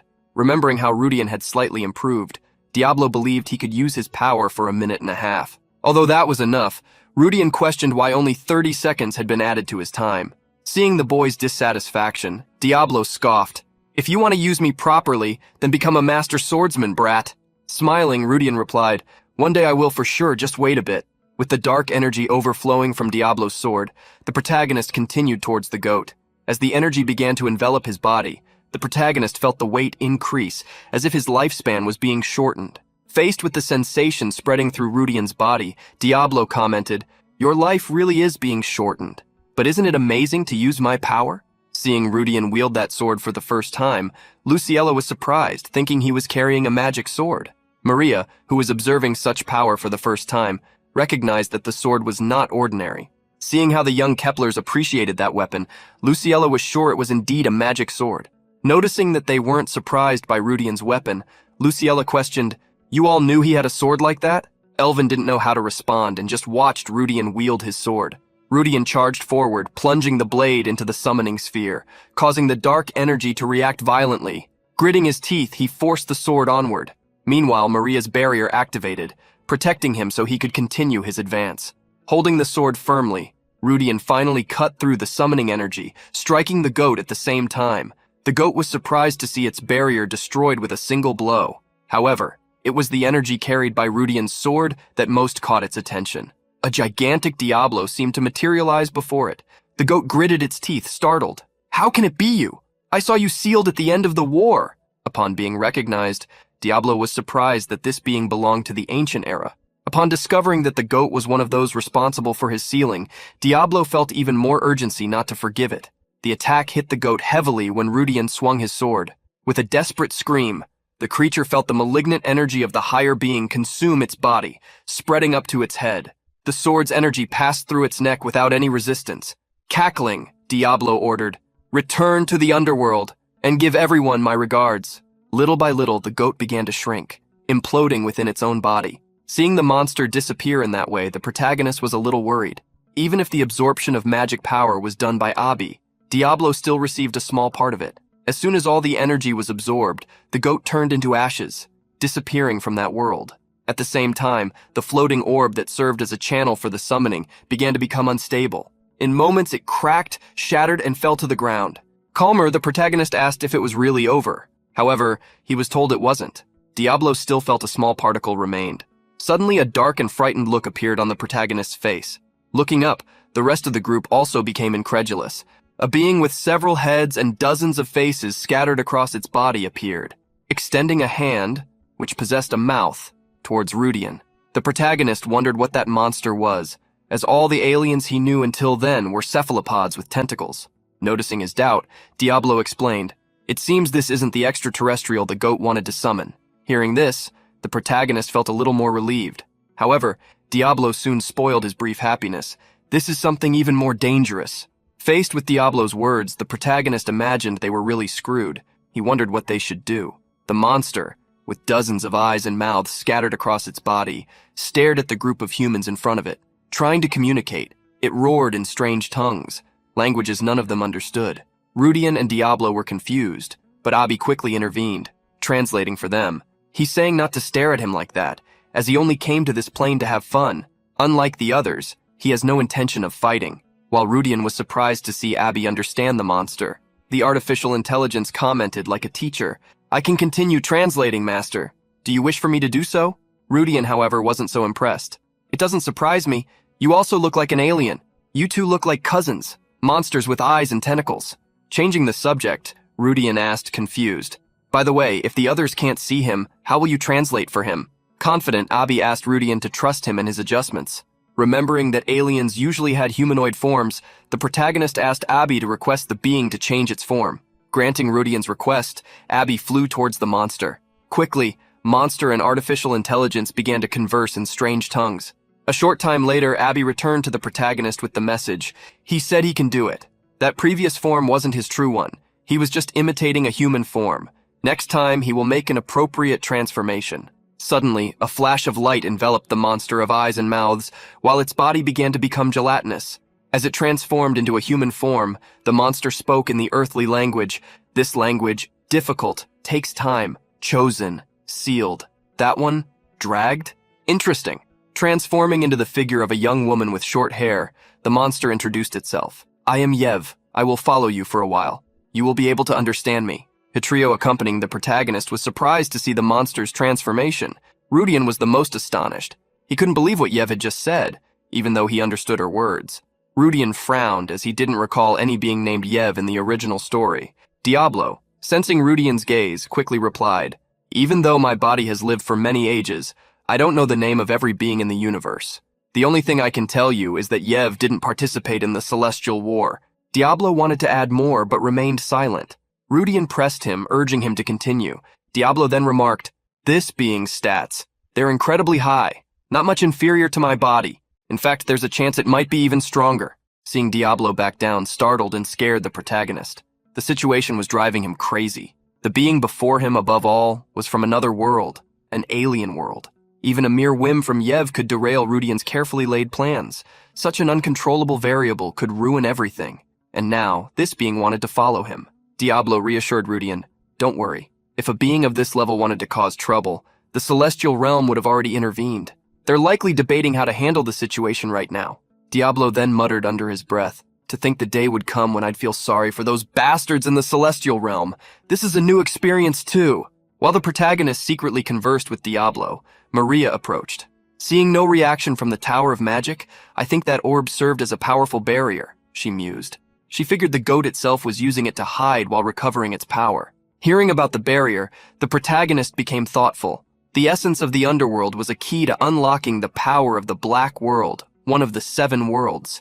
In the original work, there wasn't a clear description of this item.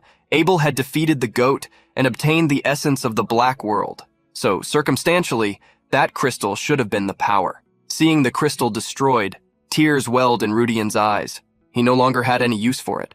Rudian then turned his attention to the great sword left by the goat and, using his psychic power, commanded it. The sword floated towards him, lifting itself from the pile of bones. In moments, the sword, which was even bigger than him, landed in front of him. Walking over to it, the protagonist placed his hand on the hilt and ordered, Shrink!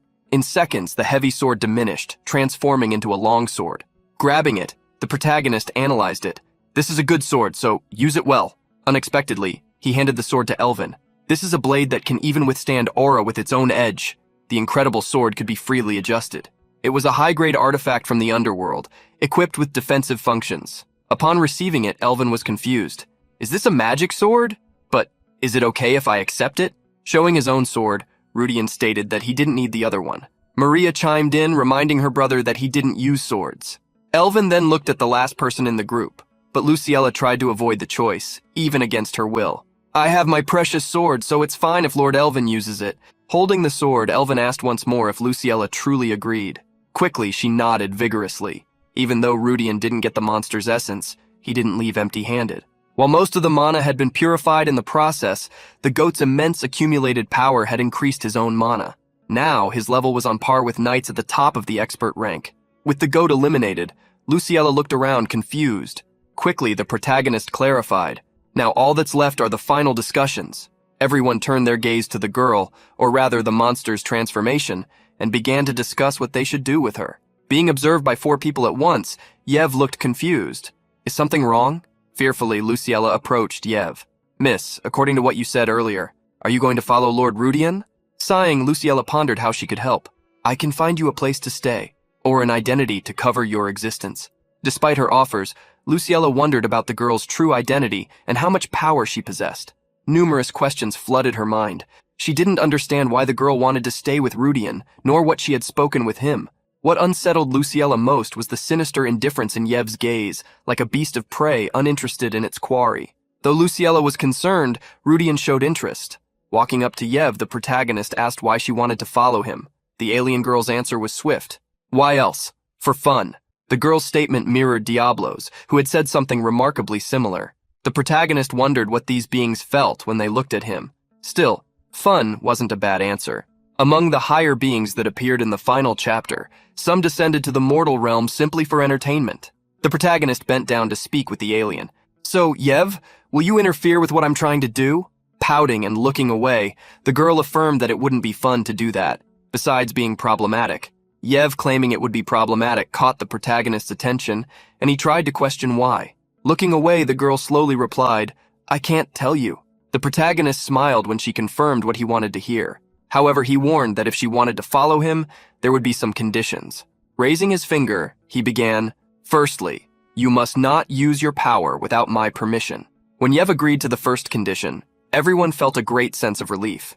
The protagonist then moved on to the next conditions. She couldn't let others know of her existence and had to hide her power completely to avoid being found. If Yev's stats were truly among the highest in the universe, there was a high chance she would attract the attention of other alien civilizations. If that happened, all of Rudian's plans would be thwarted. Frowning, Yev thought for a moment but accepted the term. As soon as she accepted the second rule, the protagonist told her the last one. In a distant location from the catacombs, a man in a palace furiously tore a scroll. In front of him, a man whimpered on his knees. I'm sorry, master. Because of the powerful barrier created by the goat, it took some time to understand the situation. The master gnashed his teeth furiously, especially upon hearing that Luciella had defeated the monster. He couldn't believe his servant's words. A mere human defeated that goat along with a brat who still smells of milk and diapers? The information about the goat leaking was already a problem. However, the bigger problem was the fact that they didn't know what they were up against. Wings grew on the furious dark being's back as his rage regarding Luciella increased. If a human had at least eliminated that thing, the consequences would normally have devastated part of the capital. Kneeling, the man in front of him stated that they were already investigating through all possible channels. Irritated, the master turned to another person. You still haven't managed to get rid of Lady Luciella, Asmodeus? The woman sitting on a sofa with two young men looked surprised. With an annoyed smile, she questioned the man. Why is it my fault that she's causing trouble? My target isn't her, but the third prince. I admit that she's an obstacle that needs to be removed for a greater cause, but are you implying there's a problem just to connect me to her? Seeing the man scoff and look away, Asmodeus stood up.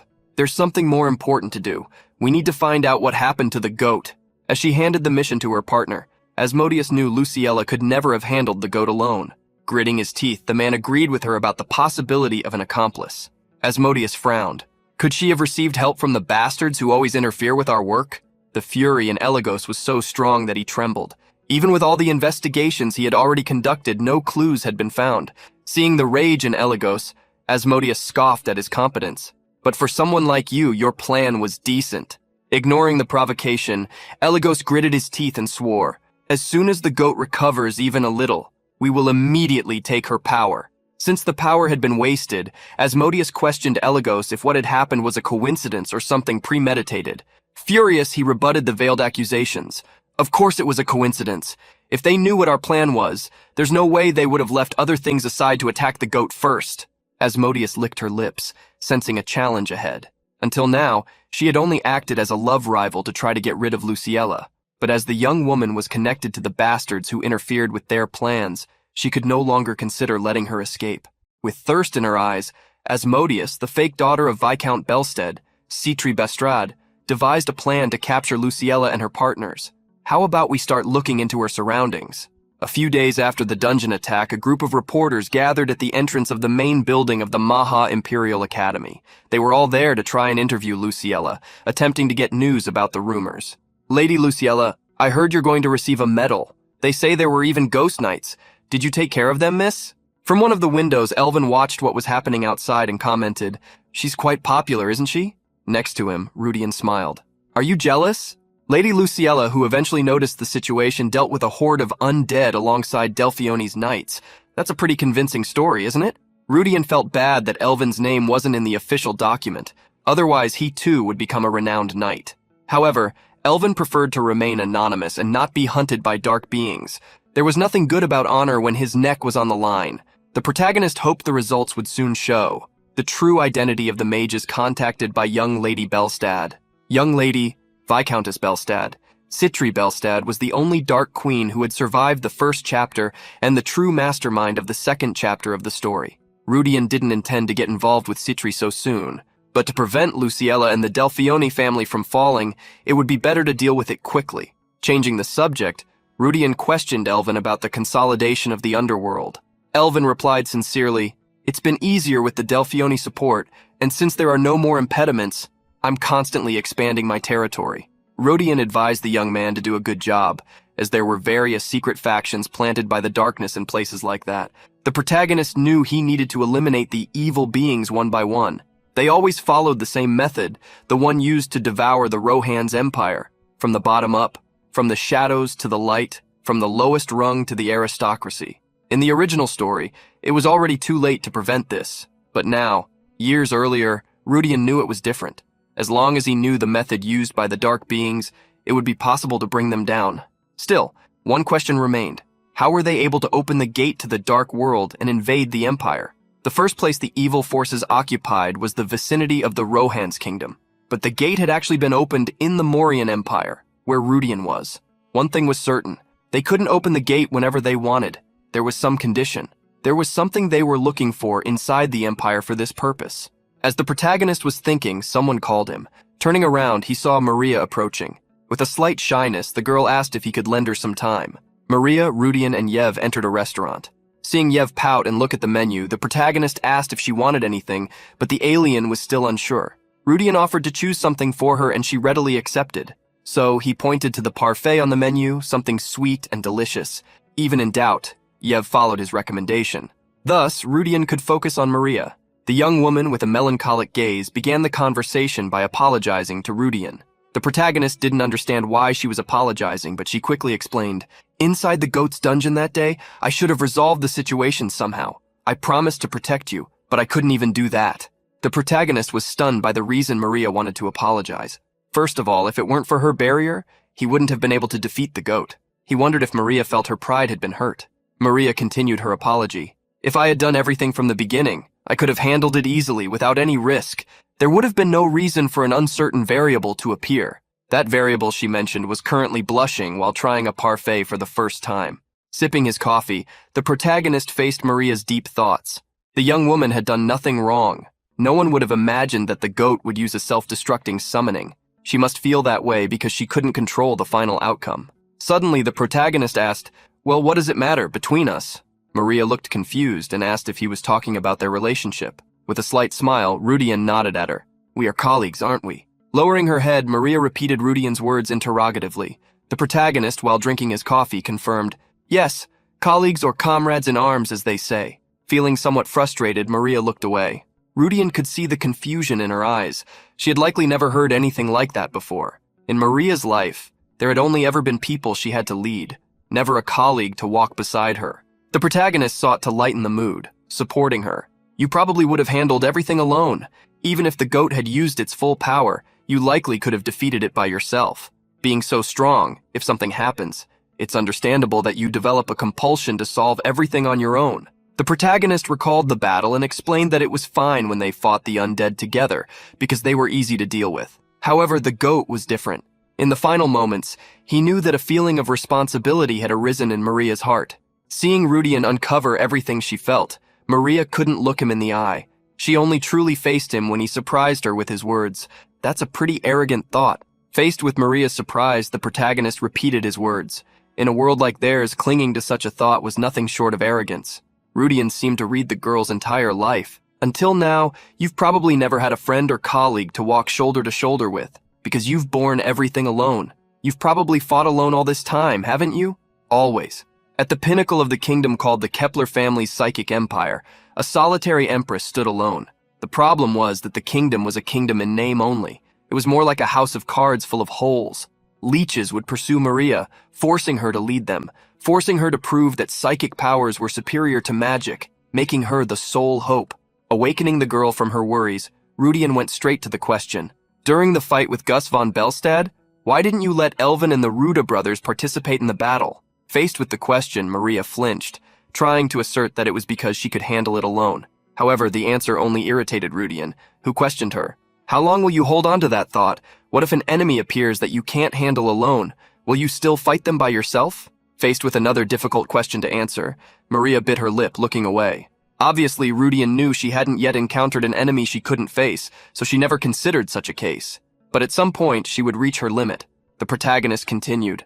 Among the enemies we'll face from now on, there will be those even you couldn't handle. Will you still face them alone? Rudian wasn't talking about the dark beings. In the grand plot of the story, the dark beings were a mere appetizer. Even if Maria becomes complete, she would hit a limit against divine beings or beings like the one currently eating parfait. Rudian extended his hand to the young woman. We are colleagues, Maria. Colleagues share their goals and walk the same path. Not all colleagues can have the same skill level, but if there's something we lack, we need to be together to overcome it.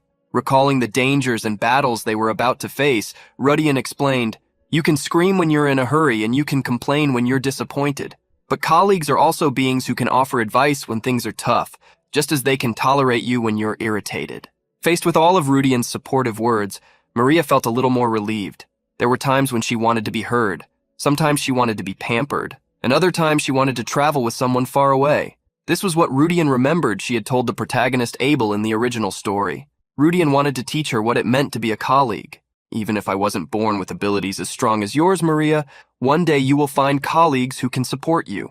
Rudian was ready to make that a reality. Maria felt Rudian's words resonate within her. Extending her hand, she made a request.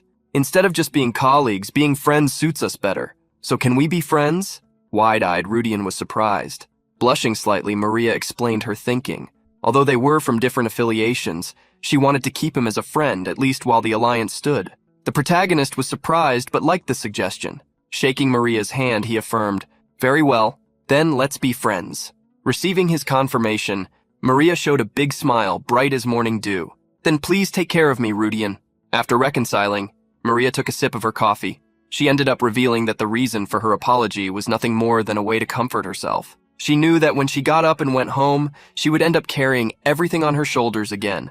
But she had a request for Rudian. So please, when I'm going through difficult times or I'm exhausted, listen to my complaints. Maria wanted Rudian to trust her in the same way, because contrary to appearances, she was quite respected. Rudian also wanted to lean on Maria, because that's what friends were for. But something in her words worried him. But aren't you respected only for your strength? Faced with the provocation, Maria almost attacked him. Rudian laughed desperately, seeing his life flash before his eyes. Still, he thoroughly enjoyed his time at the cafe. It had been quite a while since he could talk to someone, thanks to the tremendously tenacious life he'd faced since his possession. He hadn't even spoken to someone of the opposite sex for more than 10 minutes in all these years. Upon standing up, Maria wanted to get back to work, especially since the Ruda brothers must have been waiting for her. She thanked him for the fun they had, bidding Rudian farewell. After her departure, the protagonist frowned, lost in thought. One day he would need to deal with the psychic empire. The reason Maria had grown so much was, for the most part, due to the excessive expectations and ambition of the psychics. As soon as Rudian finished his coffee, the girl beside him spoke again. Anything else? When the protagonist looked curiously at Yev, the alien with dirty cheeks, had already devoured all the dessert. Seeing how the parfait pleased the alien's palate, Rudian quickly ordered a new parfait, this time in an extra-large portion. Suddenly, while playing with the forks, Yev began to murmur, the color of the soul has become a little clearer. The protagonist looked at her, surprised, hearing her speak while smiling. The fate of ruin has been largely avoided. As expected, it's interesting. The protagonist frowned, wondering if Yev also knew about Maria Kepler's ruin in the original story. Trying to investigate, he asked Yev if she meant that not all ruin had been avoided, or if there was still something to be prevented. Eating her new parfait, Yev confirmed. As he walked with Yev, who was eating a giant ice cream, Rudian kept a wide smile on his face. Becoming friends with his favorite character from the work made him extremely excited. It was like becoming a school friend with an idol he admired. He knew that if the main story had begun, he wouldn't even have dreamed of it.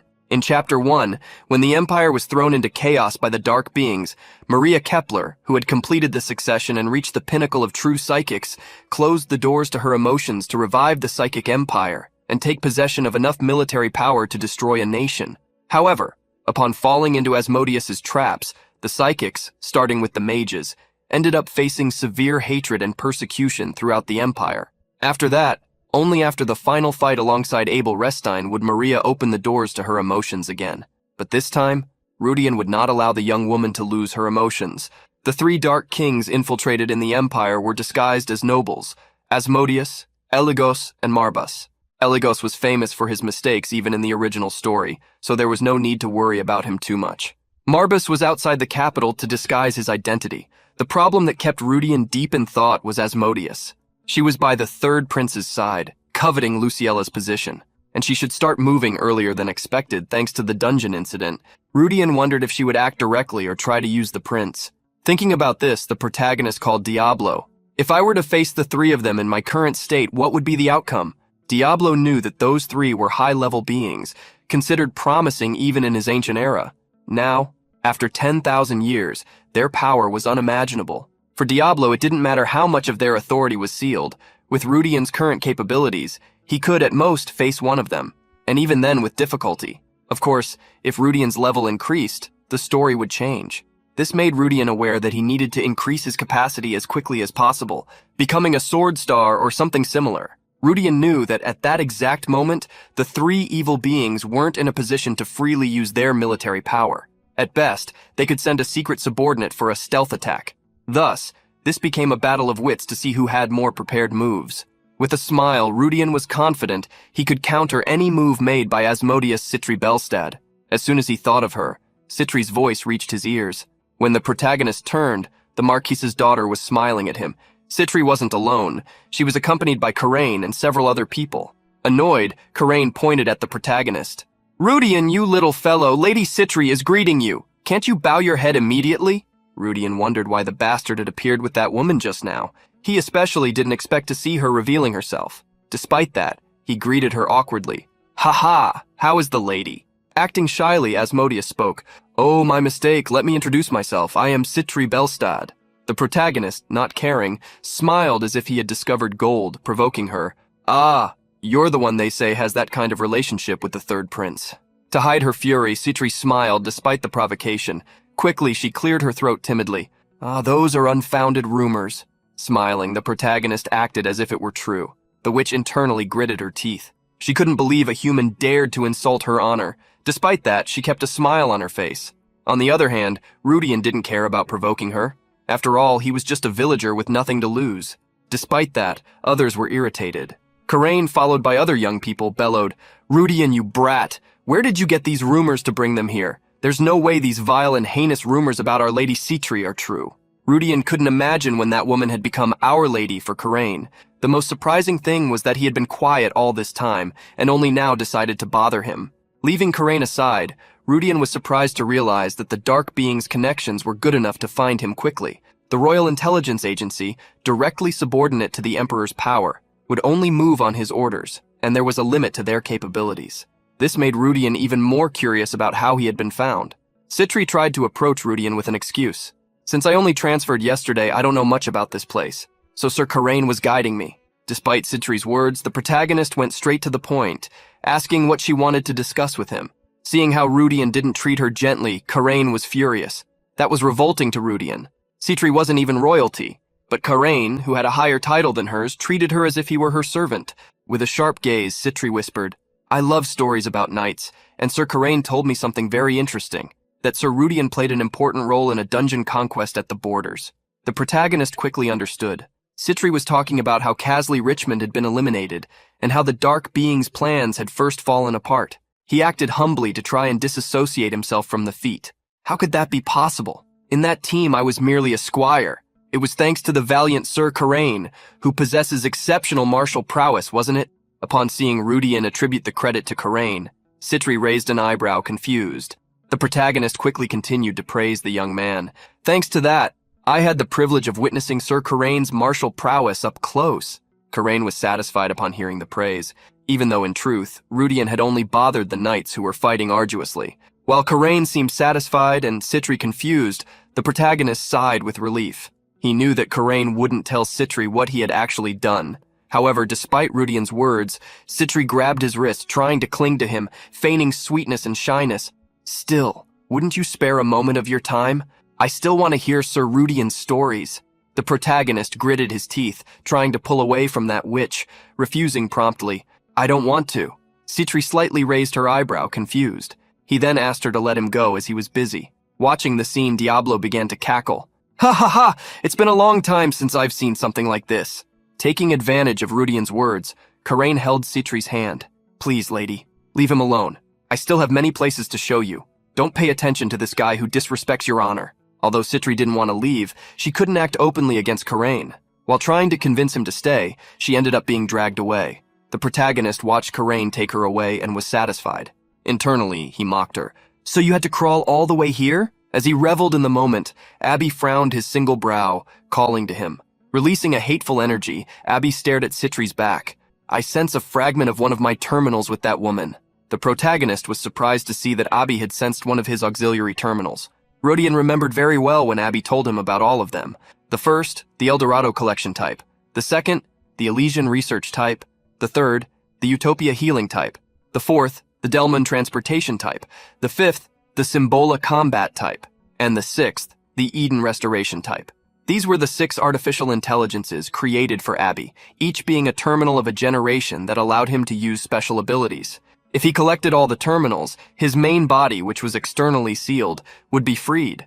Citri possessing only a fragment meant that she had not obtained the complete terminal, which was a relief. Worried, Rudian asked about which of the auxiliaries Abby was talking about. Abby was referring to the first generation, the collection-type artificial intelligence, the Eldorado. Rudian was relieved it wasn't a combat-type auxiliary, which could even cause the end of the world. Seeing Rudian deep in thought, Abby tried to nudge him to get his attention. Worriedly, he explained about Eldorado. Its purpose is to collect, so its subspace is filled with all kinds of artifacts collected by my creators. Of course, most are sealed, so they cannot be released without the aid of my main body, but depending on how they are used, they could easily destroy a planet or two. The protagonist almost fell over upon hearing the destructive capacity of the stored artifacts. Abby quickly advised, "Since the power of the terminals is immense, you will need to create countermeasures." The protagonist began to understand some things better. Now it was clear that the reason the Dark Being's gate had been opened in the Mauryan Empire was because Abby's terminal had been obtained by Asmodeus. The common point between the two was that they were not addressed in the original story. Rudian and Abby, with dark gazes, had a common intention. "Asmodeus, we'll have to corner you a bit more, won't we?" On that day, Luciella met with Maria and Elvin. They were analyzing some documents that claimed Citri Belstad had been transferred to the academy. This was something that the third prince had personally organized. The records that Luciella could hardly believe stated that Citri's father had disappeared and that her family was about to fall apart. The third prince had taken care of the Belstad family situation. The only remaining blood relative, Citri, would be protected at the academy. Curious, Maria Kepler asked if there was any opposition from the imperial family. "It seems that the prince is interfering too much in the affairs of noble families." For Luciella, there was no reason for objection from the royal family. "We need to consider the vast fortune of the Belstad family." Analyzing the information she had, Luciella believed that the prince and Citri had devised a good plan. Downcast, Maria felt relieved to learn that the prince had not asked Luciella herself to take care of Citri. As soon as she heard about the possibility of such a thing, Luciella crumpled the letter with a manic and terrifying look. If that were to happen, the Dufioni family would surely orchestrate an attack on the royalty, wouldn't you think? Elvin smiled, trying to hide the fear he felt.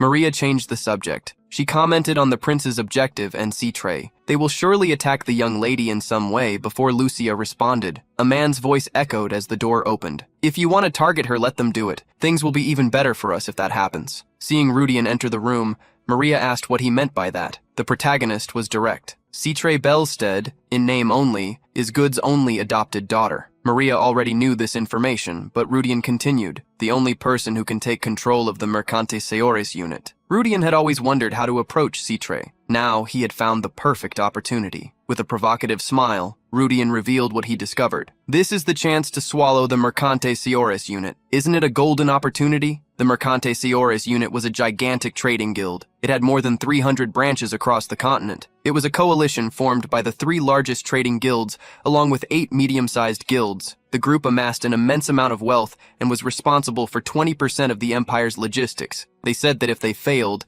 the capital's functions would be paralyzed for days. They did not receive funds only from the empire, but also from across the continent. Elvin saw two problems with Rudian's plan. They did not have a strategy to absorb the trading guild. The conventional method would be to acquire small parts of it, but that was practically a dream. Even if the Delphione and Kepler houses joined forces, the Mercantesaurus unit would still have more wealth. The second problem, according to Elvin, was the fact that Citre was connected to dark beings. For him, it was not possible that Citre had entered the academy without a purpose. Rudian certainly believed what Elvin was saying. The models were someone scheming behind a veil. Certainly there was someone acting as his agent, whether it was the third prince or someone else. But now that Good was gone, Rudian had a plan. We can swallow the mercantile units that remained uncontrolled. Following the book would take more than 1 or 2 days. After some thought, Elvin believed that 2 or 3 months would pass quickly, but a week had already passed since Good was eliminated. The transfer of Citre to the academy had already occurred. However, Rudian asked, "What method do you think Citre used to take power from the merchant guild?" Maria replied with one word: force. She imagined that Citre had subdued everyone with her power. Rudian pointed out that choosing the guild leader was something done in secret, so there was no need for honesty about the matter. The power of Asmodeus was the mark of a unique brainwashing. With that, she could consolidate her position in the guild in an extremely short time. Elvin picked up on Rudian's thoughts. "So, our job is to free those threatened and turn them into our allies." Rudian surprised him by confidently denying this. He reminded, "I already said, we will be the ones to swallow the merchant guild. What will remain for us if we bring people to share our profits?" Curious, Elvin asked what he intended to do. Rudian walked over to Lucielle's table. "In order to swallow the mercantile unit, gentlemen, we need to swallow her entire family first. The Belstead family." Surprised, Luciella questioned how he planned to swallow the Belstead family. Cicatrice was still there. Rudian stated that this was the main part. He reminded, "Citre is still an adopted daughter, not a biological one." He explained that, strictly speaking, the inheritance rights were recognized only because Good had no other children. After selling his own soul, he eliminated not only his direct descendants, but all other relatives with his own hands. With the involvement of the third prince, most would not dare to contest such a fact. Luciella, remembering the difficult situation, looked away in concern. It was then that Rudian picked up a ring and stated, "However, if there is no one from his family, we just need to create one, right?" He placed the ring down, concluding with confidence, "We can easily do this since this ring symbolizes the head of the Belstead family." Surprised, Elvin asked how he had that ring. Maria wondered, "Did you take it when you eliminated Good?" Faced with the questions, the protagonist replied, "What do you think about Rudian Belstead? Quite plausible, isn't it?" Scratching his head, he stated that he wouldn't necessarily take over the Belstead family. "I will be just a figurehead president." Lucielle didn't believe that a ruse like that would be easily convincing. The protagonist, however, was confident. "We have a person of high reputation who can certify the seal of the Delphione family. With this, he would make the Delphione family, who supported the third prince, declare confrontation against the Belstead family." Upon hearing Rudian's complete plan, Lucielle frowned, reflecting on the possibilities. The decision was in her hands. Lucielle smiled, making an excellent decision. Even with Elvin surprised, Lucielle stated she would persuade her father and the main family to follow the plan. Rudian smiled, just like Lucielle, who was burning with a desire for power. The merchant unity will be an incredible gift to receive. In the following days, various newspapers spread news about the emergence of someone claiming to be the heir of the Belstead family. His name, Rudin Belstead. A rift between the Delphione Duchy and the faction of the third prince was already announced. The nobles began to observe how that unexpected confrontation between titans would end, stating that this would be the incident that officially marked the division between the Delphione Duchy and the third prince. With fury, the third prince slammed his hand on the table. "How dare the Duke of Delphione create such a deceitful act? I will question him personally." Citre embraced the third prince, trying to calm him down. "If you are attracted, the situation will only escalate." Being reassured by Citre's hands, the prince asked what he should do. Citre offered to speak personally with the man named Rudian. Pretending to have a sweet expression, Citre stated, "If this is a misunderstanding and it can be clarified, things may resolve smoothly." She had already investigated Rudian's past. However, she could not act irresponsibly, lest she ruin her plans. Citre licked her lips, thinking, "If he desires the Belstead family, I will give it to him. However, with the power of lust I possess, I will first turn him into my slave." In the main building of the Imperial Academy, Citre and Rudian met. Citre walked towards him, commenting that she had never imagined they were from the same family. In response, the protagonist merely snorted, as if mocking her. trying to appear like a sweet girl. Citri bowed before Rudian while saying, "The outside world is a mess because of the Belstead family's succession rights. We shouldn't fight over something like that, right?" The protagonist agreed, smiling internally, as they both had no relation to the Belstead family and were competing for the title of successor. Citri approached Rudian, saying she could give him the position of head of the family. However, getting extremely close, with serpent-like eyes, she tried to enchant him. "But I will only do this if you promise to be with me." Appearing to be caught off guard, the protagonist murmured, "Be with you." Citri licked her lips, believing she had hooked him. She released the energy of the models,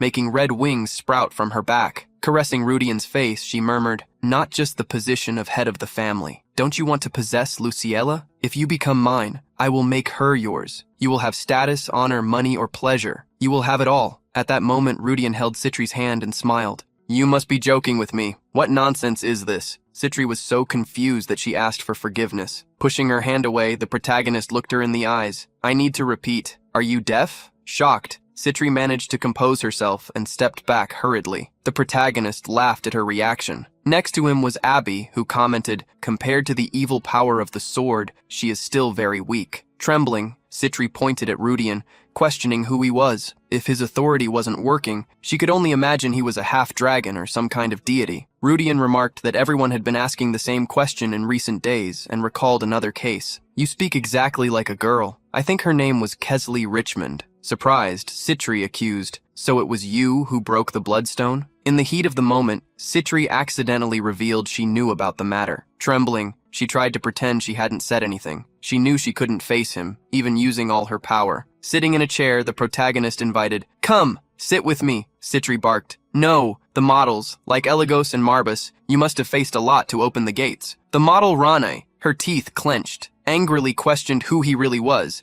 seeing how he knew about her and all her names. The models felt an overwhelming pressure, as if under the gaze of something inescapable. Smiling, the protagonist stated that his identity was irrelevant and got straight to the point. Citri rebelled. "You will not form an alliance with us in any case until you open the gate of darkness. Anything you do will be in vain. It will take at least 3 or 4 years to achieve that, won't it?" The models gritted their teeth, but everything Rudian said was true. She didn't understand how he knew everything. Under the table, Citri extended her hand, conjuring her dark energy. However, Rudian was smiling maliciously, as if already knowing her intentions, considering taking an extreme decision. "Anyhow, the moment I act, everything you've built will collapse." Grinding his teeth, he clenched and asked what he wanted. The protagonist repeated his alliance proposal. "What you need to understand is that you crossed my territory first, and you still continue to irritate me." Itiri seemed confused, something Rudian already expected. In fact, there was no territory at all. Continuing, Rudian stated, "We don't care if you open the gate or not. Dealing with you is not difficult. However, dealing with those from other realms can be problematic." He also demanded compensation for all the damages caused. Additionally, he wanted a definition of territories to maintain a non-aggression pact. Faced with these demands,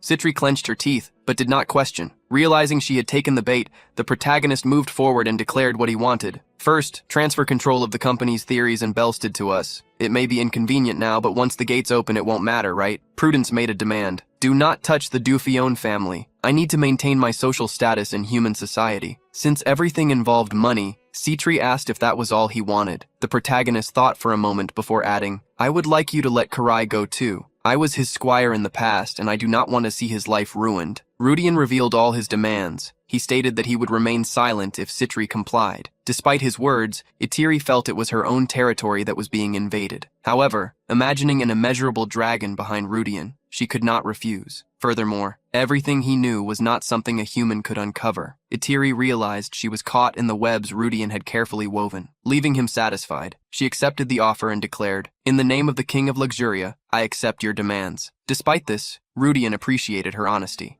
Citri made a reservation. "The third prince will not enter the agreement. I invested a lot of time in him. He does not belong to the Delphion family." Rudian did not insist. He could recover the prince by pushing a bit more, but he did not want to see him return humiliated to Luciele. With the agreement sealed, Rudian demanded the territories of Delphione and Iskar. He claimed he would not touch the families where disguised identities were being used. Citri fulfilled her part, declaring they would also not interfere with the Amara Academy. Finally, they set a deadline for the contract. until the gate was officially opened. Curious, Citri asked how she should call him. He responded with one name, Adora. For Citri, discovering the existence of a being that observed her was already a gain. Standing up, she looked at him with disdain and stated, "Your arrogance will be repaid with an appropriate price someday." Shrugging, the protagonist questioned if she was not being too cruel. "What would you do if I broke the promise?" Citri slammed her hands on the table, irritated. "Just as you declared the pact with your own mouth. At the moment you break it, you will suffer a devastating reaction. Do you think I look like an idiot?" What Citri did not know was that Rudian was insignificant enough not to receive any backlash. She bared her fangs, glaring at him with malice and hatred. "You won't lose for waiting. One day I will make you crawl at my feet and torment you for all eternity." As she walked away, Rudy mocked, "I will be looking forward to that moment." Despite revealing many of his cards, Rudian had bluffed enough for his plan to work. Approaching him, B asked if he would really fulfill the non-aggression pact with the models. The protagonist smiled in response. "Why would I do that?" Shrugging dismissively, he concluded, "Great beings may be bound by their own words, but I am not one of them." Mocking, Bai commented, "I no longer know who the real beings of darkness are. Her or you?" The protagonist took the comment as a compliment. After all, it was the human who deceived even the kings of darkness. When he returned to his lair and reported what had happened, the models faced the fury of Eligos. "You have lost your mind. How dare you act on your own without Marbas's consent?" Annoyed, the models commanded him to be silent, revealing that the enemy already knew all their plans. Eligos was shocked, not understanding what she meant. Recalling the Rudian, the models told everything that had happened, how they had been identified, and how he probably also knew about the core they had discovered. Eligos could only imagine that the opponent was a dragon, but the models thought differently. There was no intention of domination in him, nor the aura of a dragon. What the man who faced her exhibited was that of an ordinary human, and for the models there were only three possibilities. That was indeed his power. He was an alien species, or perhaps a deity. Faced with these hypotheses, Eligos exploded in fury. "Will we just stand here doing nothing? Being dragged like this is unacceptable. Whoever it is, my pride does not allow me to back down." His dark aura grew increasingly chaotic. "Who knows when he might betray us? We need to eliminate him first." Irritated, the models restrained him, reminding that they did not even know how powerful the enemy was. As the oath had been made in her name and did not involve her directly, Eligos felt free to act as he wished. Seeing how insane he was, the models did not try to stop him. "But do not fight in the capital. Whether victory or defeat, everything would be ruined. Besides, if I lose, I will consult Marbas and ensure he is expelled." Eligos was surprised and questioned what she had said, pointing at him and invoking the authority of his superior. "Citri," he coldly repeated, "you will have him sealed until the gates are opened." Even in the face of the threat, Eligos accepted the proposal. The models started to ignore him. Overwhelmed with problems, they let him act as he pleased. In the Duchy of Eufione, a confusion arose. The prince desperately demanded that Luciella be summoned. Duke Vincent arrived accompanied by several guards to prevent the third prince from causing a scandal, accused of disrespect. Prince Vincent sighed and asked him to accompany him to the office for a discussion. The third prince followed him, irritated. "Even for Delphione, you are meddling too much in imperial matters. I hope you have a plausible justification," Duke Vincent replied, only wishing that he would give his best. Upon opening the door, the prince found Luciella having tea, accompanied by Rudian. With a calm smile, Luciella welcomed the third prince. Horror. Unfazed, the young prince sat down, irritated, ready to confront Luciella. "What kind of game is this? What did you threaten Citri with?" Continuing her tea, Luciella stated that she had never met Citri. However, Prince Horror raged, recounting what had happened. She went out to meet a guy named Rudian and suddenly declared she would give up all her rights. "If you hadn't interfered, do you think something like this would happen?" At this moment, Luciella turned to the person beside her, catching the prince's attention, and asked, "Lord Rudian, please explain what happened to the prince." With a confident look, the protagonist introduced himself to the prince. "I am Rudian Belstead, your highness." The prince gritted his teeth upon hearing Rudian Belstead. "What an imprudent bastard! How dare a mere commoner!" Seeing the prince angry, the protagonist honestly provoked him. "When are you going to grow up with resentment in your heart?" Horror stood up, raging. "You bastard! What is wrong with you to act so insolently?" The protagonist walked calmly around the room while speaking. "I'm saying that I don't understand. How can you be so reckless?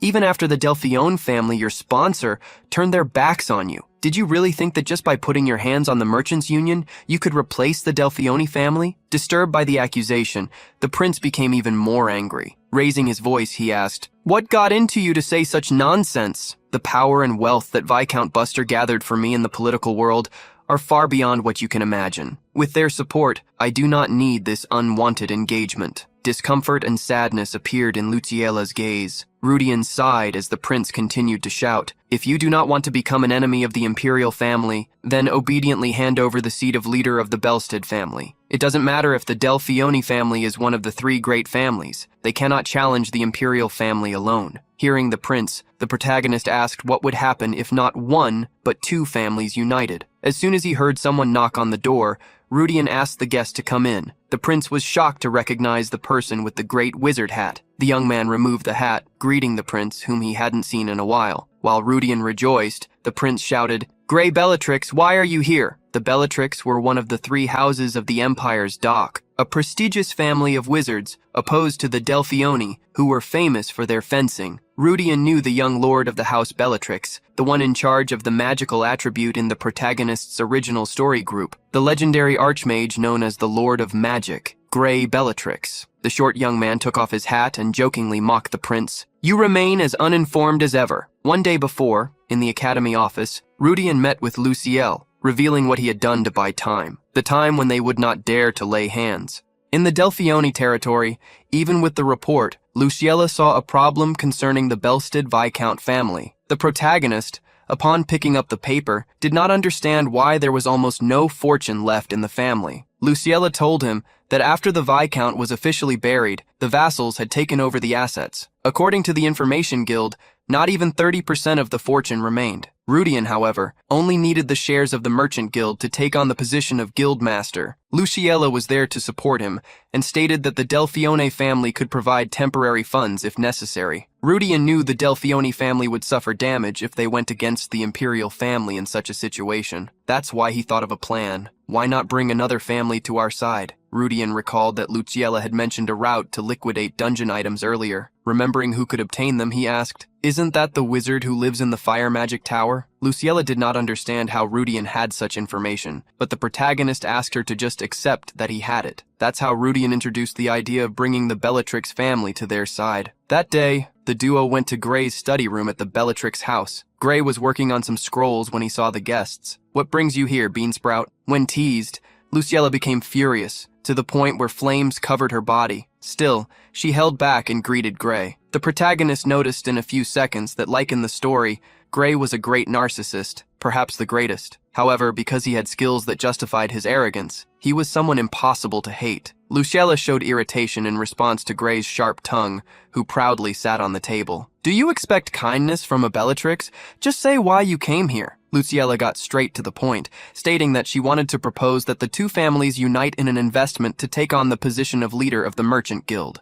Curious, Grey investigated the matter. "Do you want to divide the ally merchants? It's obvious that your fiancé, the third prince, is doing everything to completely swallow them. This is happening because of the competition for the title of crown prince." Looking away, Luciella revealed that other circumstances had arisen. Grey didn't even need proof. He imagined that the prince was already digging his own grave. However, he refused the offer. The benefits would certainly be huge. "But that doesn't mean we can be on bad terms with the imperial family." Luciella hurriedly tried to convince him. "If our two families join forces, even the imperial family won't be able to intervene recklessly. And it's not like we're proposing to become complete enemies of the imperial family. A portion of the shares will be offered to the imperial family." However, remembering the threat and the wealth the imperial family possessed, Grey stated that the chances of success were 50%. He wanted something more advantageous to be persuaded. Luciella let Rudian take over the negotiation. The protagonist approached Grey, claiming he wanted to show him something. A gold bar filled with mana was extended to Grey,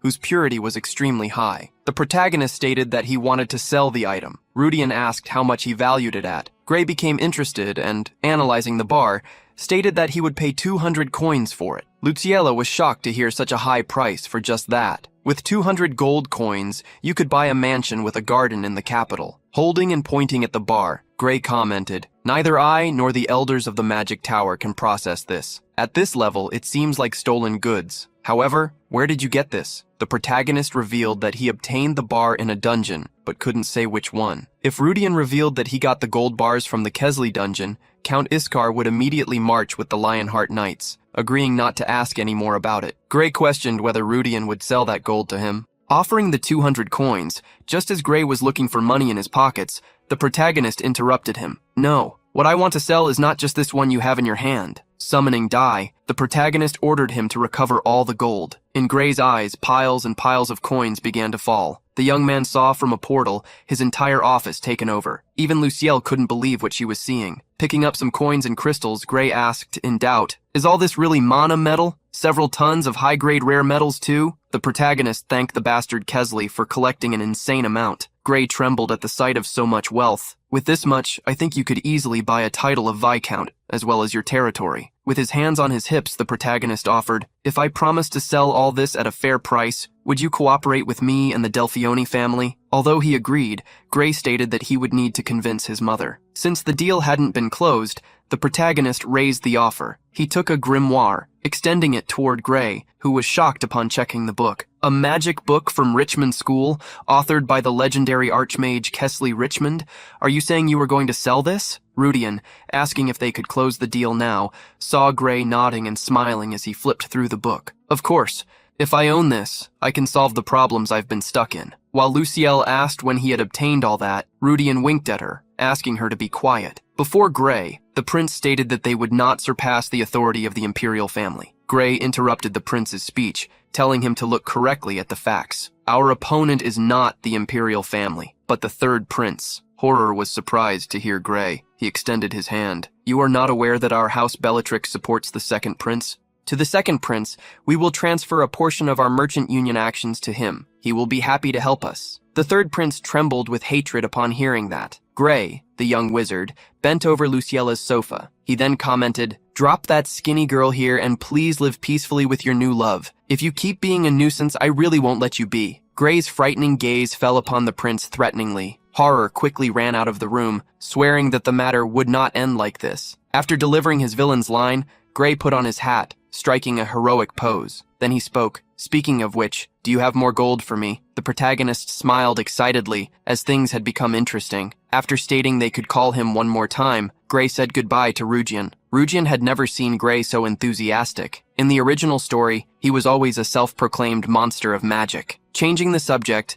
Rudian looked at Luciella and sat down next to her, asking how she was. Luciella, with teary eyes, stated there was no way to be well. She wiped a tear, recalling the past. "The third prince likes gentle and refined women. I have always been very masculine since childhood. No matter how hard I try, I have no chance of winning." Although Luciella had been a commander, she had an impetuous nature, always throwing herself into the front lines. Though she could not be called a lady, in terms of talent, grace, and intelligence, she had no low scores in anything. Luciella's misfortune was simply the third prince's disinterest in her. With a serious look, the protagonist told Luciella, "The emperor once said that if the young lady had been born 10 years earlier, he would have made her the first princess, with luck." Without hesitation, Luciella was surprised to see Rudian knew what the emperor had said to her, stating it did not matter how he knew. Rudian changed the subject, saying it was not her fault, and that it was not in her nature to be so downcast.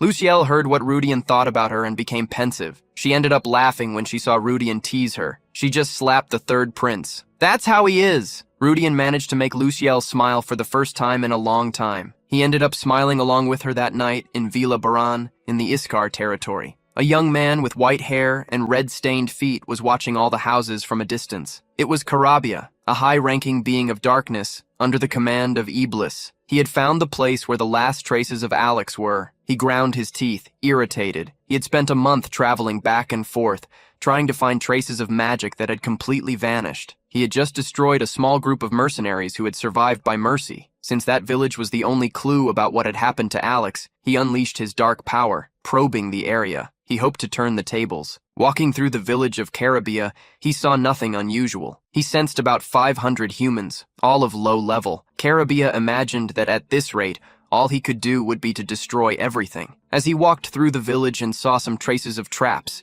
he knew that a battle had occurred there. That was exactly what left him perplexed, as the village was in perfect condition. The information he had obtained was correct. It had not been Marquis Cattell who dealt with Alex, but someone completely different. A village like that should have been reduced to ashes by a single cavalry unit, leaving nothing behind. There should be a reason for it to still be standing. Carabia thought of a way to discover the truth. Force the strongest person in the village to speak. The shadows of Carabia spread across the village. His body disappeared, reappearing in a residence. In the house of the village chief, Marco, upon seeing the unknown man, was surprised. "Who are you?"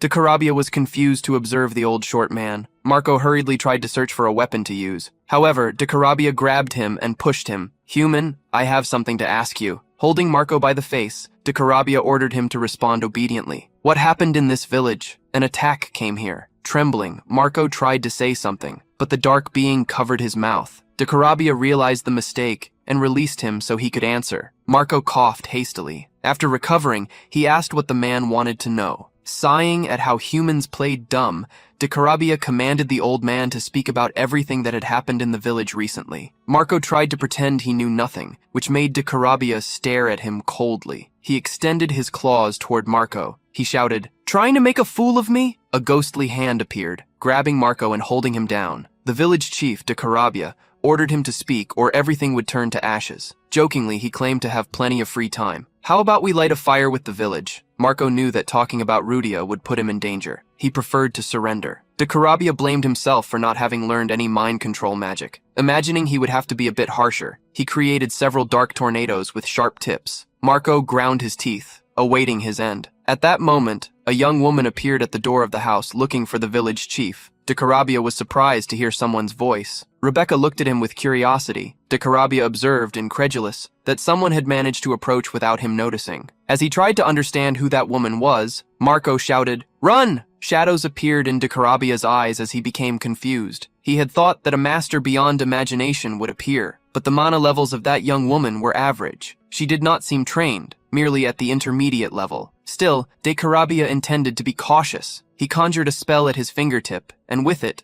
he coordinated all the dark tornadoes to attack Rebecca. All the attacks fell upon the young girl, pressing her against the wall. When the blows ceased, Rebecca fell to the ground, with injuries all over her body. Marco shouted furiously at De Carabia. De Carabia huffed upon seeing that the girl was nothing special. Thus he returned his focus to Marco, determined to toy with him and force him to reveal what he wanted to know. As Marco shouted, De Carabia's expression changed when Rebecca suddenly appeared behind him. De Carabia turned around hurriedly. "What is this?" He struck Rebecca with his arm, tossing her against the wall like a piece of paper. De Carabia bared his teeth, not understanding what was happening. The young girl didn't even use mana to defend herself. She had taken the hit with her body, and even after hitting the wall, she got up, relying only on her physical strength. Marco tried to shout for Rebecca to flee, but De Carabia silenced him, creating a shadow around his mouth. De Carabia walked towards Rebecca, wondering if he had made a mistake. Rebecca's hair began to change, turning red as wine. De Carabia still didn't care. He raised his hand, conjuring a shadow attack. With a mischievous smile and teeth sharp as hooks, he attacked her again. The spell advanced towards Rebecca, who at the last second extended her hand, creating a crimson sphere of energy. The two attacks collided in midair. De Carabia, with his mouth agape, could not understand what was happening. The magic cast by Rebecca, as red as the blood running in her veins, pushed De Carabia's attack back, revealing the power of the awakened mage. What surprised De Carabia the most was realizing that the magic that this young girl used came from evil energy. However, something more important was noticed by De Carabia. After repelling his attack, the young girl was absorbing all of his dark energy. Not understanding what kind of power that was, De Carabia retreated. After distancing himself, he created countless whirlwinds of shadows.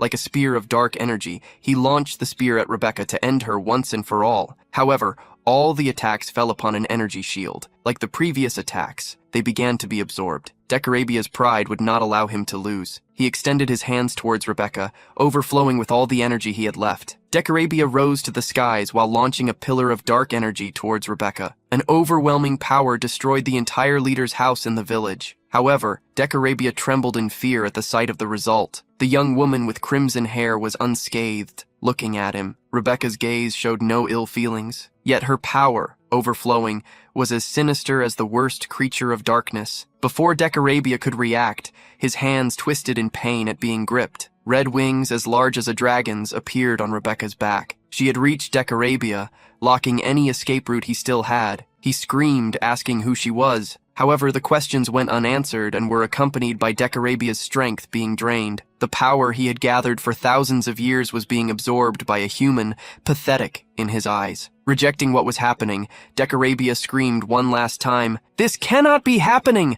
Not this time!" Rebecca looked at Decarabia maliciously, just to contradict him. "No, it really can, and it is." In the depths of Rebecca's red eyes, one could see the being of darkness emanating from her aura. In his final moments, Decarabia recognized that being, the primordial destroyer, the devil of wrath. The energy of the seven thrones was unexpectedly being felt, emanating from a human woman. Decarabia believed that, besides those sealed among the seven thrones, the others were decimated by revolts from their own subordinates, or so the stories said. He couldn't believe that she, the primordial destroyer, was hiding in the human world, sharpening her sword. He was becoming weaker and weaker due to his power being drained. From Carabia, he cursed his bad luck. When Rebecca descended from the heavens, Marcos emerged from the rubble. He was trying to check what was happening to her. Upon touching the ground, Rebecca fell into tears. "Boss, I broke our promise." Marcos was confused. Rebecca knelt down, sobbing, answering what he did not know. "The promise I made with Rudia. I shouldn't have. I promised him." Rebecca began to lose her mind while murmuring,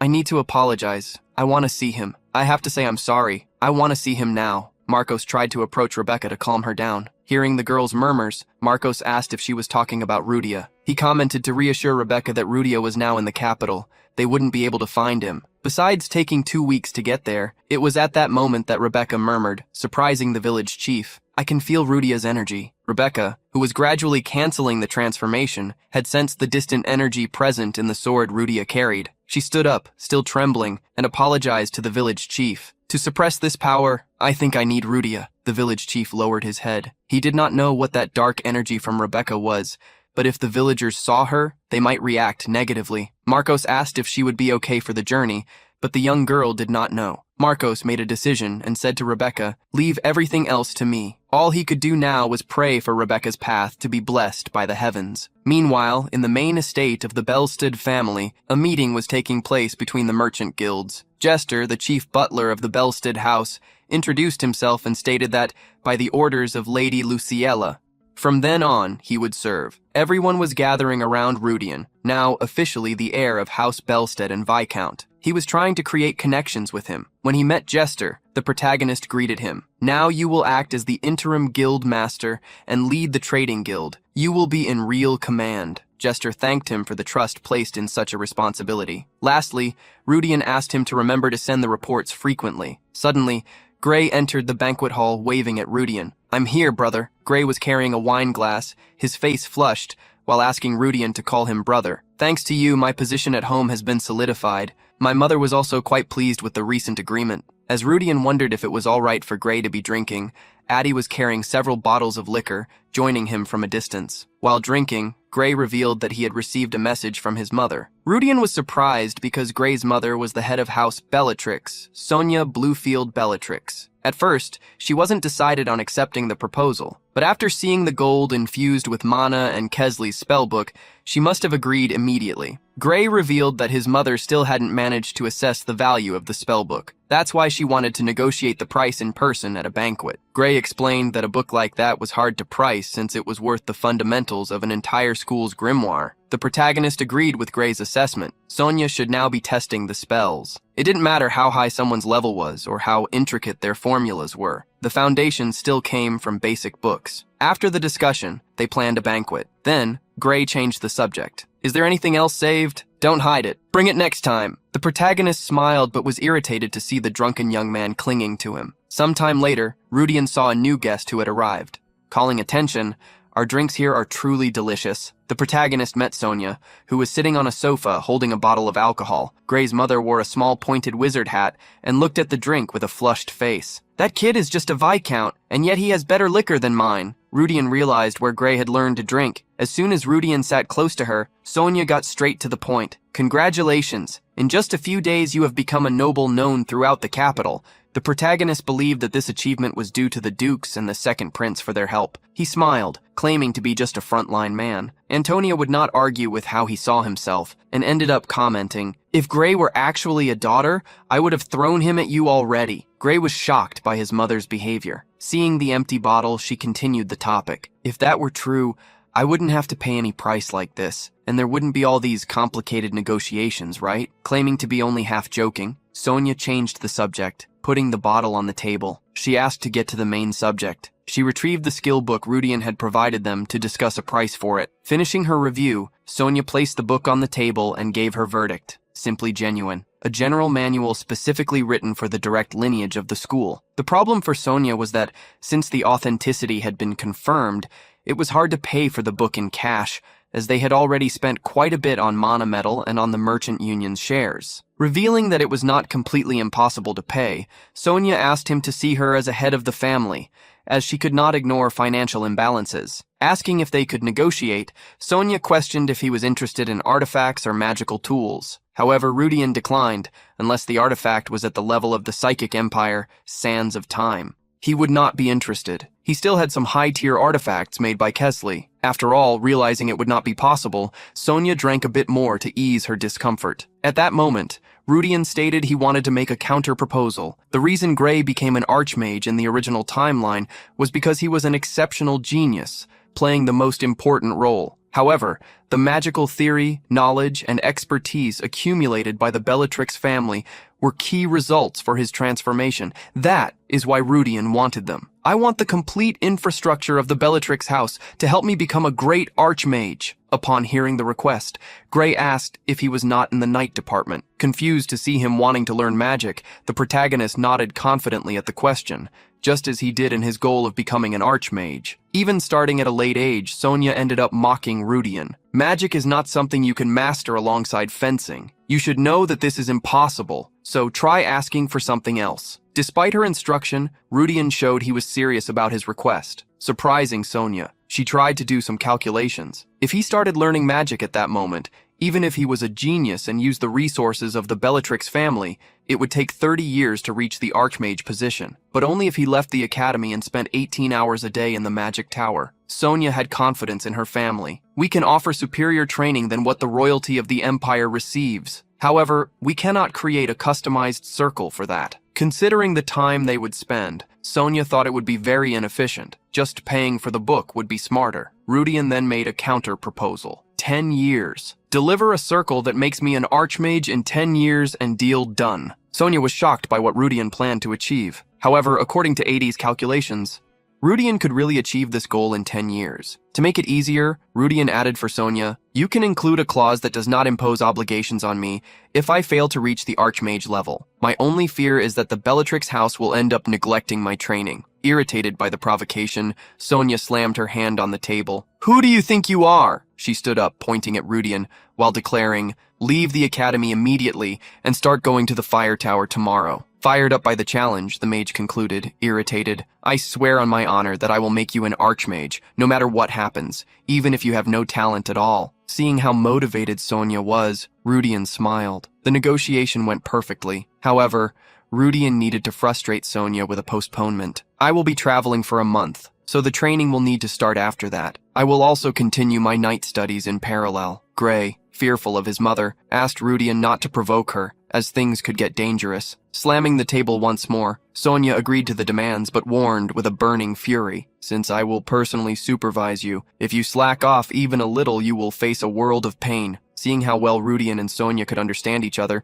Gray was the only one hesitant to intervene. Curious, Sonia asked why he would be gone for a month. Rudian revealed that he would leave the capital to prepare and acquire some things. Getting another drink, Sonia appeared worried. Is it really necessary to leave with dark beings walking around the capital? Rudian revealed no information to her but reminded her that someone should be behind them. Sonia drank the wine, listening to Rudian reveal a small hint in confidence. Laughing, the woman apologized for putting him to the test. Curious, she asked why he didn't report what he knew to the imperial family. The reason was obvious. The dark forces were already aligned with the third prince. I wouldn't be surprised if the information leaked. Moreover, both the emperor and the first prince are suspects. Although they know what happens in the capital, they turn a blind eye. Sonia agreed with Rudian. A lot had happened recently, and they did nothing. Also, it had been some time since they last saw the first prince in public. Such matters were worth investigating. That is why Sonia was put in charge of the search. The brief conversation Rudian had with Sonia before she left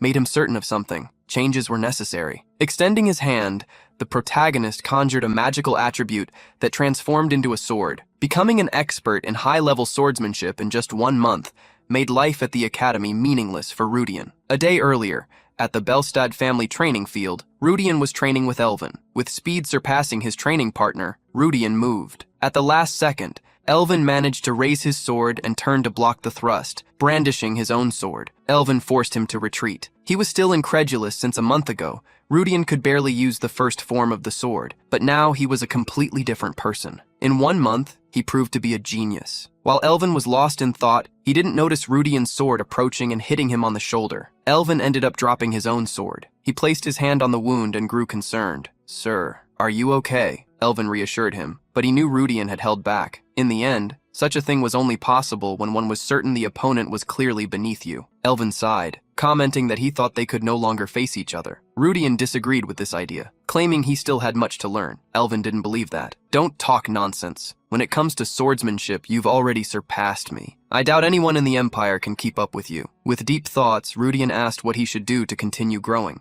Rudian believed that the only reason he managed to surpass Elvin was physical growth, but he would soon encounter a barrier. Elvin was surprised. Looking at Rudian, he realized that Rudian had indeed become taller. With ambition, Rudian asked if there was a way to grow even more in a short amount of time. Elvin pointed to the sky, revealing the means to reach a state of self-understanding through real combat. This is the fastest method to achieve higher levels. Upon hearing that a real combat was one where any mistake could cost your life, the protagonist recalled the fight he had in Mr. Marco's life. So, if there existed an environment where you could perish and still come back unscathed, you would have all the benefits of real combat, right? Elvin rolled his eyes at such a fanciful scenario. As he retrieved the sword he had dropped, he agreed that if something like that existed, it might be possible in an era where magic and science were at their peak. Fights like that had existed in the mythical age. However, they were places that existed only in myths and legends. Telling the brief story, Elvin said goodbye to Rudian, leaving him alone in the training arena. Now, planning to travel,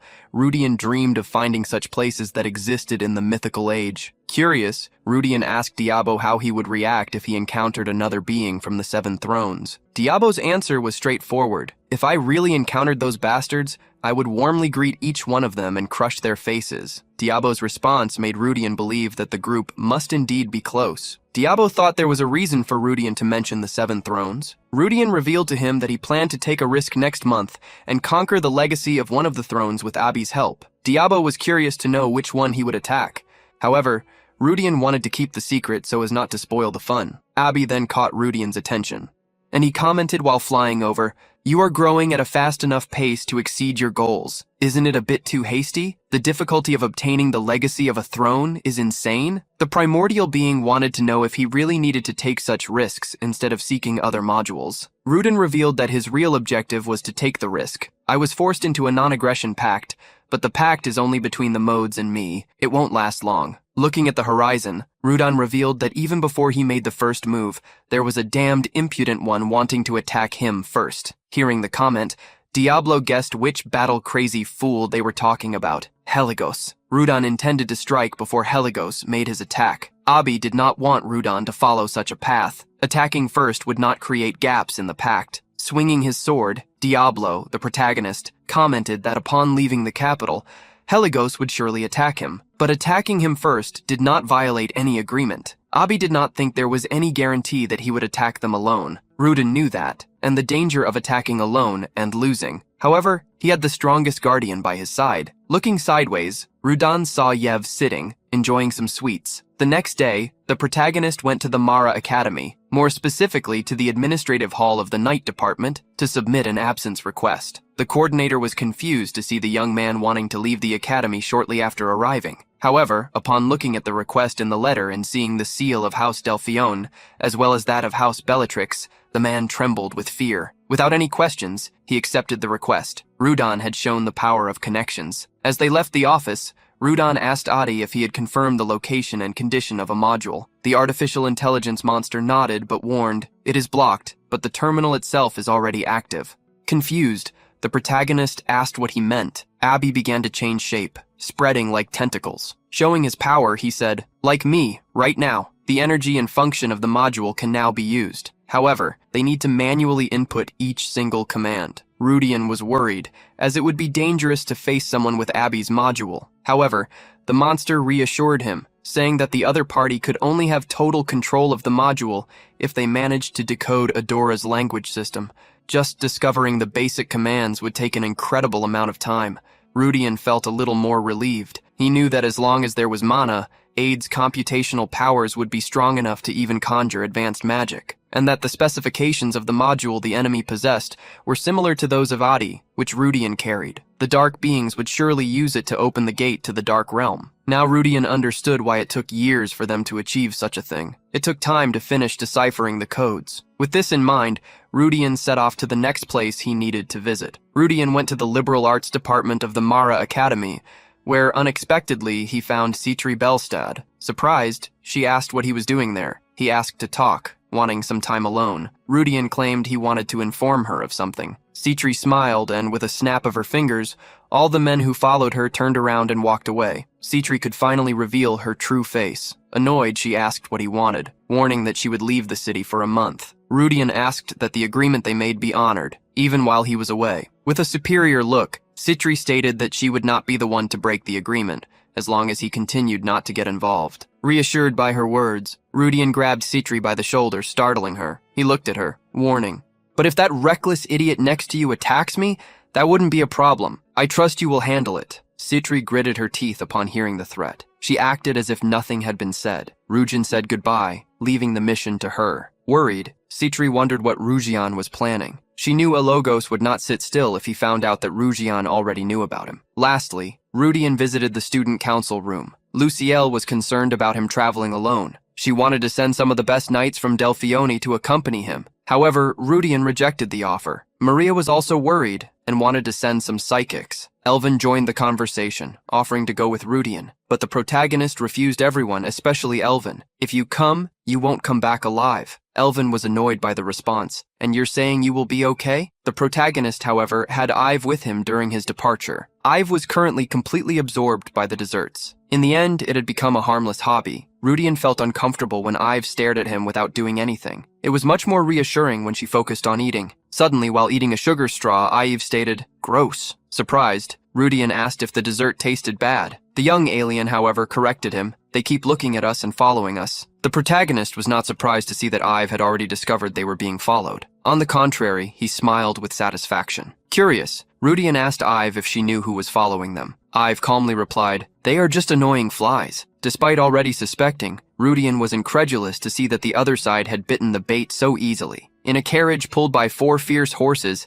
Heligos charged ahead at full speed. Heligos's eyes were focused so he wouldn't lose sight of Rudian's carriage, the northern region of the Mauryan Empire. It was an area of frozen mountains. The protagonist used climbing tools to overcome the mountains covered by the artificial ice storm, just like in the original story. Having traveled to truly face the freezing cold, Rudian wondered if he had become stronger. He had only been climbing for 30 minutes, yet he was already exhausted. Despite thinking Eligos would attack sooner, Rudian was surprised to see that he was being cautious. Since he brought Eve to protect him, Rudian didn't mind much. It would only be frustrating if they didn't bite the bait. While Rudian struggled to climb the ice mountain, Eve was close to him. She walked along the frozen wall while enjoying her snacks. Curious, Rudian asked her how she did that. Eve's answer was simple, "I just do it." Annoyed, Rudian vowed to learn flying magic. No matter what, he dreamed of mastering magic to a certain level, so he wouldn't suffer as he was. Rudian just didn't know that if he used Aid's power, he could conjure flying magic. Among Kesley's artifacts, there were also enchantments for flying magic. If he had known this, he would have knelt in frustration for having gone through so much difficulty for nothing. 3 days later, after overcoming the icy mountains, Rudian and Eve, who no longer had any sweets,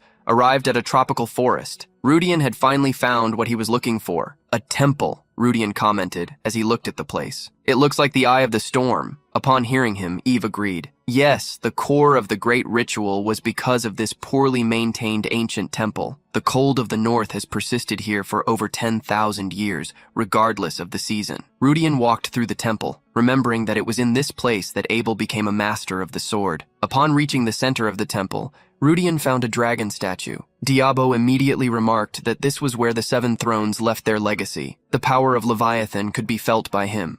There was no way the devil would not recognize that place. However, the small temple was merely a facade. Rudian looked up. The place where Leviathan, the seat of envy among the 7 thrones, had left its mark was in the clouds. The Tower of Challenges. Diablo commented while looking at the temple. Fool. Things did not end well for him. To protect the last fragment, he made this area his territory. Rudian was surprised that Diablo knew all this, just as Diablo was surprised that Rudian knew the history. Rudian smiled at the question, confirming there was a way to know everything, the same way he used to find Diablo. Rudian did not think it was an exaggeration to compare the power of the 7 deadly sins to that of celestial beings. They created a vast area of winter that lasted for 10,000 years. The devil was pleased to see Rudian recognize such power.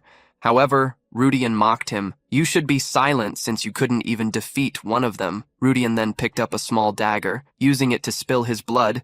As soon as the red drops touched the temple stone, a reaction occurred. A large amount of energy surged, creating a portal. The protagonist sighed, preparing to enter the tower. He wondered if it would be a mistake to challenge that place at that moment. However, he looked at Yev, asking for a favor. Yev simply stared at him, warning, "If you delay, I will deal with you myself." The protagonist smiled and, stuttering, claimed he would try not to be late. Thus, he passed through the portal. Once he arrived at the temple, Halio wondered how the duo knew that place. He ground his teeth in panic. They are indeed divine beings. That was a place that mere humans should not know. Despite having a clue, Elagos managed to imagine that the legacy of Leviathan was Rudian's goal. It would be a complete disaster if Leviathan, who hated the realm of darkness, handed over his power to him to quell the fear that made him tremble. Elagos affirmed to himself that Rudian's power should be sealed. There was a malevolent being in the middle world that accompanied him. Elagos wondered what he would do. He made his decision and entered the temple. He found a portal. He declared that he would go alone and asked Krampus to eliminate anyone who appeared. Krampus complied with the request. Tightening his red muscles, he roared at the elite servants. They were ghostly shadow beings, spreading across all areas to watch. However, Krampus noticed a presence. Shortly after, Eve floated toward him. He looked confused as soon as he saw the enemy. Eve changed appearance,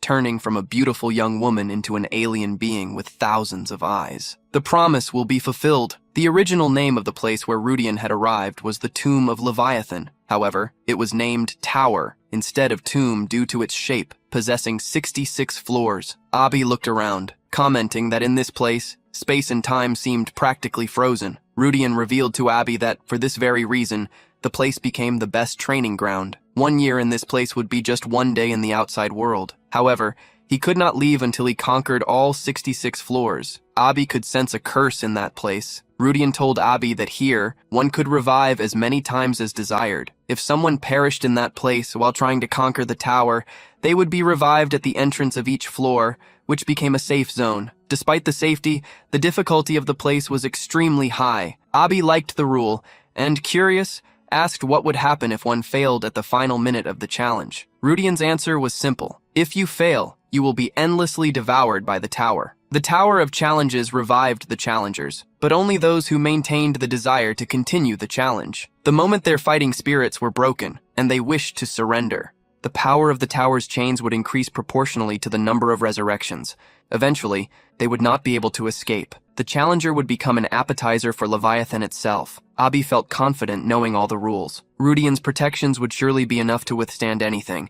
However, he requested that Abi not protect him, even if he gave up. Abi was shocked by the request. "What are you talking about? Protecting you is my duty," Rudian reassured him, stating that it was purely a matter of mindset. Rudian possessed extremely strong cheating items, just like Abi, Devil, and Abel. However, to achieve the greatest possible growth, Rudian was willing to do anything. The protagonist calmed Abi, assuring him that as soon as he could achieve the growth he desired, he would start using it. As they talked, the duo reached the first challenge door. Gudjon found dozens of goblins waiting for him. A pink goblin screamed upon seeing him. "An intruder! Attack!" Seeing the enemies, the protagonist grabbed a simple sword. Like in any fantasy world beginning, the enemies were the expected goblins. The monsters, though smaller than humans, were quick to attack Rudian. However, The protagonist did not fail to eliminate the first goblin with a single sword strike. Several goblins surrounded Rudian at once, trying to gain the advantage in numbers. However, Rudian stabbed them one by one, bringing them down to the ground and making them turn to smoke. Upon seeing how some goblins managed to hit him, Rudian realized he needed to fix many things, like his combat experience. Rujan knew that Lord Elvin would never allow a small goblin to touch him. Heading towards the portal to the second floor, Rujan continued his journey. The battle on the second floor was tough, but he soon faced the jackals. On the third floor, orcs. On the fourth floor, and sinister monsters on the fifth floor were encountered. On the sixth floor, Rudian faced the cyclopes. While unknown ogres were the opponents on the seventh floor, on the eighth floor, Rudian faced red minotaurs with their large axes. Meanwhile, a multi-faced basilisk was found on the ninth floor. On the 10th floor, however, Rudian faced his first defeat against a headless sword-wielding monster. Upon losing the battle, Rudian was shocked. The basilisk on the ninth floor had around 2,000 combat points, but the Dullahan on the 10th floor had almost triple that power. Losing his head, Rudian found himself facing the first real challenge. As soon as he was revived, Rudian woke up screaming, clutching his neck. Concerned, B hurriedly asked Rudian if he was okay. The protagonist was not 100% sure. He couldn't believe he had been defeated so soon. He could easily win using the devil, but it wouldn't make sense to use it so early. There was a significant difference in strength between him and the Dullahan. Therefore, if Rudian wanted to continue advancing, he needed to understand why he lost, and then improve. The strength and speed of both were not that different. They were practically even in offense and defense. That's why Rudian wondered why he had lost. Rudian found his answer: combat flow. To be precise, the enemy had the ability to control the entire battle. The Dullahan had managed to read all of Rudian's movements and lured him into a trap. Every move of the monster, just like every step, had a purpose. Until then, Rudian had only fought monsters that relied on brute strength. That's why it had been easy to defeat them. The moment he faced someone who used strategy, he ended up hitting a solid wall. The outcome spoke for itself. The difference between the two lay in the invisible battle experience. Knowing that's how real training worked, Rudian opened the door to that floor once again. He was ready to challenge the Dullahan again, raising his sword above his shoulders. He provoked him. "Come on, you bastard." As Rudian was defeated again, Bai, in tears, performed CPR to calm him down. "Are you okay, master? Let me help you." Rudian lay on the ground, still in disbelief. That had been his 10th attempt and 10th failure. To Rudian's relief, this time he had been defeated with a single finishing blow. Therefore, the pain didn't last long. Rudian wondered if he should really use the Diabo. He trembled due to his weak willpower. He knew that if he used it, he would easily reach the 66th floor. At the last second before drawing the Diabo, Rudy slapped his own face. He finally woke up, keeping the original commitment. Rudian held on to the vow they made. He knew that if he betrayed his own promise and gave up his oath, everything would go wrong. With the mark of his palm on his cheek, Rudian clenched his fist tightly. "My body and mind can rest for a moment. Otherwise, it won't matter what power I gain in the future. In a critical moment, I will make a fatal mistake." Picking up the ordinary sword again, Rudian headed towards the gate of the room. That was a rite of passage he wanted to face. He carried all the difficulties and aimed to overcome them. The large sword of Dullahan flew towards Rudian. As he approached, the angle of the swords met, tearing through the air towards the opponent. Raising his sword, Rudian managed to withstand Dullahan's attack. Even with one arm less, he remained focused. He realized in the fight against Dullahan that all the self-proclaimed knights he had fought up to that moment only acted using intuitive tactics, at best. However, Dullahan, against whom Rudian fought, executed moves far beyond instinct. For Dullahan, the duel was similar to a war. Learning what he needed, Rudian gave up that attempt and waited for Dullahan's final blow. However, not being hit, Rudian became confused. The Dullahan had lowered his sword and approached him. "I like your spirit. A true warrior should have this level of determination, using this sacred field merely as a training ground. What arrogance." The Dullahan pointed his sword at Rudian, concluding, "You have potential, but as you are now, even if we fought 100 times, you would not be able to defeat me." Dullahan's words did not shock Rudian. However, the fact that he was able to speak did. The Dullahan introduced himself. "I am a knight of the Dark Kingdom and the right hand of the great Lord Leviathan. I am Kimaris. Welcome to the sacred field." Challenging, Rudian was surprised by the name Kimaris, as he had never appeared in the work 7 Calamities. The arc of the 10th floor was not described in detail in the original story. A character as unique as Kamaris should have appeared in some episode or narrative. However, since nothing was said about him, it meant that the event inside the tower was being conducted in a completely different manner from the original story. Rudian was surprised to hear that the devil recognized Kamaris and felt sad that he had become one of the defeated. The devil revealed that Kamaris was one of Leviathan's closest lieutenants, and that, if he were still alive, he would be on the same level as a King Rudia. However, he did not see Kamaris as someone so strong, possessing just over 5,000 combat points. He was at an average level. Hearing Rudian's solitary comments, Kamaris felt offended. I perished 10,000 years ago fighting against the traitors who ambushed my master. After my soul was shattered, my lord gave me a new role here as a guardian gatekeeper. I now exist only as a specter sustained by the remaining mana of Lord Leviathan. Seeing how Rudian called him someone of weak appearance, the Dullahan put on the helmet he had been holding during their battle. A powerful energy began to spread. He claimed, "In this tomb of my lord, I can at least show a glimpse of my true power, even if it's just a small part of it." As soon as he put on the helmet, his white, terrifying face appeared. His red eyes shone. The combat power of Dullahan exceeded 100,000 points. Rudian was so shocked this time that his mouth was agape. He knew that the young man would revive anyway. Dula Rank Mares wielded his giant sword and split him in half. He bid farewell momentarily. As soon as Rudian revived, he screamed in shock. Why did a monster like this suddenly appear here? The power level of 100,000 was on the same level as Maria at her peak. Rudian gritted his teeth, wondering if he could defeat him, even using the devil. The devil tried to calm Rudian, but the shock was immense. He couldn't believe something like this appeared on the 10th floor. The strongest lieutenant of Leviathan should only appear on the 60th floor, with around 50,000 in power. Rudian now understood why Dullahan's movements were so refined, due to his experience. Rudian then tried to understand the situation. First, he needed to find out why someone so strong had revealed his identity. There had to be a reason, and it must be related to Rudian. As Rudian thought, the shadow of Dullahan appeared. When the monster itself opened the hall's gates, the protagonist looked at Kamaris in shock, asking, why was he there, not waiting in the room? Worried, Rudian realized that in the worst-case scenario, Dullahan could simply stay where he revived. He could eliminate Rudian as soon as he appeared, preventing him from even summoning the devil. However, Dullahan reassured Rudian, stating that he had no intentions of fighting at that moment. Checking the information, Rudian realized that Dullahan's power level had returned to normal. Dullahan was no longer wearing the helmet. He chuckled. You seem to be trembling. Normally I would stay silent. I keep my ego buried. Just act as a small obstacle for challengers. Raising his sword for assurance, Rudiana asked why he had revealed himself. Kamaris stated there are 3 reasons for his actions. Sitting on the ground, the Dullahan revealed the first reason. First, you also serve a being as great as my Lord Devil. Upon being noticed, he smiled and knelt. Kamaris claimed to have recognized him, my Lord of Wrath and Fury. Normally this kind of being wouldn't even register with my senses, but this is the sanctuary of envy. No one can escape the Lord's gaze. Rudiana then asked what the second reason was. Pointing at Rudiana, the Dullahan revealed the second reason. It is the repulsive intruder who followed you here. His despicable presence is the reason. Rudiana realized whom the Dullahan was talking about, Eligos. Surprised to find out the knight knew of the pursuer, the Dullahan moved on to the third reason. My lord chose you to take revenge on the traitors and the beings of darkness of this era. Confused, Rudiana asked Kamaris to elaborate on the matter. Kamaris revealed that Eligos, who had chased him, accepted the Lord's proposal and was waiting for Rudiana. Thus, they could have a one-on-one battle at the top of the tower. Surprised, Rudiana asked what that meant. But before he could hear the answer, Rudiana realized the truth. Leviathan would not miss the chance against Eligos. Normally, challengers in the tower should find one another, and obviously, there was no way Eligos was unaware of this rule. As Leviathan already planned to use Rudiana to eliminate Eligos,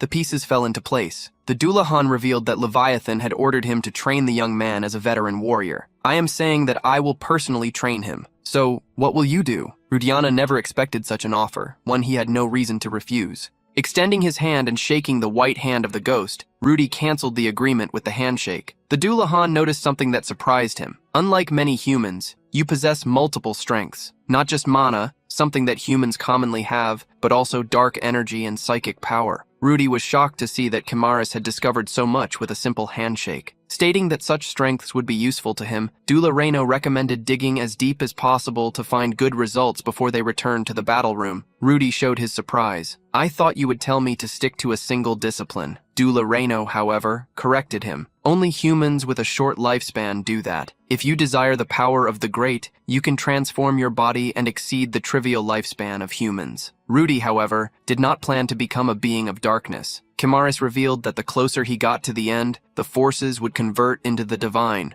Maximizing your attributes would give you a shortcut to such a level. Rudy found it amazing that Kimaris knew so much. The protagonist had entered the tower partially to gain experience, but also because he needed the final reward. Just like Abel, he wanted to be able to recreate a body that could accept the power of all 7 colors of the world, a vessel that could contain divine power. Returning to battle against Dullahan, Rudy lost his sword in the first confrontation. Still, Dullahan praised him for his increased resilience. He considered Rudy one of the best humans in the physical aspect, but deducted points due to his lack of combat experience. Dullahan's words stung Rudy, but the doorman believed that by continuously facing danger, he would be able to overcome such weakness and move forward. Picking up the sword, Rudy charged at Dullahan, confident. He attacked, having rested only for a moment to regain his strength. In the face of the nonsense Rujan dared to speak, Dullahan raised his muscular arm and brandished his sword. He launched a single attack that knocked the young man backward. While Rujan was still in the air, Dullahan warned him, "I don't have much experience teaching people." Expanding the sword, Dullahan purposely missed a final blow. Trembling, Rujan placed his hand on his own neck. Dullahan reassured him, "However, passing on what I've learned over ages is still something I can do?" Catching his breath, Rujan questioned, "Was it my imagination? Or do you seem about to go insane with anxiety?" It was possible to see in his head, inside the helmet held by Dullahan, that just like his gaze, his teaching methods were a bit rough. Dullahan walked towards Rujan, frightening him with the energy he released. "First, I will eliminate you at least 100 times." The protagonist tried to ask for a minute to rest. However, Dullahan began to chase him while he ran, shouting, "Wait a little, you crazy bastard!" Dullahan jumped, aiming to land on Rujan while shouting, "I'm not crazy! I'm perfectly rational!" An attack to Rujan's back sent him to respawn once again. Countless times later, Dullahan continued to defeat Rujan, although little by little the protagonist began to keep up with Dullahan's pace, even if it was just a few more seconds each time. Something incredible Rujan could see was the fact that every time they fought, he felt like he was facing a completely different person. Looking at his own hands, Rujan felt he was improving in real time with each battle. Dullahan momentarily stepped away from Rujan. Dullahan then pointed at him, commenting, "Your fencing is decent. The way you move freely, like a slippery fish, is aggressive, yet still adapts to erratic attacks. Who taught you this?" The protagonist looked away, responding vaguely, "A guy with only one eye." Mares became curious. Wasn't this sword style created by humans? Mares believed it was. There were no rules about divine or transcendent beings not being able to create sword styles. Rudian questioned why Dullahan was curious about that. Dullahan got straight to the point, because fencing is the only thing worth using. You don't channel mana with every strike, with every movement. The anatomy of humans and dark beings may be different. Our techniques might not suit you, but at least we have one thing in common: heads, limbs, and 10 fingers on our hands and feet. The protagonist smiled at what Dullahan called a similarity. Humans and dark beings moved in similar ways. Mares believed they could improve each other's techniques. That's why he wanted to teach Rudian the method of knowing how to do it, so they could evolve together. Rudian thought this was quite unexpected from Dullahan, simply appearing behind him before he noticed. Marius asked, "So, it seems this improves mana control? Usually, it is quite dangerous and takes time. In the best case, using the wrong method will cause you a lot of pain. And in the worst case, you could say goodbye to your body." Placing a hand on Rudian's shoulder, Dullahan asked him not to worry about those things. Using a more rudimentary method, you can drastically reduce the time spent. Feeling that something terrible was about to happen, Rudian tried to ask if they couldn't just continue fighting with swords. However, before he realized it, he felt a tremendous pain when Dullahan's energy exploded. Abi continued to shock, urging her master to maintain firm courage. Devil, observing the situation, thought things were getting more and more interesting. 2 years passed inside the Tower of Challenges. Rudian's resurrection counter had already exceeded 500. Finally, the day came when Dularanquis would change the training method. Until now, they had been relying on mana, just like humans did. However, from now on, he didn't want Rudian to cling to it. Mary's remembered that, when they first spoke, It was stated that he did not only possess mana like ordinary humans. Therefore, he did not need to devote himself solely to one power. Mers put on his helmet and tilted his head back, unlocking his true power above 100,000 combat points. Once again, after so long, Rudian held both the ordinary sword and the demon sword. Wielding the heavy sword, he pointed it at Rudian and challenged him. Use all the power you have and come at me. The protagonist accepted the challenge, channeling mana into one sword and dark power into the other. They charged at each other, initiating the duel. After years of training, when a decade of training against Kimaris ended, following the tower's rules, Dullahan praised Rudian. You have become extremely capable. Imagine that you could last an entire day against me without using authority. Among humans, there are probably only a few who could surpass you. The protagonist averted his gaze, avoiding revealing how many monster points still existed in the current era. Nonetheless, Rudian accepted the praise. Thank you. I have become much stronger than I ever imagined I could, thanks to you. The only thing Rudian feared was that Eve would probably finish him off when she returned, for being late. Then Maris removed the helmet and accepted to fulfill his duty as a gatekeeper. Dullahan urged Rudian to move on, as Eligos was still waiting. The protagonist smiled, imagining how patient Eligos must be. Mers corrected him, revealing that, for beings of darkness, 10 years was not much time. Wielding the sword to conclude, Rudian thanked Mers for everything. Mers did not mind, but he asked for our Lord on behalf of all of us who were molded. For these kings, please. As he watched Mari turn to ashes in the wind, Rudian swore, Don't worry, I will avenge them. Now, Rudian was ready once again to continue climbing the tower. When he reached the 40th floor, he encountered a dark dragon. The dragon was impressed to see a mere human come this far. Upon seeing the dark dragon, Rudian became intrigued. The dragon opened its mouth, gathering a large amount of fire. The dragon's breath descended violently upon Rudian, destroying everything around him. Rudian raised his sword to split the fiery attack in half. He smiled, commenting, So it's true that dragons greet with a breath instead of saying hello? The dragon was shocked, not believing it was possible to do that with its attack. Already expecting such a move,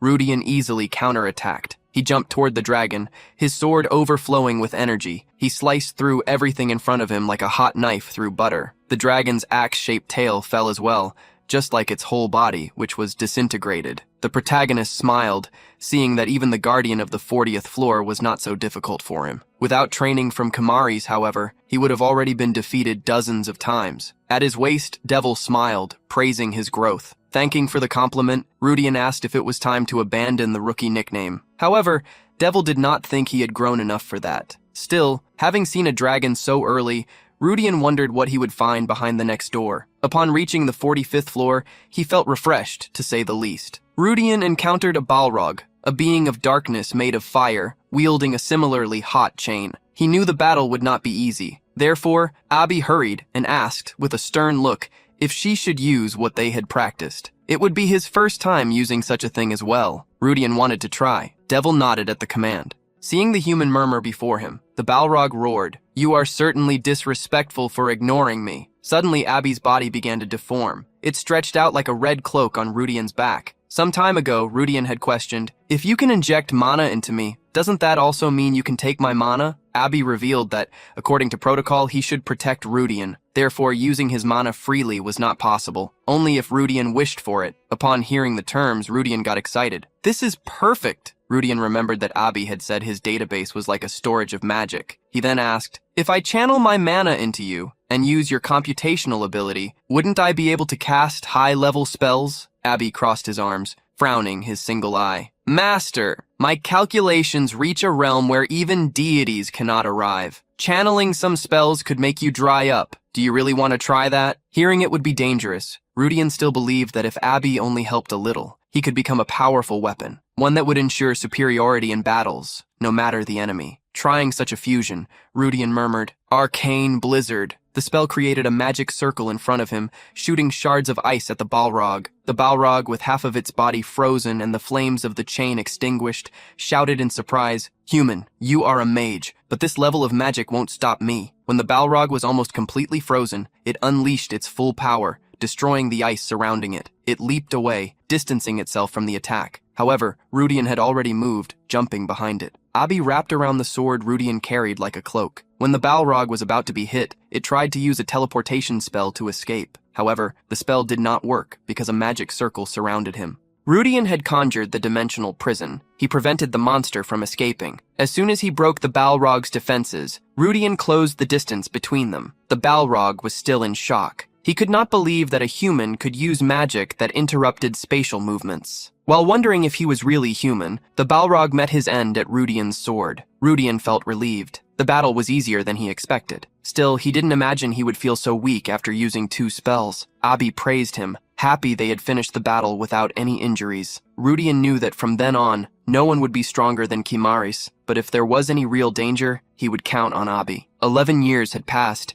and Rudian told Abi that only 11 days had gone by in the outside world. He asked that if Eve got angry, Abi would protect him. Lacking confidence, Abi averted his gaze, stating he would try to do his best. The protagonist easily conquered the next 20 floors until he reached the 65th floor. As he opened the gate, Rudian's eyes widened at the light of the place. Even numbers of white wings belonging to a woman with pink hair impressed him. She was flying above the ground with a halo over her head. The woman looked at Rudian. "I have been waiting for you." Rudian hoped that at this level, a king-level dark being would appear. He didn't understand why he was actually facing an angel. The pink-haired woman extended her hand and introduced herself. "My name is Raphael." She was an archangel from the celestial pantheon, one of the seraphim. Still incredulous, Rudian asked why Raphael was there. The seraphim were the 12 beings with authority in heaven. One of these beings was responsible for sealing the devil, one of the 7 deadly sins, ranked at the top of existence. Rudian hoped that at that moment, Kraken,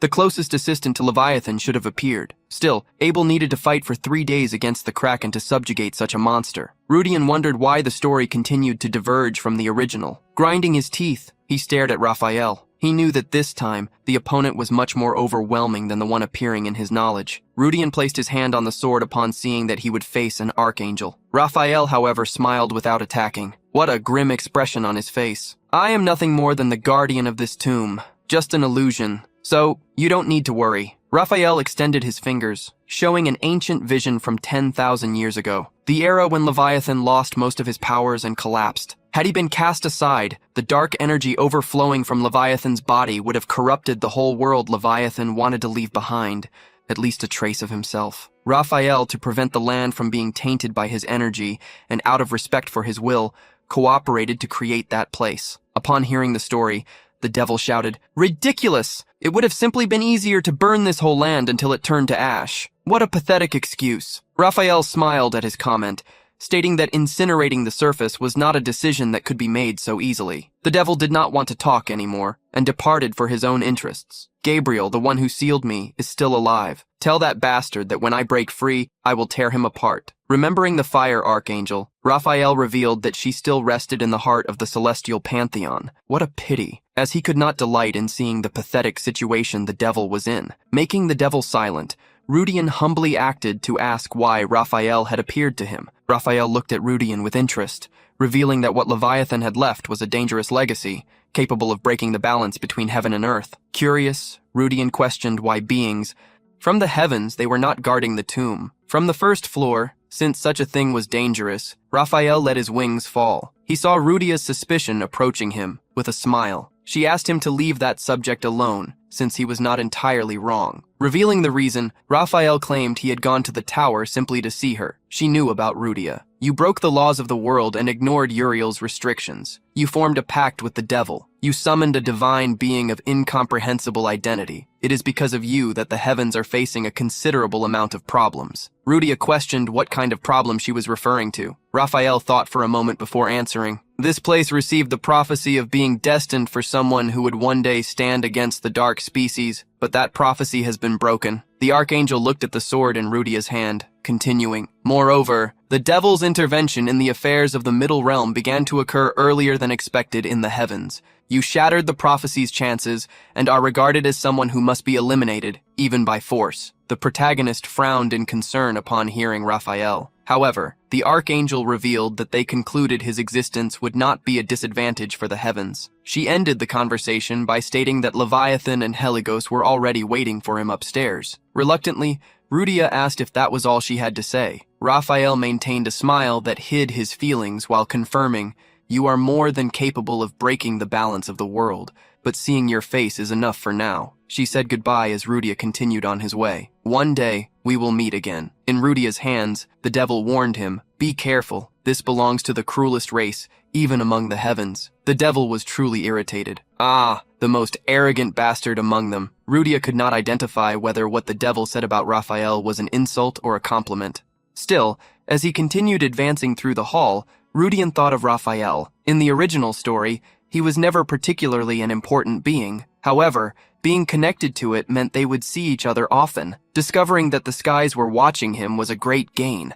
After all, in the end, in the world of 7 colors, the skies were an enemy to be defeated. After passing through the portal, Rudian arrived at the 66th floor, waiting all this time. Sitting down, Eligus greeted him. You finally arrived. As soon as Rudian passed through the portal, Eligus stared at him, grinding his teeth in hatred. I thought I would be consumed by the boredom of waiting for you. Rudian, amidst the fog that covered the area, filled with stone pillars, Heligos stood up, facing Rudian as he approached. The protagonist adjusted his cloak with a smile, looking at the enemy. You must be Heligos. It must have been tough, waiting all this time. Eligus smiled, revealing that he had watched every step of Rudian in the tower, and coming to a conclusion, after seeing you climb from the first floor, I am now sure that you are nothing more than a pathetic human. The protagonist smiled, asking if he really had noticed that. Irritated that Asmodeus had been fooled, Eligus cursed. I can't believe we are wasting time with a human just because of a cheap bluff. Curious, Rudian asked how Eligus planned to defeat him. In the mid-realms, your power is restricted.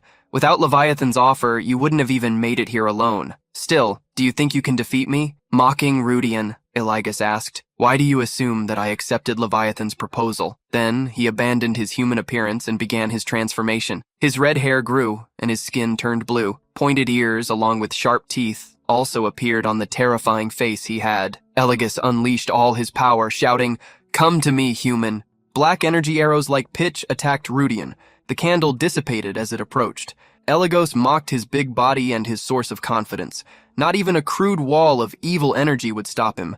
He felt that this was a compliment. Eligus boasted, human, do you know the difference between a king and a mere half-blood? The protagonist replied, knowing the authority. In short, the trait of the essence of darkness only shaped a unique power with dark energy. Someone can call themselves the King of Darkness. Eligus was shocked to discover that Rudian knew such information. The next second, he laughed heartily. Ha ha ha, for a human to know this, clearly you are not ordinary. This may actually be a fun fight. Eligus spread his arms and, confidently, revealed his power. My authority is equality. Here, it doesn't matter who you are. It doesn't matter what you are. Any restriction can be ignored, and all powers can be used. Even the seals of a divine being. Even the laws of the world. Setting aside conversation, Eligus intended to start the fight. However, Rudian interrupted him. Eligus frowned when stopped, but heard Rudian assert that there was something important. Rudian looked around and shouted, Hey, Leviathan! I know you're listening! Show yourself for a moment! An energy gathered before Rudian like a sphere of air. From it, a voice emerged. So, this is the first time we meet like this. The energy took the form of a serpent with a dragon's face and a second face on its forehead. It asked why Rudian had summoned it. Rudian got straight to the point. I am fighting Eligus in your name. Shouldn't there be appropriate compensation? Leviathan frowned, thinking about what he could deliver. He opened his mouth, revealing a dark sphere. That was the fragment of Leviathan, the core that sustained that tower. That orb was Rudian's objective. However, he knew he could go further. Shocking Leviathan, the protagonist grabbed him by the neck.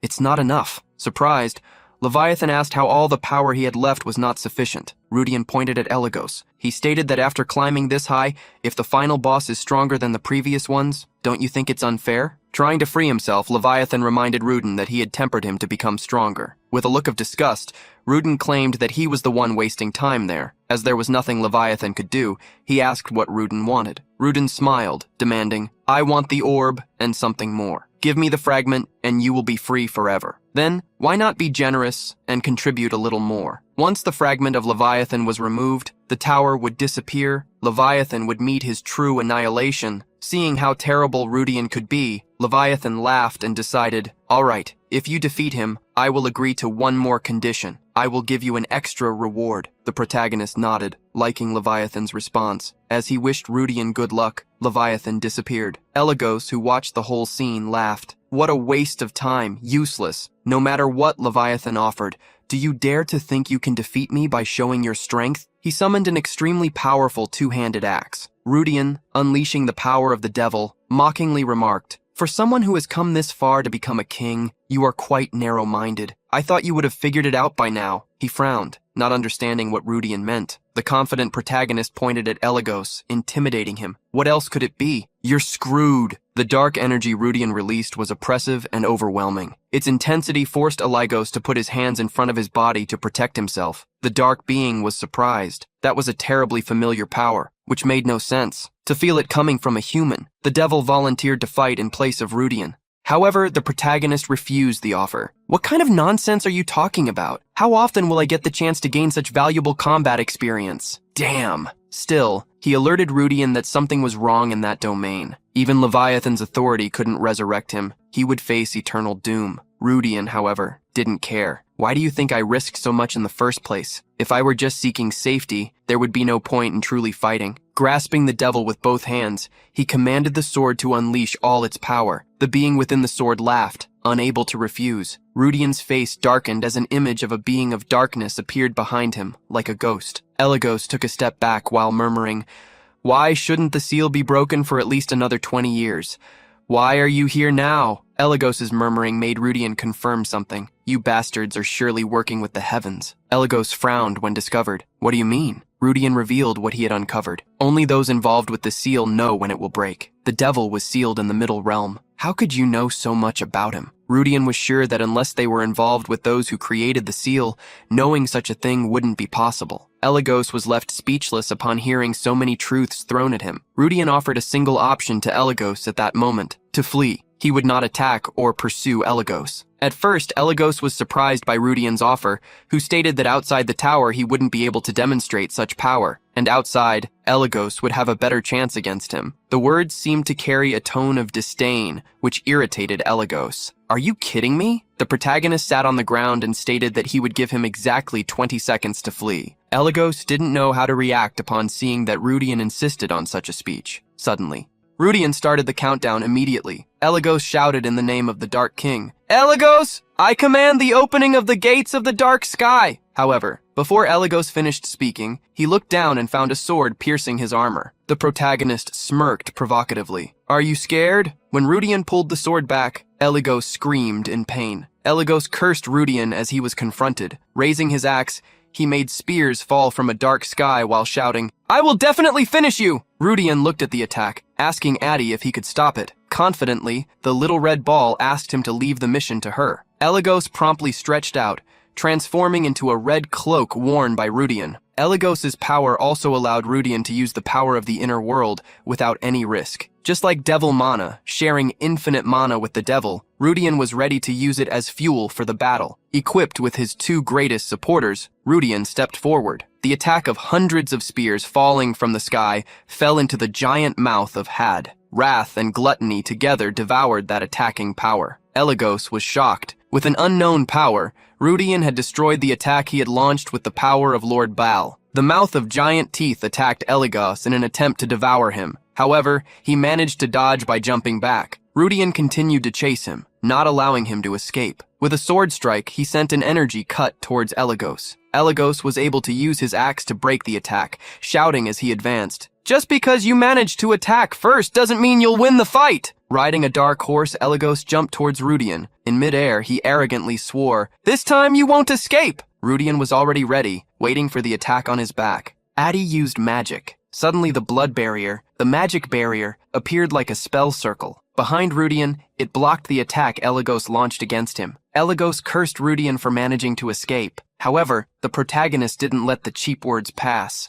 Impressive for someone who tried to ambush me. Rudian retaliated against Elagos, swinging his sword at the dark being mounted on the horse. Hit once more, Elagos screamed in pure anger and threw his axe at Rudian. The axe struck the cloak created by Addie, being softened. The attack still injured Rudian and threw him far away. The protagonist saw a large wound in the muscles of his shoulder. However, everything began to heal again, mending at a visible speed. The battle between Rudian and Elagos intensified. Mounted on the black horse, Elagos managed to keep both the offensive and defensive strong against the power Rudian expressed using Adi and Diabo. However, Elagos noticed something. "Why aren't you using Diabo's authority completely?" In response, Rudian returned the question. "Don't make me laugh. You're the one hiding your final attack." There was a reason Rudian wasn't using Diabo's authority. He wasn't confident he could maintain his sanity, even with Diabo's repressed use. Rudian constantly forced his mind to resist being overwhelmed by the evil energy. After a series of confrontations, both pulled away. Rudian seized the opportunity to provoke. "You call yourself a king, just wasting time. So, you don't have the courage to execute a big attack. Your authority won't last much longer, will it?" Elagos heard the taunt in silence and responded in kind. "Your provocation really is one of the best." Elagos knew Rudian was right. He couldn't maintain the authority for more than 30 minutes, even defeating Rudian when the authority ended. Levi, who was watching from the side, could attack him. Eliminating Rudian was the only way that would lead him to victory. Elagos laughed. "Very well, I will end you using all my power." Elagos was confident that he was not fighting a devil, but a mere contractor. A contractor was nothing more than a mortal. Any information he possessed had been provided by the devil. Gripping his axe tightly and releasing a violent energy, the warlord laughed confidently. During the Great Celestial War against Darkness, this was the attack that brought down a cherub-class angel with a single blow. With the energy that Elagos summoned, a whirlwind emerged, shaping into a spear tip, the Spear of Aradura. The devil understood the intent of that attack and its premise. That was a spear that never missed its target and always eliminated whoever received it. Rudian understood the nature of the attack, which the devil classified as a type of divine weapon. The devil wanted Rudian's body and asked him to hand it over to deal with the attack in his place. Rudian silenced him, confident that, with what he wanted to test, he would manage to protect himself. As they waited for the attack, the devil suggested that at least they use his authority. Seeing how the devil constantly suggested something, Rudian believed that this attack must truly be strong. Finishing the preparation for the attack, Elagos shouted with a smile on his face, "Perish!" The power conjured by Elagos gathered around his axe, swirling like a vicious energy to form the spear. The DI observed that attack magic and immediately created countermeasures. Dimensional block, triple deployment. 3 magic circles appeared in front of Rudian, between him and Elagos. At the same time, the DI transformed into a large shield with an oppressive eye as its emblem. The DI also created a sacred divine armor that enveloped Rudian's chest and conjured the magic of Athena's aegis, summoning a ghost of the goddess. To accompany and protect him, curious, Rudian asked Aid how powerful that defensive spell was. Even with an infinite devil mana, it was being consumed at an incredibly fast rate. Even with so many defensive spells, Elagos was confident he would eliminate Rudian with his single attack. Elagos's tornado spear advanced aggressively toward Rudian. It broke the shield created by Aid, as well as the first layers of defensive barrier. Soon, the attack reached the last layers created by Aid. While the attack was still being defended, the red ball puffed. "As I thought, there is a limit to mere spells. I wish I had at least one single module animated with the strength I could wield, thanks to the combination of the devil and Aid." The protagonist reassured the last. "As soon as we finish, I will get a module for you. So hang in there." Aid, who dreamed of having his modules, knew that to conquer them, she would have to win that fight. Rudian extended his arm forward, and a mysterious energy appeared in the palm of his hand. Elagos, using all his power, was surprised to see Rudian reveal a power he had still hidden.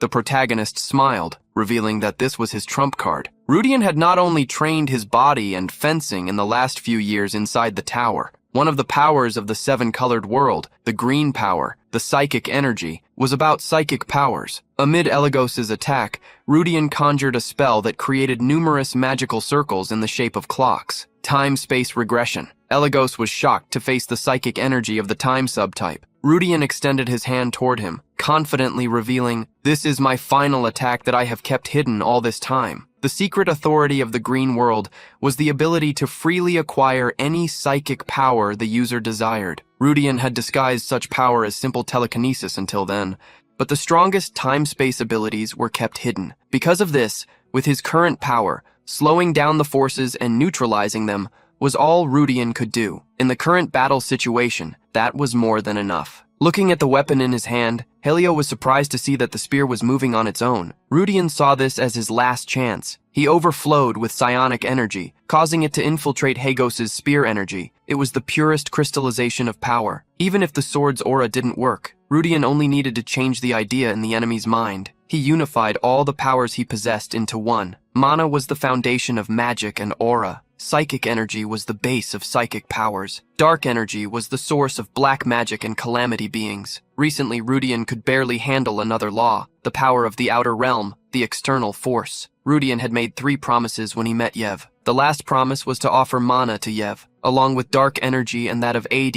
for them to consume as payment. Instead of the underworld's power, he couldn't obtain that at the time. Rudian received something linked to the violet world, the external force. As a power, it didn't need to be pure. Rudian channeled all his energies, blending them together while laughing. It would be strong enough against that unknown power. Elagos even hesitated momentarily. Rudian created a massive, overwhelming sword by joining so many powers with the external force at its center. The attack traveled towards Elagos, who, in his last moment, shouted, "Do you think I'll be defeated so easily?" Elagos managed to coordinate the energy of his attack to face Rudian's. The sword and the energy spear clashed in a confrontation that shook the heavens. However, it was Elagos who was the most surprised.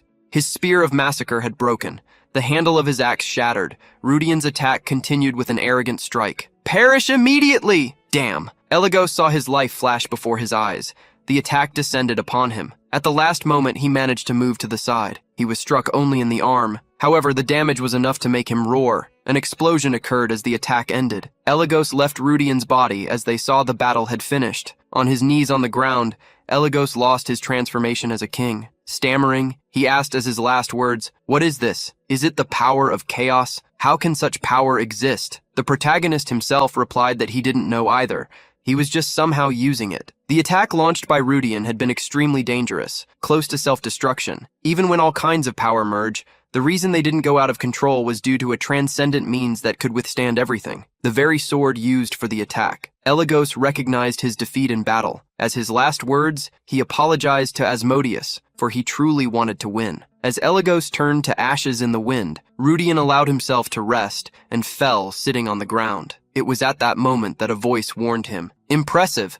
I think I understand why Raphael showed so much interest in you." Leviathan, in his grand form, had approached Rudian. The protagonist gritted his teeth, wondering internally if Leviathan intended to break the promise they made. He quickly stood up as Leviathan approached to observe him. "You seem quite injured, but I will not break my promise." Leviathan handed a small purple sphere to Rudian, the item he sought as the main reward, the fragment of Leviathan. Having delivered the first item, Leviathan recalled the second promise they made, and declared that if Rudian accepted the offer he would make, he would give him the legacy he had hidden from Baal. One of the 7 deadly sins and among the 72 great kings of darkness, Leviathan proudly occupied the top of the hierarchy. Leviathan asked one thing of Rudian: eliminate Baal. "If you promise you will do it, I will give you the hidden inheritance." Rudian could see the deep resentment Leviathan carried. His eyes were furious. Leviathan accused Baal of being the great traitor who led the 7 of darkness to be expelled. The course of the 7 deadly sins would change. Leviathan knew that a war against Baal was inevitable. That is why he made such a proposal to Rudian. Already holding Leviathan's sphere,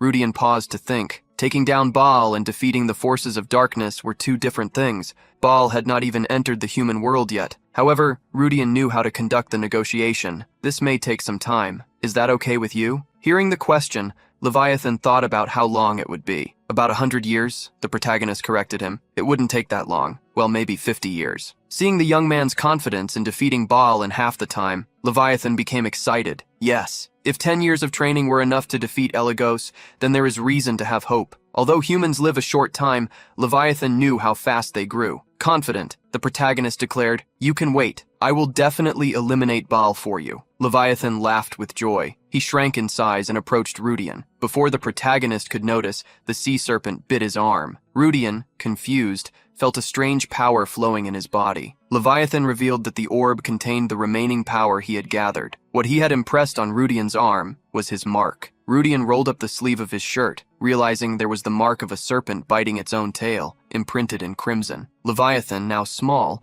revealed that this was proof of the elite forces. He protected, until the last moment, the 14th Legion hidden in another realm of envy, one of the 7 deadly sins. That was the seal of the successor of Leviathan. Rudian felt confused upon hearing the serpent.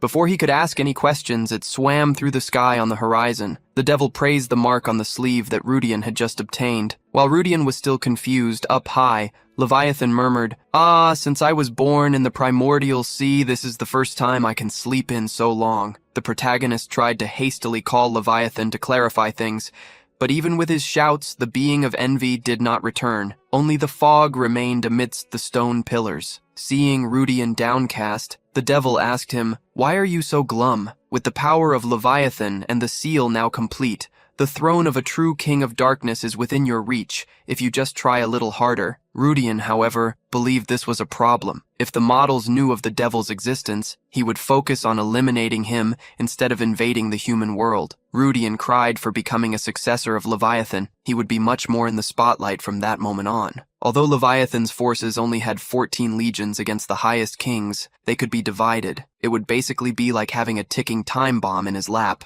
As Rudian complained, everything began to tremble. The collapse of the tower was starting. Annoyed, Rudian devoured the orb of Leviathan, causing the energy within it to flow through his entire body. The devil, observing the change in the young man's body, found it extremely interesting. He seemed to be planning to use the fragments of Leviathan as a core of darkness. Rudian corrected him on just one point. That was a common core. The power he had created was not used solely by magic. The devil believed that the core would be extremely beneficial for Rudian. If this is truly a fragment of Leviathan, it will need to harmonize the various powers within you. Moreover, it will even increase the limits of your body. Slowly, you are breaking the chains of a human body. Although it would take some time for the orb to transform into a new stabilized core, Rudian believed he still had time. Raising his hand to release a small trace of Leviathan's power, Rudian created the portal that would lead him out of the tomb. The protagonist reappeared after the portal was reopened. He was at the statue of Leviathan in the outer temple. As soon as he arrived at the temple, Rudian felt an extremely dark energy. A young woman with long hair was releasing that oppressive energy while murmuring, "Late! I will end you!" Rudian was shocked as he lifted his head to face Ive, whom he had forgotten. She stared down at him with an energy that intimidated him to the point of making him sweat and shiver. Crying, the protagonist gave up on living. However, Ive provided him with a means to survive. First dessert, full dish, something that is the first time. After leaving the Temple of Leviathan, Rudian went to Navan, the capital of the Mauryan Empire. Walking through the streets, the protagonist felt a different atmosphere in the city. Many people were whispering to one another. Rudian's first encounter was with Lucielle, who should be better informed. Lucielle glanced sideways,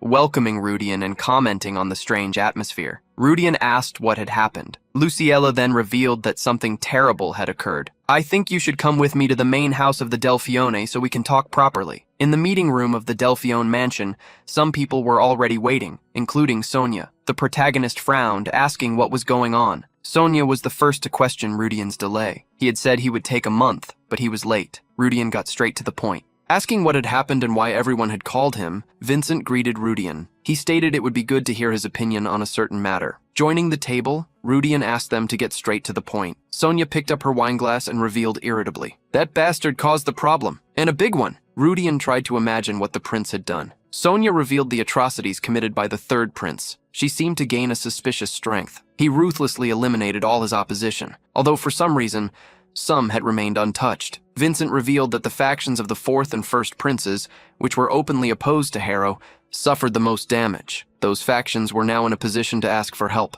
Despite everything that had happened, the Emperor and the first prince remained silent about the situation. Sonia recalled what Rudian had said earlier. The suspicious forces should be connected to beings of darkness. Rudian believed the fact that the Duffion and Bellatrix families were still safe was because the gods did not want to cross the line. However, he wondered why they had provoked the prince to cause so much chaos. Standing up, Rudian asserted he would investigate why the prince had gone mad. Everyone was excited to see Rudian move. Just thinking about the dessert he would offer Iev already gave him a headache, so he wondered how someone dared to cause trouble in his absence. With great fury, Rudian swore he would deal with the models. The models walked confidently through the palace, swaying their hair in the wind. Preparations for the opening were in full swing. "Is it all right for you to be here in person? If you disappear, your subordinates will come looking for you." She spoke to Marbas, who, wearing a large coat, looked out the window. Not caring about the reason for such tranquility, it was due to the clone he left in his place. King Marbas immediately asked about Heligos.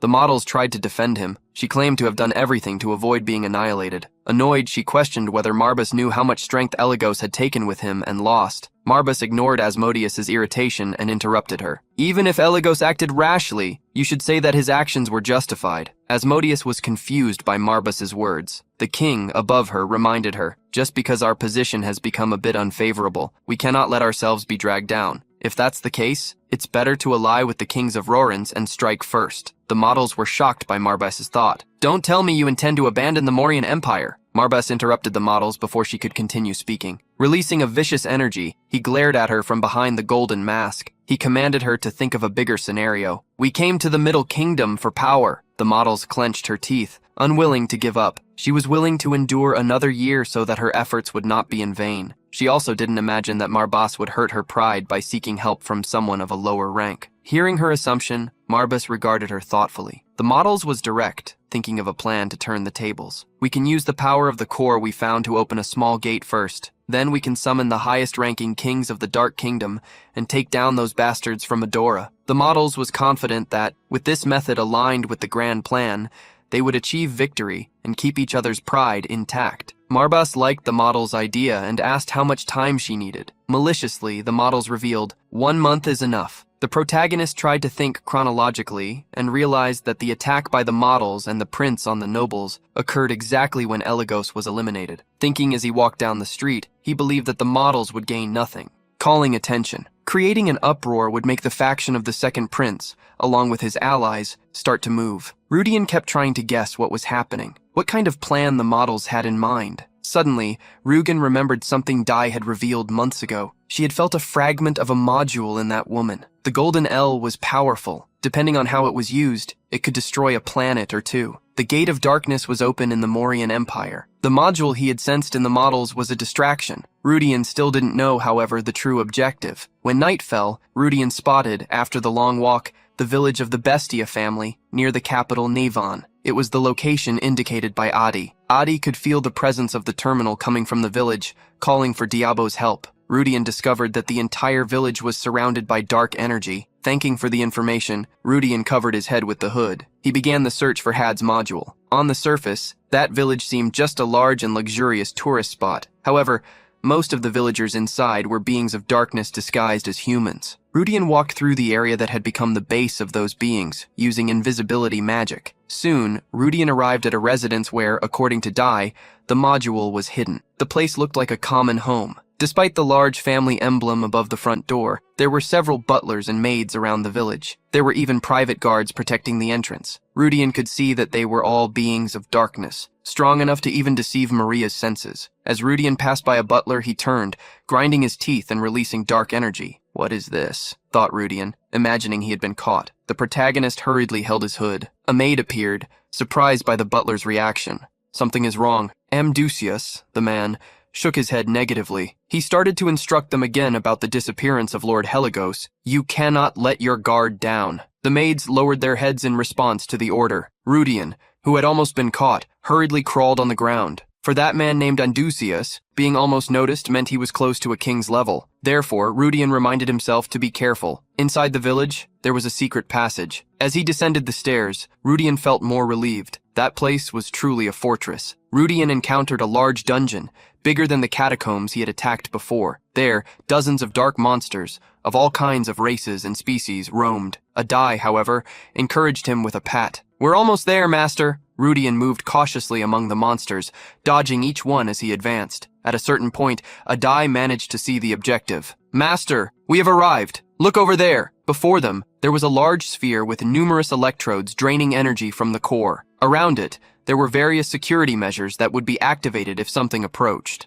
not just one or two things. Rudian wondered why it was all quieter after they got closer to the module, but he discovered it was really due to the high security of the place. Since no one knew how to use it, they truly left it without any primary supervision. Almost in tears, AD approached the computers connected to the module. Jude, however, was shocked. A die didn't hug the large golden sphere that was having its energy drained, but rather an old computer with a screen. Excitedly, A die asked Rudian to activate the terminal.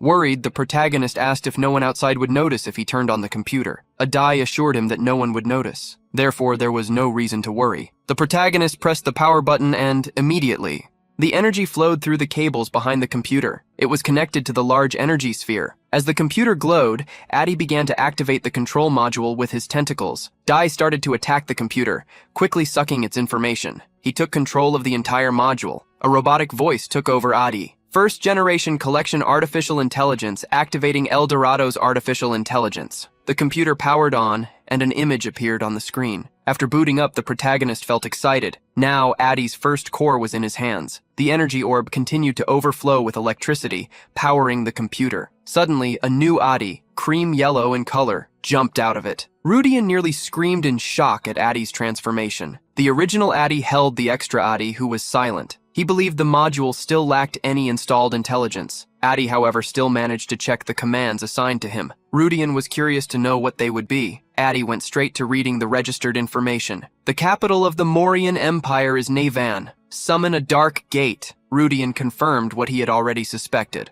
Addy continued accessing the information, finding a more recent command. Open a small gate that can summon the highest-ranking kings. Rudian was shocked by the second command revealed by Addy. Trying to learn more about the command, Addy revealed that, so long as he did not use the terminal's power but only computational abilities, and as long as they had sufficient energy supply, the chance of opening a small gate to the Dark Realm was high. The protagonist smiled with satisfaction. He discovered what the enemies were planning, including the Dark Kings already in the Mid-Realm. If high-level kings like Baal joined them, a battle against Dora would begin. Addy asked what they should do, as they could recover El Dorado right then. Rudian, however, thought it was too early. If they discovered that he found the hideout, a war would begin. It would be impossible to protect the capital if that happened. With tremendous pressure on his thoughts, Rudian believed he needed to deal with the models. However, Marbas, one of the 72 high-ranking kings, was still a being he could not overcome. Confused, he asked what he wanted to do. Since they had already gone to that place, Rudian imagined they could at least say a prayer. Later,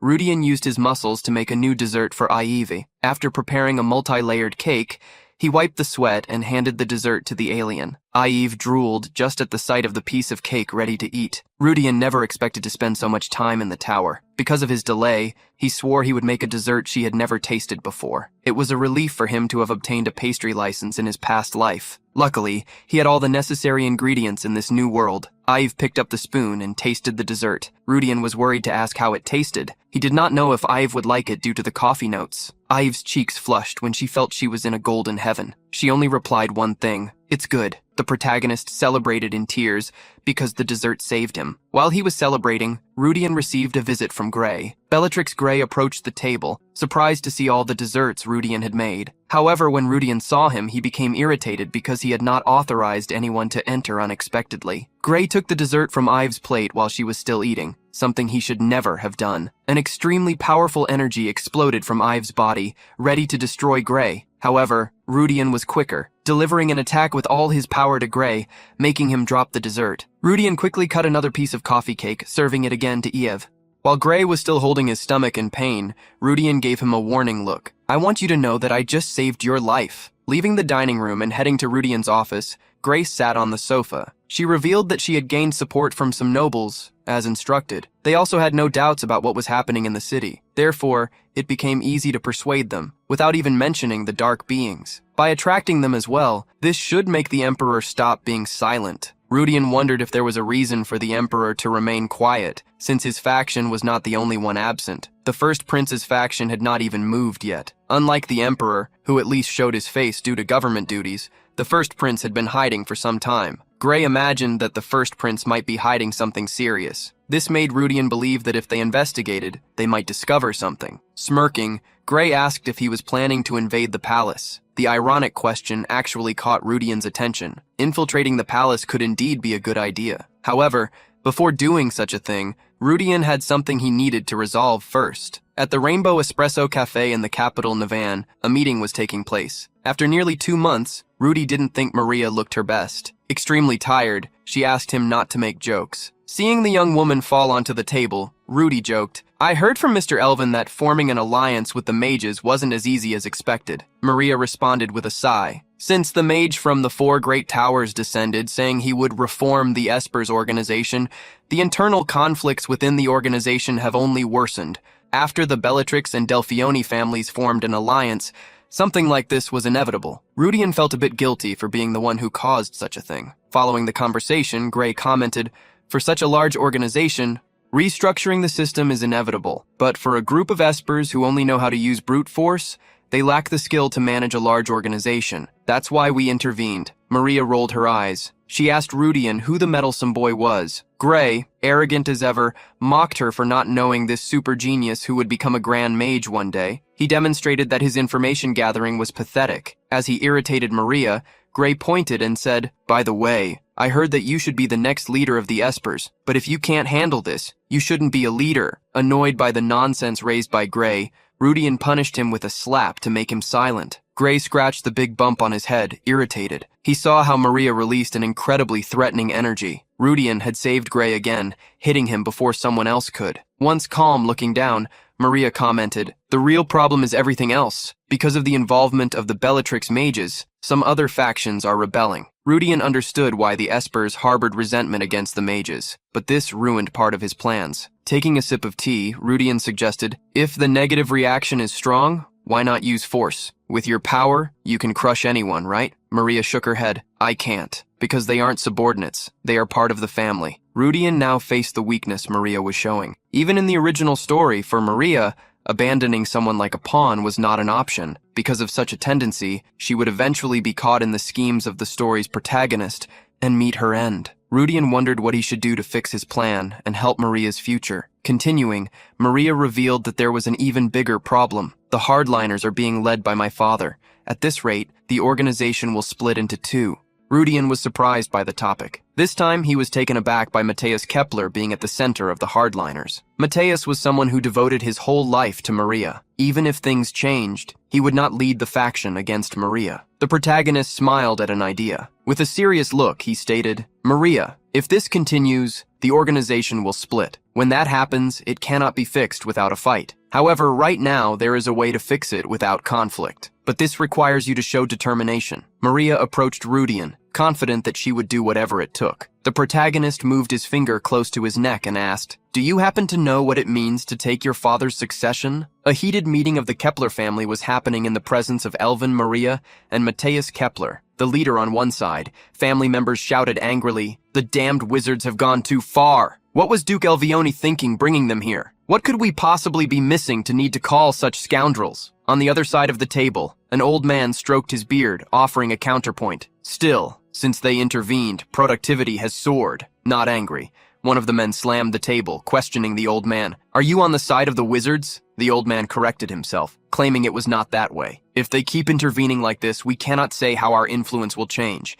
If Elvione's family can exert influence, they will not care who ends up in command." Matthias listened to the discussion with a downcast look. Everyone at the table was shouting, demanding they deal with the wizards and sweep away those who were unnecessary. Maria was attentively observing the situation her father was in. At that moment, Rudian entered the room, wearing the Kepler family mantle, accompanied by Ev. As expected, this was exactly how things were supposed to look. The group was surprised, and the old white-haired man immediately recognized Rudian Velstad. Now a baron, one of the men stood up with arrogance. Pointing at Rudian, someone said, "What kind of rudeness is this? Even if we are allies, you are intruding on a family gathering." Adjusting the cloak given to him, Rudian corrected, "What are you talking about? I was explicitly invited." The man was surprised by Rudian's statement. Then Rudian pointed to the person who had invited him. Everyone followed the path indicated by Rudian's finger. They found Matthias, the family leader. Matthias nodded, confirming what was surprise and confusion for everyone. Rudian revealed he had heard the family was in a conflict they couldn't resolve, despite many meetings. Therefore, He would like a meeting with the head of the family and a mediator. The door to the meeting hall opened again. Someone unexpected entered the room, greeting the elders as grandfather. The young man, wearing a large hat, stopped next to Rudian and introduced himself. I am here as a representative of House Bellatrix. My name is Gray Bellatrix. The elders at the table were surprised. Gray was the junior head of the Bellatrix branch and a candidate for the next head of the fire tower. Gray smiled from behind the hat, claiming to have heard there were some trivial issues. Releasing a little of his flames, he teased everyone. If you behave like this disorganized group, how can you expect to negotiate with House Delphione? Gray got straight to the point, commenting on the problems of House Kepler. Wanting to transcend the magical world is one thing, but having delusions is another. Your faction is already small and cannot even unite opinions. Is it okay to let things get so chaotic? Gray's words fell like a bomb on the group, who immediately began to bristle. How dare a boy speak so freely? One of them complained to Mateus. What were you thinking bringing a child here? Irritated to such an extent, one of the people at the table used his telekinetic powers to vent his frustration. He launched a sphere of psychic power at Gray, who stood still until the attack was completely blocked beside him. Rudian had only moved one hand, disintegrating the attack. The one who had struck was shocked to see the neutralizing skill. No one in the room understood how Rudian possessed telekinesis at such an advanced level. Acting in a calming manner, Rudian promptly tried to calm everyone down. Mr. Gray took off his hat, commenting that what the man was about to do could start a war between the families, but he would let it pass, merely praising the man's courage. Under Rudian's watchful eyes, Gray attempted to offer a new approach. He then sat at the table to properly begin the meeting. Gray went straight to the point. While the mages of our family were reorganizing into a unified body, I heard that some clever ones had numerous complaints. A bald man looked at the short young one, asking if it wasn't normal for them to be controlled at will. The old man with white hair agreed. The capital of the Bellatrix family is slowly consuming our funds, which is also a problem. Gray went against what both believed. Control is not necessary to manage a faction in a large-scale organization. The use of force will inevitably go hand in hand to rebuild and expand a system. A large amount of money is needed. Do you think the small Kepler family can handle this? With heavy words, they seemed almost contemptuous. Gray provoked the group before him once more. The bald man became irritated upon hearing the young man's words. Still, reorganizing the organization without notifications is against procedures. Ray listened to the complaint with a smile. Although he tried to reassure the man, stating that he would send an advance notice next time, it only irritated him even more. Looking across the table and seeing heated glances, Gray commented, "It seems you are quite dissatisfied. Judging by your expressions, you don't even seem to believe in the mages, knowing that all of this wouldn't be possible." Resolve with a small offer, Gray asked if they would listen to the proposal he had. He was speaking directly to Mateus. Mateus was curious to hear him. Gray stood up and slapped the table. Did we resolve things with words? I'm not a fan of this approach of provoking and exchanging barbs, so let's be direct and settle this with a single battle. On both sides of the table, the members of the Kepler family were shocked by the challenge thrown by the boy. With a furrowed brow, Mateus asked for clarification. Are you proposing a war against us? Gray didn't want to be as extreme as a war, and suggested they choose representatives for this. With confidence, he slammed his hand on the table. Of course I will be my family's representative. Showing little interest, Gray stated it didn't matter who Mateus chose to be the representative of the Keplers. Faced with the unexpected matter, Mateus asked if the young man was sure. Gray smiled in response, raising 3 fingers. The only condition is that there should be up to 3 participants. Gray stated surprisingly that if he lost,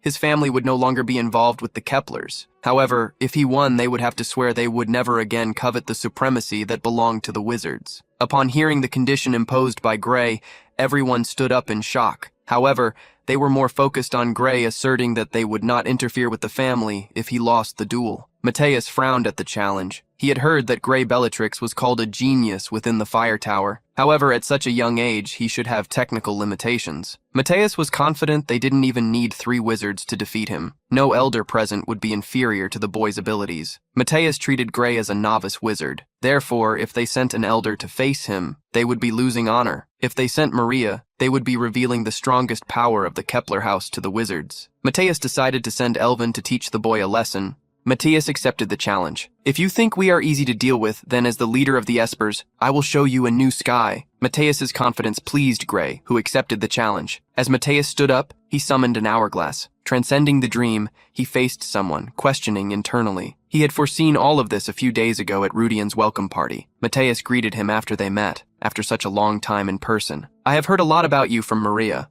Since Maria had already talked about him, Rudian believed the matter would be addressed quickly. Commenting that he knew they were facing internal problems, Rudian offered to solve them easily. Surprised, Mateus asked how he would do that. Rudian remained silent about the methods, demanding only one promise. No matter what happens from now on, you must not falter for the duel. Both sides turned inside an artifact of the space-time type, where, among rocks and grass, there was an arena. Gray praised the Kepler family for hiding something like this. Even in our family, we only have 2 space-time artifacts. Not bad for a small organization. Rudian questioned if Gray was sure he could win, since the original plan was not for him to fight alone, but in a trio, with Efi and him helping, guarding his cloak. Gray asserted, "Even though I agreed to your plan, I can't be underestimated by the Espers." Confident, Gray declared he could handle it alone. Rudian still wondered if he would be fine. As soon as he stepped into the arena, Gray faced the first opponent, a muscular man named Dyson Wiggle, who wore his cloak tied around his waist. The protagonist wondered who that nameless guy was. However, a man resembling Dyson had been in the meeting, the same one who launched the attack against Gray. Dyson shouted, "For the honor of the Wiggle House, you must win." Dyson raised his arm, confident. "Yes, Grandpa, please watch my performance." With a smile, he asked the same of Maria. Trying to impress her, the protagonist analyzed the surname Wiggle, those who always took second place to the Keplers in the Psychic Empire. Seeing that the internal decision of the Keplers had changed, Rudian imagined there was an ongoing power struggle. Dyson Wiggle was a combat-type Esper with 3,400 power. This was not far below Elvin's level. While Dyson's family cheered him on, Gray taunted him, challenging him to attack first. Faced with Gray's arrogance, Dyson extended his hand. He created a fireball and an ice ball to attack. Rudian watched and praised the man for being a dual attribute type. The spells flew toward Gray, who used a defensive magic, Stone Skin. Immediately after, Gray advanced using the spell Accelerate. He broke Dyson's attacks and reached him before he realized. Dyson felt excited by the approach. "Do you think you can beat me in hand-to-hand combat?" Rudian knew how Espers performed better in close combat. This was due to how their abilities manifested and helped strengthen their bodies. Arrogantly, Gray pulled his hand back as he reached Dyson. In his hand, a magical symbol of the spell, Powerful Hand, appeared. A stone hand emerged above Dyson. Imitating Gray, who slammed his hand against the ground, the giant hand pressed Dyson down with a gravitational hold. Dyson resisted the power of the combo spells and shouted, "When it comes to combat, we will not lose." He raised his fist, smashing the stone hand summoned by Gray. Around the arena, several young members of the Kepler and Wiggle families celebrated, supporting Dyson. Dyson raised his fist, enveloping it in flames. As his fist approached Gray, the small mage snorted in mockery. Gray disappeared, moving behind Dyson. From behind, he clasped his hands and launched a chain of lightning. Dyson was hit straight on, and his ice defense was raised at the last second. It was destroyed. Dyson screamed in pain as his body was fried, smoke emanating from him. Dyson lost consciousness. Dyson's grandfather called for his grandson one last time. Dyson could still hear, but he collapsed in the arena. Rudian, seeing Gray win without even using the signature magic of the Tower of Fire, realized he was much better in battle than he expected. Dyson's grandfather still could not believe he had lost. Beside him, Mateus stared at the arena in silence. Gray wiped his hands and faced Mateus. "Who's the next one I'm going to kick?" Seeing that no one stepped forward, Gray continued to provoke. "Don't tell me you're scared." The next person stepped forward. Gray's arrogance made Rudian want to jump into the arena to teach him a lesson. Dyson's grandfather hurriedly asked Mateus, the clan leader, "We can't let things end like this. Please, give us a chance to restore our honor." Claiming that Elvin could easily settle the matter, Mateus asked the leader of House Wiggle if he really wanted to make a bet. Mateus looked at all the young people present around the arena, and none seemed so confident. Sometime later, a new person climbed into the arena and greeted Gray. The young man with purple hair was named Kirza Skarsgård and exuded a green psychic energy all over his body. He levitated in the air and, using his telekinetic energy, destroyed the rocks around the arena to control them, showing the true essence of his power. Gray observed Kirza's actions, commenting mockingly, "I hope at least this one is someone decent." Summoning several magical circles to form a barrier, Gray decided to test how strong Kirza's attack was. A series of explosions occurred, but in the end, Kirza was the one who fell to the ground, being engulfed by Gray's flames. Bellatrix, the wizard, praised the opponent's performance. However, in the end, he was not that exceptional. Arrogantly, he looked at Mateus. "Hey, clan leader, I hope the last challenger is at least someone competent. The representative of the House of Scherzo was shocked to see the young man lose, just like Dyson's grandfather was. Mateus, despite his impassive look, did not believe that Scherzo had been defeated. This showed that the rumors about the prodigy of the fire tower were not exaggerated. Now that the elder's complaints had ended, Mateus believed he could finally correct the arrogant attitude of the kid. So, he called Elvin. Elvin nodded confidently upon hearing his name. Mateus gave him just one instruction. I trust that you will not disappoint me. Confident, Elvin headed to the arena. I will meet your expectations. Before Elvin could enter the arena, however, someone interrupted him. Maria stepped in front of Elvin and entered the arena first. Mateus was surprised to see Maria move. The young woman wanted to take the position of participating in the last duel. Family members were surprised and tried to make her step back. This is not your time to advance. You are the very embodiment of our hope. You cannot step forward unprepared. Upon hearing the elders call her unprepared, Maria glared at them with an intimidating look. She created intimidating energy spheres. She put each one in their place by reminding them of what was happening. 2 of ours have already been completely defeated. The honor of our organization has already fallen into the mud. And as your queen, it is my duty to reclaim that honor. Mateus remained silent and was confronted by Maria, who questioned him if she was wrong. Immediately, upon seeing Maria step onto the stage, Rudian called Gray, praising him and asking him to step back. Everything he had done was part of the succession plan for Maria. Gray's position in this was to help Maria take control of the organization. Gray had gained the cooperation of Lady Sonia, the clan leader. Since he had already fought better than expected, a convincing scenario had been created. At this point, Gray's reputation was secured. As Maria stepped into the arena, they managed to return to the original plan. At that moment, Gray turned to Rudian. Brother, you know I evaluate your skills as incredibly high. Since the last time you returned to Nevin, when I challenged you, I have never lost so shamefully to someone my age. Yet you still seem cautious when it comes to that woman. Hearing what they were saying about her, Maria frowned. Gray also mentioned Elvin. Unlike how you treat that green scarecrow, the approach is completely different. I imagine it could be because of great skill. Gray felt his spirit warm up. He smiled at Rudian, apologizing. I can't help but want to check this for myself. The protagonist cried upon seeing Gray change plans out of selfishness. When Gray convinced Sonia, Rudian felt confident, but Gray wanted to regain his pride. Maria glared at Gray one last time,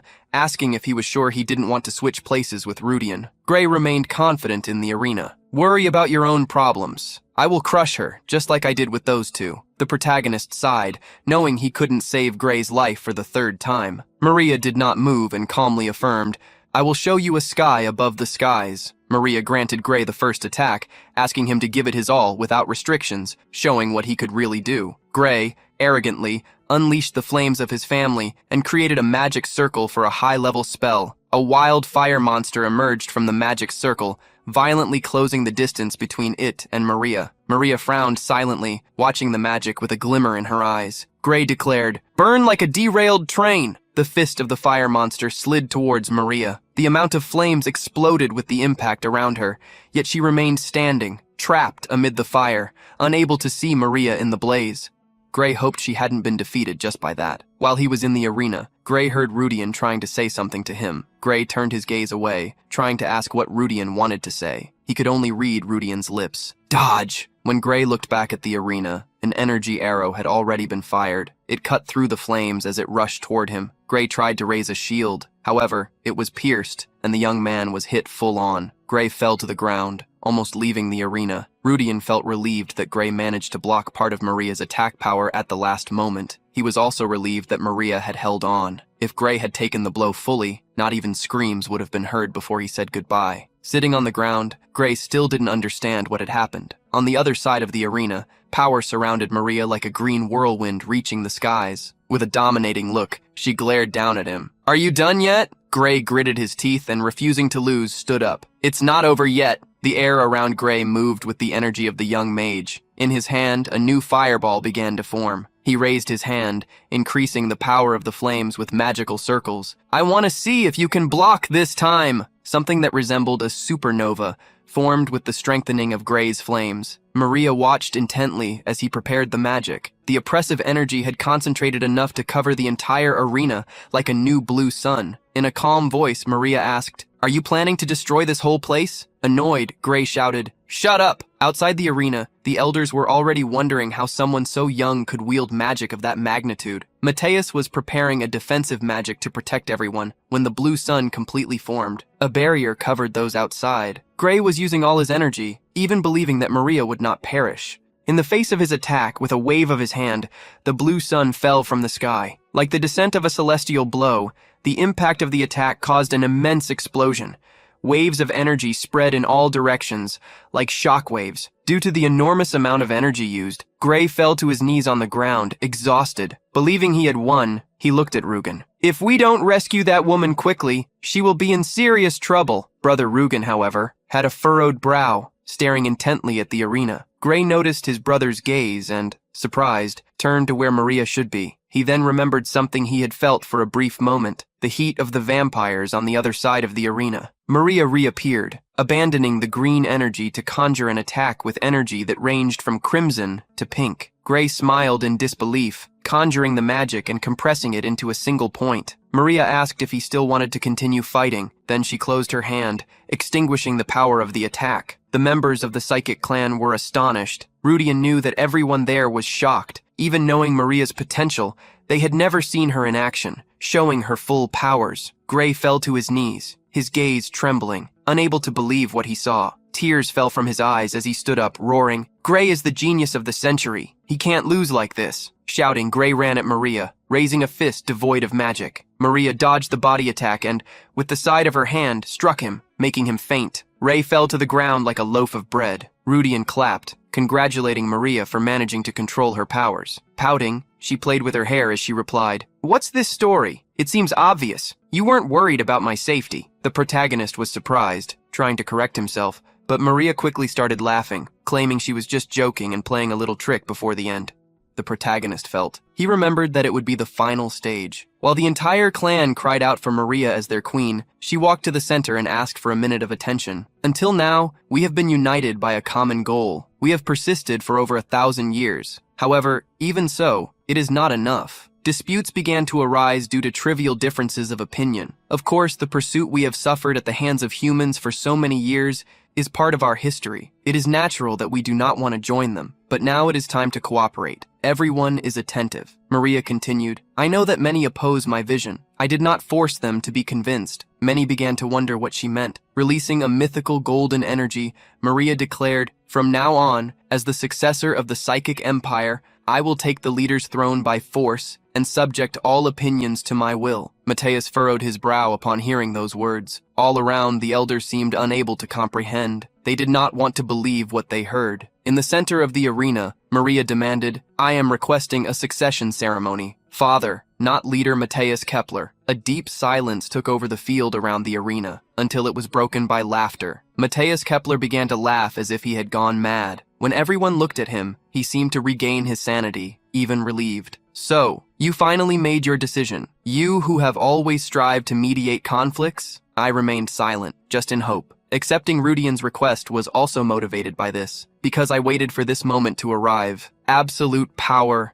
audacity, and determination. That was what Mateus dreamed of. The moment when a true tyrant would rise before the imposing presence of Maria. He pronounced, "Very well, I will accept the succession ceremony." Mateus climbed into the arena and faced Maria, who still overflowed with golden energy that had even changed the color of her hair. Around the arena, many were excited about the leadership she demonstrated. She was worthy of a true queen. Turning back, she sat next to Rudian. Gray placed his hand on his head. Upon waking up, Rudian asked if he was okay and received a smile in response. "Damn, I will definitely crush you in the next challenge." Gray's response showed Rudian that he was all right. Gray was facing his first defeats, 10 years earlier than expected. However, the outcome seemed to lead him in a positive direction. In the original story, Gray even received the title of Lord of Magic, but the frustration of being defeated by Maria never left him. Even when he reached adulthood, Rudian wanted him to persist. He needed him as his right hand until the end. Scratching his head, Gray asked who Rudian thought would win between Maria and Mateus. Rudian believed he didn't even need to answer. Gray was confused, as the elder also seemed like someone extremely capable,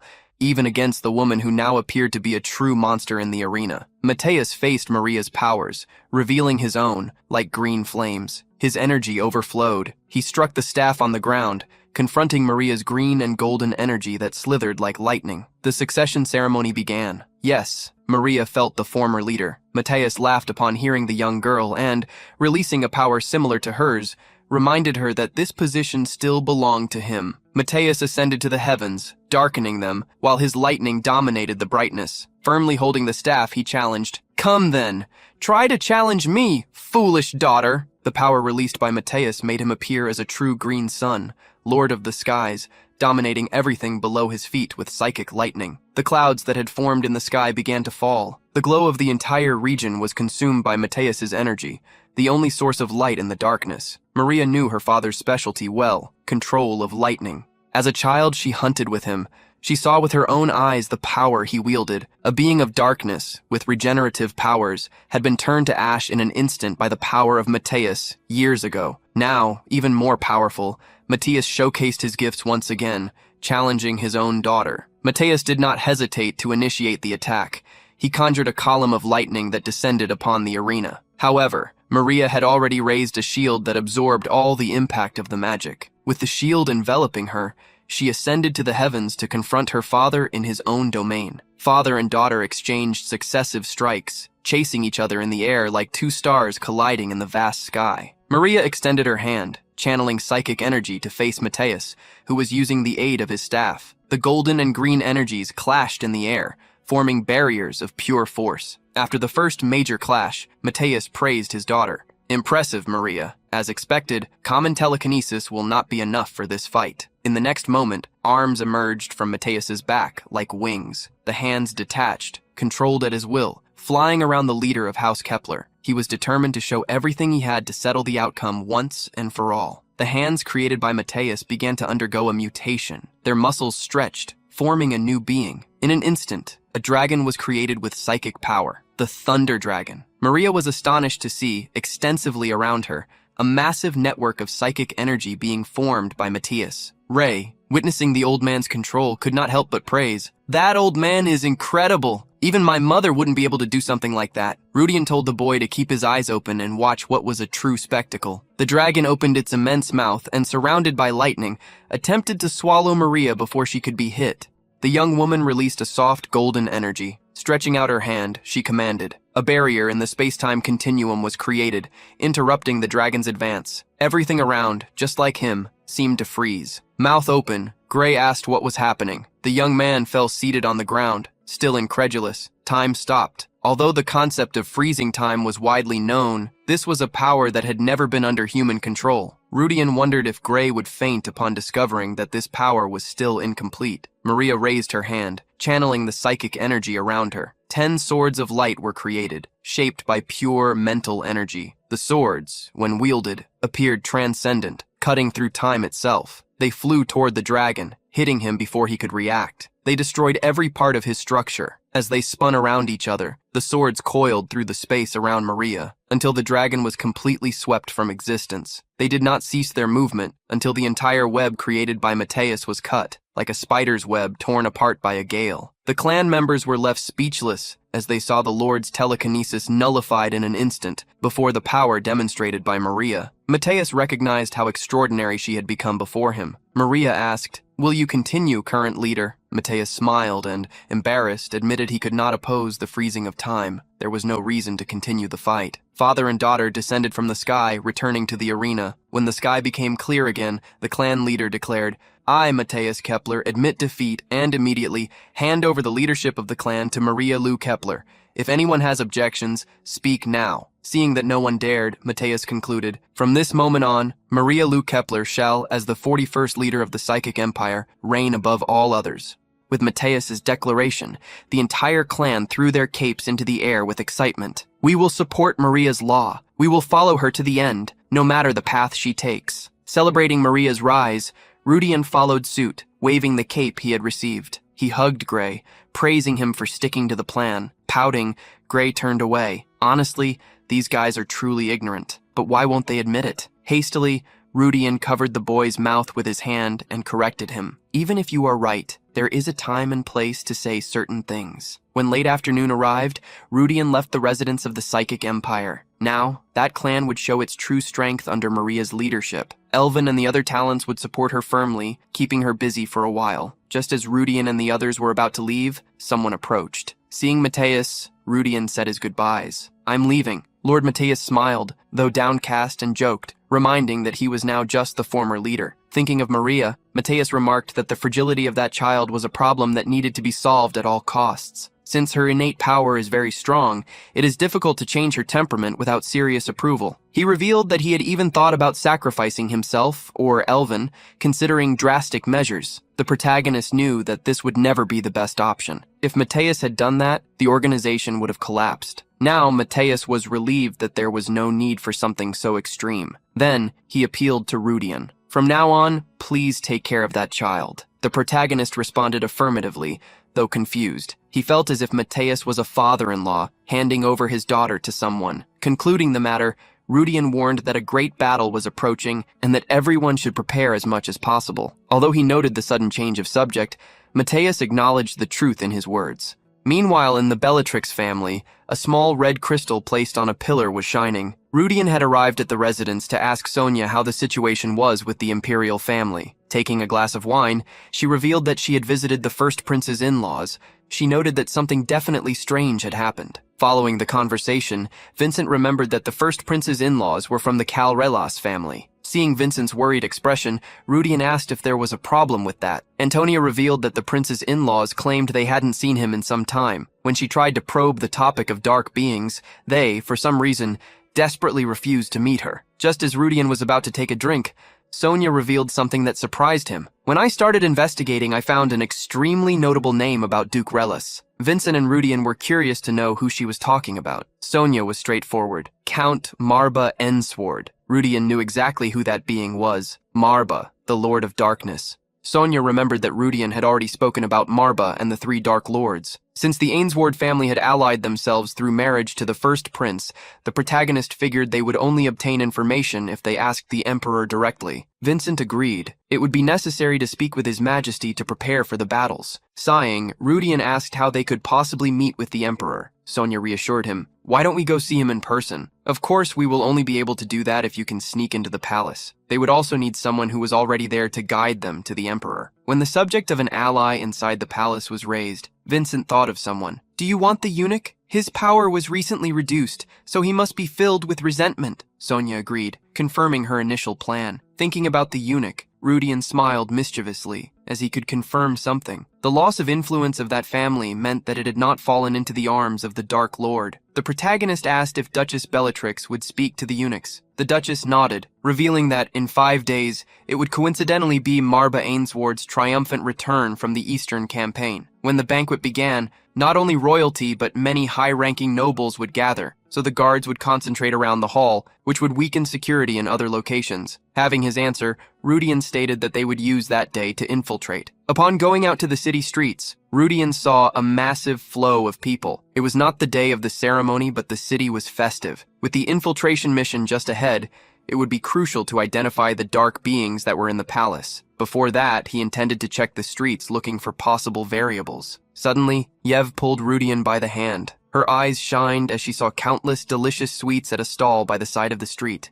What was supposed to be a reconnaissance mission was turning into a food tour. Rudian bought all the food that Yev wanted. Looking at her like this, she seemed like a pure child, but the way she massacred the demons last time did not match that image. Rudian felt chills. Still, this meant that she was so thorough in fulfilling her promises to him, to the point of making him feel gratitude. There were many times when things went well thanks to Yev. Seeing her eat so innocently made Rudian think she was cute. Since Yev had worked hard, he ended up deciding to just accompany her for the rest of the day. It was possible to see some attractions in the city, such as circus performers riding unicycles. Yev even tried to imitate them. The duo went to an open-air theater play, where dinosaurs and knights were created with magic. Rudian even brought himself to buy head accessories. He was relaxing for the first time, without any danger around, since he arrived in that world. Rudian wondered when was the last time he had felt something like that. When he realized it, night had already fallen. The protagonist sat down with Yev on a square bench. Between them, the artificial intelligence Abi clung to the rabbit ears that Rudian was wearing, teasing, "Master, Yev has good taste." Suddenly, Rudian saw Yev stand up. She released a powerful energy, staring at something at the end of the street. Abi immediately alerted Rudian to be careful. Diablo did the same, telling Rudian to remain on alert. A dark energy was coming from somewhere among the crowd that was walking peacefully down the street. Rudian went on alert upon feeling that presence until someone emerged, walking calmly. The man who approached revealed surprise at seeing Rudian so peacefully in a random place like that. He was well dressed, looking like a noble, but his posture revealed immense physical discipline. With silky hair fluttering elegantly and eyes full of strength, like a hero stepped straight out of ancient mythology, he looked like a figure imbued with heroism. Rudian was surprised to recognize such a being. "I wanted to meet you, but I didn't expect it to be like this. You must be quite busy preparing for your victory ceremony." The man said nothing other than removing his golden mask. Of all people, Marba Ainsward, the demon lord Marbas, had encountered Rudian. The protagonist gritted his teeth upon seeing the situation he found himself in. He thought Marbas was away from the capital, but he had already secretly returned to the region. This was one of the undeniable villains of the first chapter of the Seven Epochs, the powerful enemy that brought Abel to the brink of death several times. Gripping his sword firmly, Rudian questioned why Marbas was looking for him. The King of Darkness revealed that it was not for a special reason, just because he was curious about who eliminated Eligos, and about the organization that commanded such a person, Adora. As she listened to the man speak, Yev gritted her teeth, prepared to attack. Marbas placed his hand on his sword. "With this companion, I killed nearly 30,000 humans during the Eastern Campaign. Even though it was for a cause, it was nothing more than a monotonous massacre." His dark energy exploded as the sword was drawn and brandished. "It has been so long since I felt my blood boil upon encountering a worthy opponent." The energy that overflowed from the sword headed toward Rudian, which almost caused Yev to spring into action, stopped by him. "Stop, Yev! If we fight here, many people will be hit!" Before Rudian finished speaking, Marbas had already reached him, placing the sword against his neck. "Let us retreat. We cannot destroy everything we have built so far." Rudian was taken aback, wondering when the King of Darkness had approached him. Withdrawing his sword, Marbas stated that he still needed to respect the authority of Asmodeus, which was why he would not break the pact, but warned that he did not know how long he would keep it. Looking at Rudian with a smile, he commented, "The moment I saw you, I knew. We are destined to cross swords on the battlefield." Sheathing his sword, he stepped back, bidding farewell. "Save your head for me. See you soon at the ceremony." He walked away, leaving a few more words behind. "Until then, enjoy the little vanities of your humans. It is ridiculous, but I must admit, it is quite amusing, enough to make me hesitate to destroy them." Rudian watched Marbas leave, still unsure if he had approached just to greet him. Yev hid behind Rudian, staring at the back of the King of Darkness. Diablo recommended that Rudian avoid that man. The protagonist felt greater relief seeing that Diablo prized safety. The sword revealed that, even in his era, Marbas tried to become one of the 7 thrones, and nowadays, he seemed to have risen in the ranks. The brief interaction made Rudian realize he needed to hurry. Marbas could, at any moment, provoke Asmodeus and try to turn the entire game around. Rudian figured that, if he were the same Rudian from the day he arrived in that world, he would be cursing his fate, but now it was different. Possessing reliable companions, unlike before, he also possessed the power to change the situation before him. Marbas, Asmodeus, and the other lords, in the original story, these beings got what they wanted, but being present in that world, Rudian did not intend to let everything run at their whim. Animals drank water from streams in the forest. Among the trees and fallen stone pillars, a young woman with long green hair wearing a laurel wreath knelt on the ground. She looked back upon sensing the presence of Varus, the god of light. The man, shrouded in light, spoke directly to her. "We have resisted for countless eras, trembling under the threat of existence itself, all because of that arrogant being, known as the god of Genesis, who seeks to restart everything." His look was one of fury and irritation. "I hate this world, Medial. The gears of the world are already deformed." There was a desire for change overflowing within Varus. "Even so, if the future of this world is already decided, I will tear down the laws of this insane world with my own hands." Varus looked up at the night sky and the stars, speaking to a distant entity. "You are a puppet of my father. It is too late to turn back now, no matter how much the Black Goat and the God of Machines try to help you." Meanwhile, in the imperial capital Morian, fireworks painted the sky above the castle with their lights. Marbas Aisward returned triumphantly. Confetti and petals were thrown on the path where he walked. Some nobles talked among themselves. One heard that Marbas had swept away 30,000 pirates. Another, that he brought down 700 pirate ships. As he walked, Marbas looked back in Rudian's direction and smiled. The protagonist frowned at the provocation. Beside him, Sonia Bellatrix told him to relax, as they had a big event ahead. Speaking about Marbas, Sonia stated she felt no evil energy coming from the Emperor. Rudian did not care about that. The real problem lay with the prince, who was not even present. Now it was time to start digging for the truth. In an isolated area of the castle, a secret passage emerged. Rudian and Sonia followed a man who, worried about being there, explained, "Not everyone knows this place, except for the Emperor and us, eunuchs." Rudian stopped everyone and climbed a ladder on the wall. He managed to open a trapdoor with Abby's help.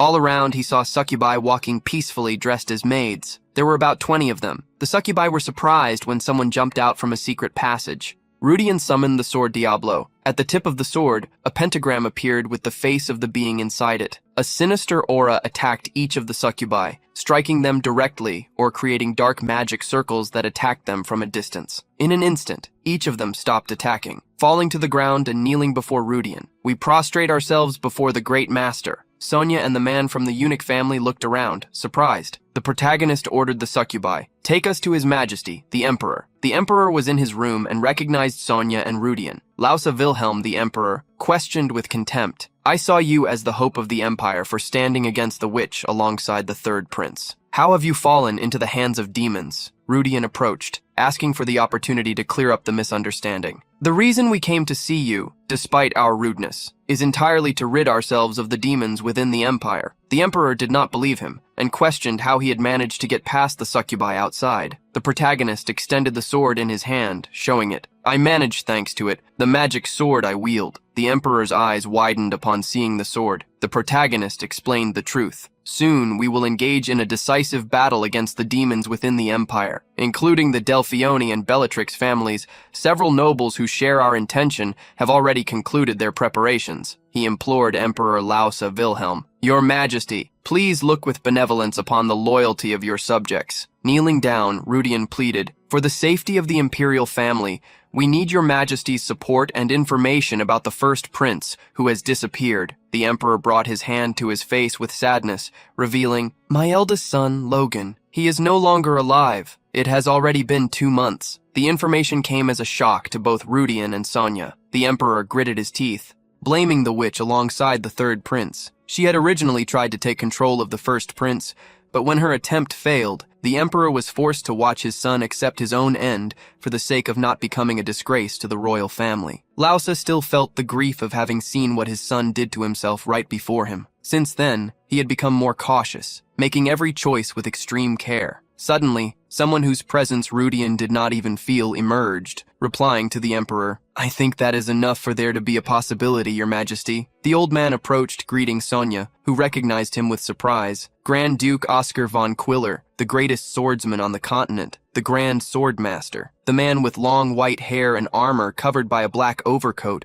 was someone whose information Rudian could not even perceive. Oscar seemed to analyze Rudian and recognized the talent necessary to make it this far into the palace without even brandishing his sword. Sonia asked if the Grand Duke had not retired. Nodding at her, he denied it. Grand Duke Oscar walked to the side of the Emperor, who stood up declaring, "I wish for the beings of darkness to be eradicated from the Empire." Since Rudian stated that he wanted to help him, the Emperor thought of granting him command of the Imperial Guard. This would be the strongest way he could support him. Confused, Rudian asked if Lady Pruna was not already the commander of the Imperial Guard. The Emperor got straight to the point. "Defeat Pruna, and prove you deserve to take control of the Imperial Guard." Sonia and Rudian were surprised by the suggestion, until they realized, does that mean Lady Pruna is a traitor? The information was confirmed by the Emperor and the Grand Duke. Rudian accepted the challenge. "I will rid ourselves of the traitor of the Empire, and sweep away every last being of darkness from this empire." The Emperor drew his sword, placing it upon Rudian's shoulder, leading the guard.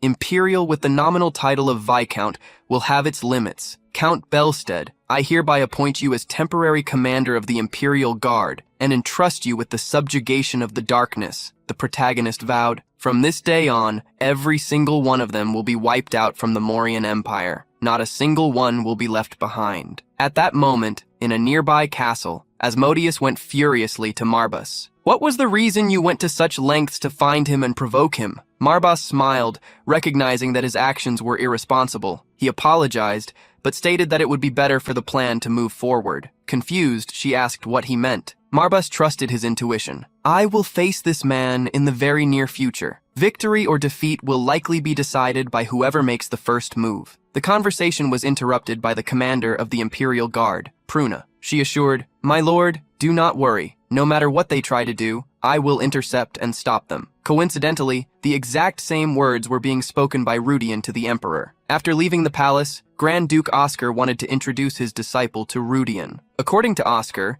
the disciple was a genius who had already gone through the Delphione Foundation, just like Rudian, and was now back in the capital. Such a disciple was Crox van Richthofen, the youngest swordsman of the 7 Epochs and the Sword Saint. Rudian had already met Gray and Rebecca, and intended to meet with Crox at some point, so he smiled at the Grand Duke. It will be an honor. After getting into the carriage, he thought about what had happened. He had obtained the Emperor's help and put all the pieces in place. All that was left was to form a plan and move forward. Rudian's carriage stopped suddenly. The driver apologized to him and called him to come out. As someone was running toward the carriage, Rudian got out with curiosity. A young peasant girl with red hair leaped in his direction with a smile on her face, with tears in his eyes. Rudian, I found you! The protagonist was taken aback as he was hugged by Rebecca and asked how she had gotten there. The young woman explained, amidst tears, that she had a hard time finding him. I missed you so much that I came all the way here because I couldn't take it anymore. Rebecca suddenly felt a weakness in her body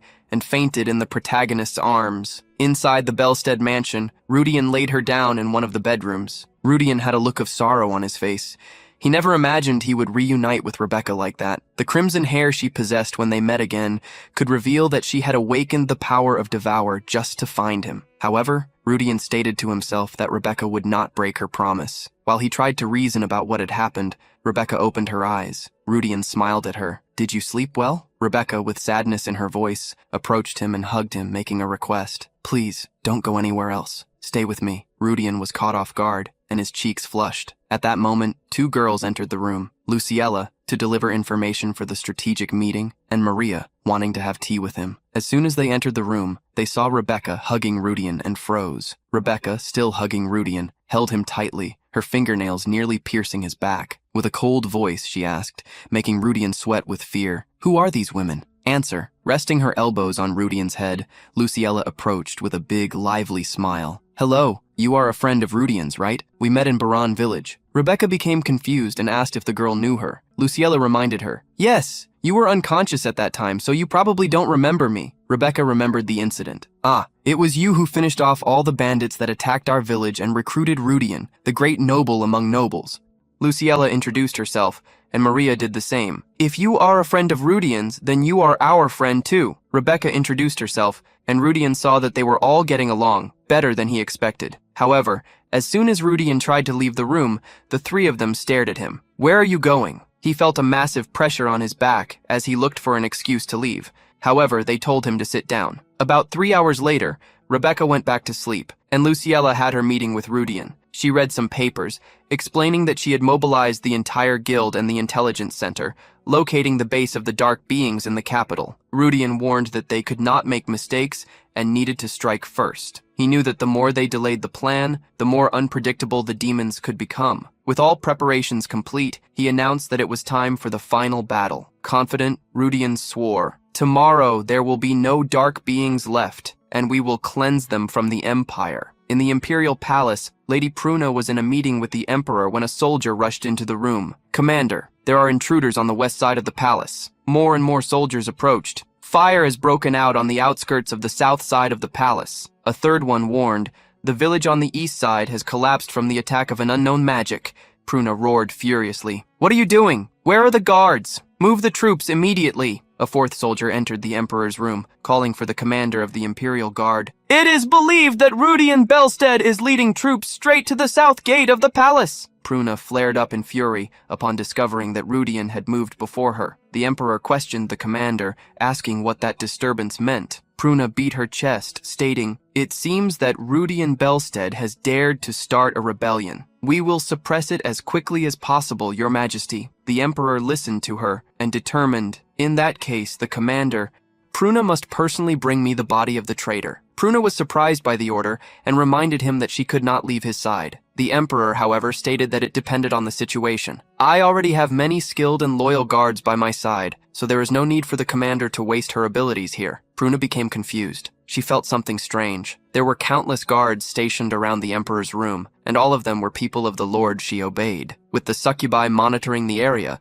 she was supposed to ensure that no trouble occurred. With that in mind, Pruna roared, "I will obey your commands!" Pruna called one of the soldiers, Parker, and ordered him to inform Count Marba that Rudian had invaded the palace. Pruna had received instructions in advance. Albert would go to the third prince's palace to inform Lady Citri, should she be there. Otherwise, he would go to the Mansion of Pleasure. The commander of the royal guard would assume battle position. Rudian coming to her seemed perfect, because, following Marba's command, she would eliminate him. On the outskirts of the castle, fire spread while knights who obeyed Pruna defended against the invaders. Leading a group of knights, Rudian charged toward the palace. His goal was to draw attention. Rudian succeeded. Wind attacks suddenly emerged. Each of the attacks was blocked by his sword, while he kept a smile on his face. Staring at him from a distance, Pruna mocked, "What arrogance! With such a small force, you dare to challenge the Imperial Guard?" Pruna pointed her sword at Rudian, roaring, "As expected of someone of humble birth, your plans are as pathetic as his. Imperial Guard,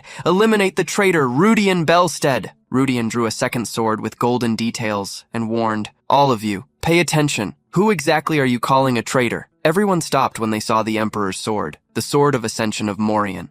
The tip of the sword touched the ground, releasing lightning and thunder. With pride, Rudian declared, "The great sinner who threatened his majesty and sold the nation to the demons is Pruna Silent. In the name of the Emperor of the Morian Empire, I bring her to judgment." One of the guards questioned Pruna, who roared, "Do not fall for such foolishness! There is no way that is the true Sword of Ascension!" Pruna gritted her teeth, wondering how Rudian had obtained the Emperor's sacred artifact. She wondered if Lausa Wilhelm had ordered Rudian to attack her. Even more importantly, she did not understand how he had managed to meet with the Emperor, getting past security. Even though she had placed all of her closest subordinates as well as the succubi to watch the Emperor, there was no way Rudian could have met with him. With so many questions, Pruna began to sweat. Realizing that the subordinates around her were planning to go against her, Pruna made a decision. She would eliminate all of them. Pruna's sword released a faint evil energy. She raised it, roaring, "Do not be deceived by such nonsense. Remember your duty to protect your majesty." Raising her sword for an attack,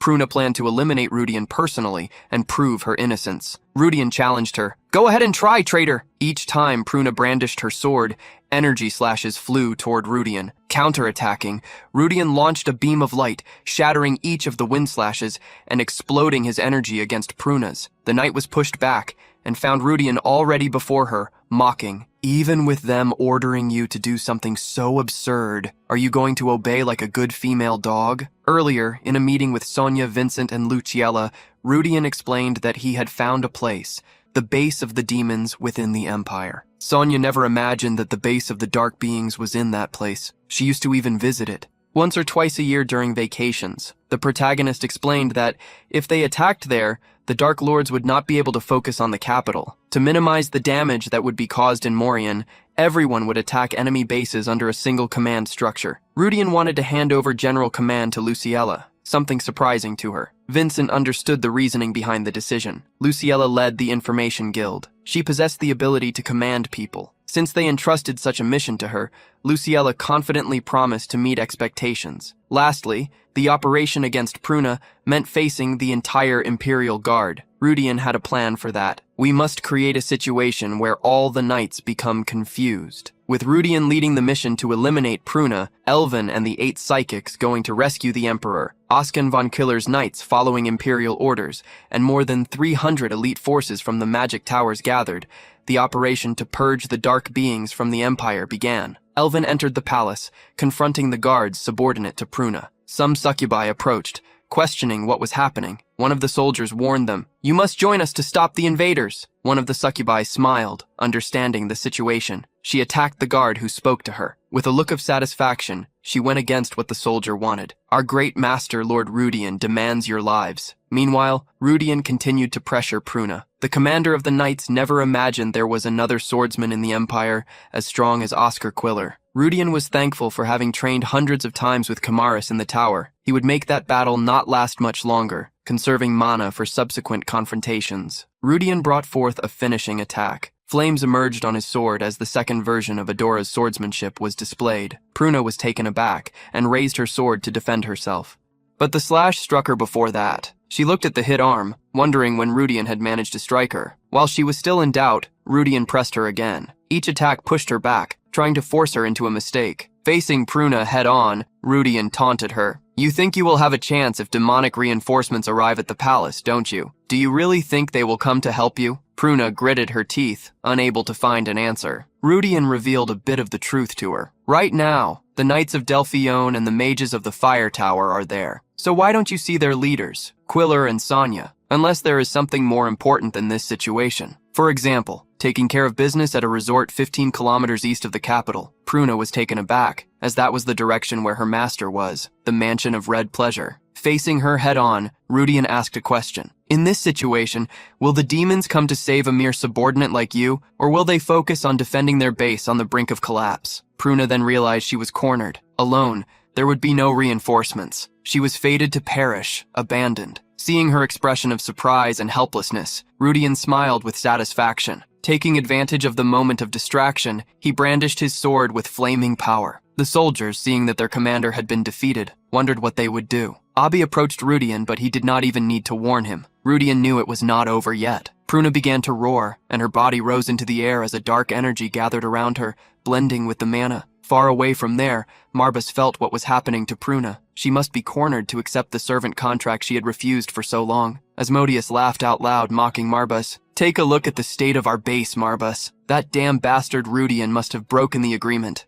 Otherwise, there is no way these humans would attack this place." She looked around, reminding Marbas of how much he had disrupted the grand plan within the palace. Marbas laughed along with her, figuring that the war had already begun. Even so, he remained satisfied. They could move to Plan B. The plan to summon a higher-level demon lord had completely failed, so it was better to bet everything on that battle. Asmodeus told him to do as he pleased. She planned to start eliminating everyone who dared to invade the base. Marbas warned her, "Be careful. I felt a powerful presence that you cannot ignore." Curious, Asmodeus did not care, confident that she would not be careless like Eligos. Marbas wished her good luck, and the two parted ways. Rudian stared at what was the servant contract. Abi explained Pruna's transformation. She had been turned into a swordmaster-level servant, approximately at the level of Casley Richmond in his prime. Demonic wings and red horns grew on Pruna. She laughed darkly. "Yes, this was the power I wanted." Even with the transformation deforming her body, Pruna was satisfied. With that, she believed she would beat even the Grand Duke in an instant. Rudian, on the other hand, thanked her for her transformation. "Thank you for openly imbuing evil into your body. Eliminating you here will make the Morian Empire the central force against the dark beings across the entire continent." All the soldiers drew their swords upon seeing their former commander transform. From afar, they asked Rudian if they should fight alongside him. Rudian told them to back away. "I will deal with Pruna alone." He warned them that a fierce battle would begin. "Take all the survivors and evacuate immediately." Pruna saw the confidence in Rudian and laughed out loud.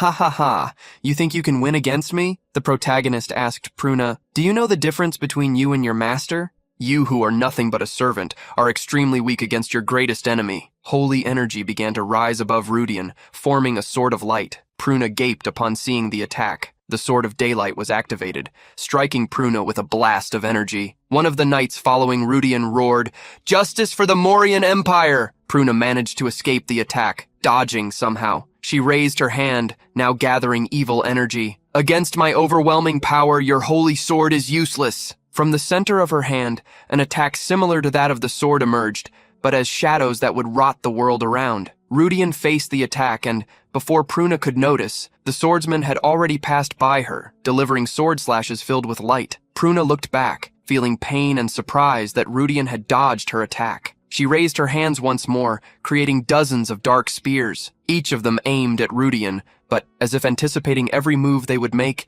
he skillfully dodged. Pruna could not believe that none of her attacks were hitting him. Rudian revealed the reason. The code name of the holy sword was the Sword of Prophecy. Unless it was a demonic power capable of distorting prophecy, he would be able to see through all attacks, delivering the reason why he was not even touched by the attacks. Rudian advanced and, with the strike of the holy sword, made Pruna's arms disappear. With extreme pain and in agony, Pruna realized that the regeneration of the dark race was not working. Her arms were not growing back. Rudian smiled, knowing the reason. Affected by the holy power of the sword, Pruna's regeneration had been nullified. Still, Pruna could manipulate blood to solidify it, creating scythes to try to attack Rudian. The protagonist noticed and acted with speed. The holy light of the sword spread across the city sky as his strike finished off the former commander of the guard. Forever. In her last second of life, Pruna realized her defeat and tried to beg for her lord, receiving no answer. The protagonist sighed upon completing his mission. He hoped that Sonia, on the other side, was at least still alive. Far from there, monsters of various species faced the knights commanded by Sonia and Vincent. Vincent panted, tired after facing endless waves of monsters. Sonia roared, trying to make him resume the battle. While Sonia conjured her magic circle spells,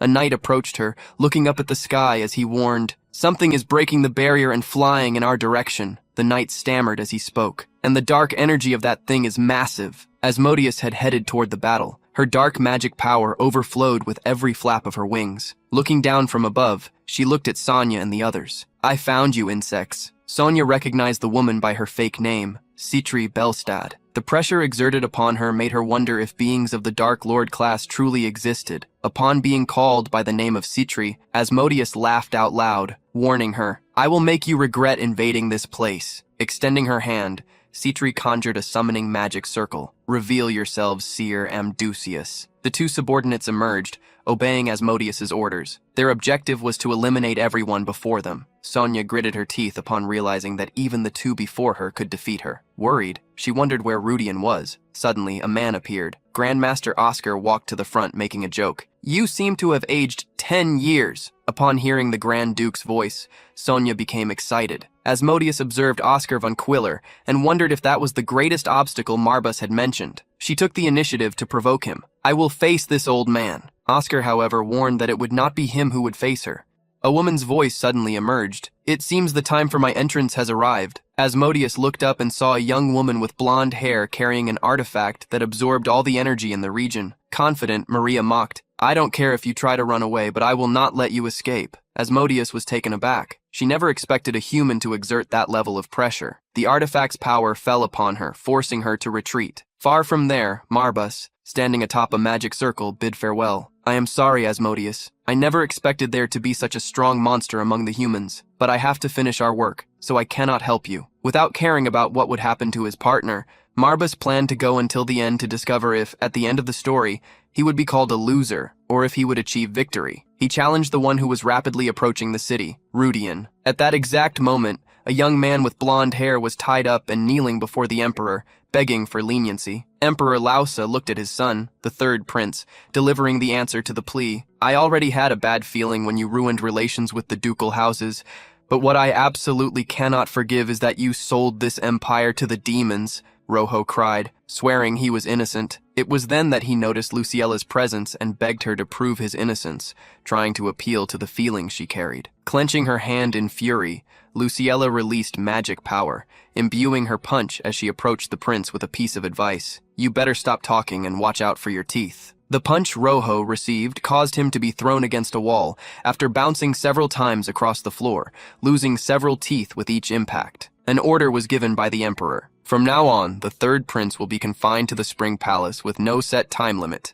A guard approached to carry out the order. Luciella felt her mind calm down thanks to having released her fury. She thanked the emperor for the generosity that allowed her to do so. The emperor agreed with the actions that left Luciella more clear-headed. Yes, distracted thoughts must not interfere before a great undertaking. A feeling of relief lingered in the emperor's voice. Fortunately, thanks to the efforts of loyal nobles, the time has come to completely expel the demons that have been corroding this empire. The emperor summoned the young woman. "Luciella von Delfione, I temporarily grant you full command of the forces within the capital. Eliminate all those who sold their souls to evil." Kneeling before the emperor, Luciella accepted such duty. Night had already fallen when two horses approached a distant city. Rudian could see, through the explosions, the place where his allies were fighting. He urged his horse forward. We need to join them. Even Maria would have trouble facing two dark lords. However, someone landed in front of Rudian, interrupting him as he warned, there is no need, for she is only facing Asmodeus. Marbas had located Rudian in advance and was waiting for him. The protagonist was not surprised. You appeared alone. Don't you have a rule to never fight a battle you cannot win? Marbas frowned slightly, asking how he knew about that, since he did not usually say useless things to prey that had already been captured. Rudian did not reveal how he possessed such information. He had read that catchphrase several times, one of them when Marbas brought Abel's team to the brink of annihilation.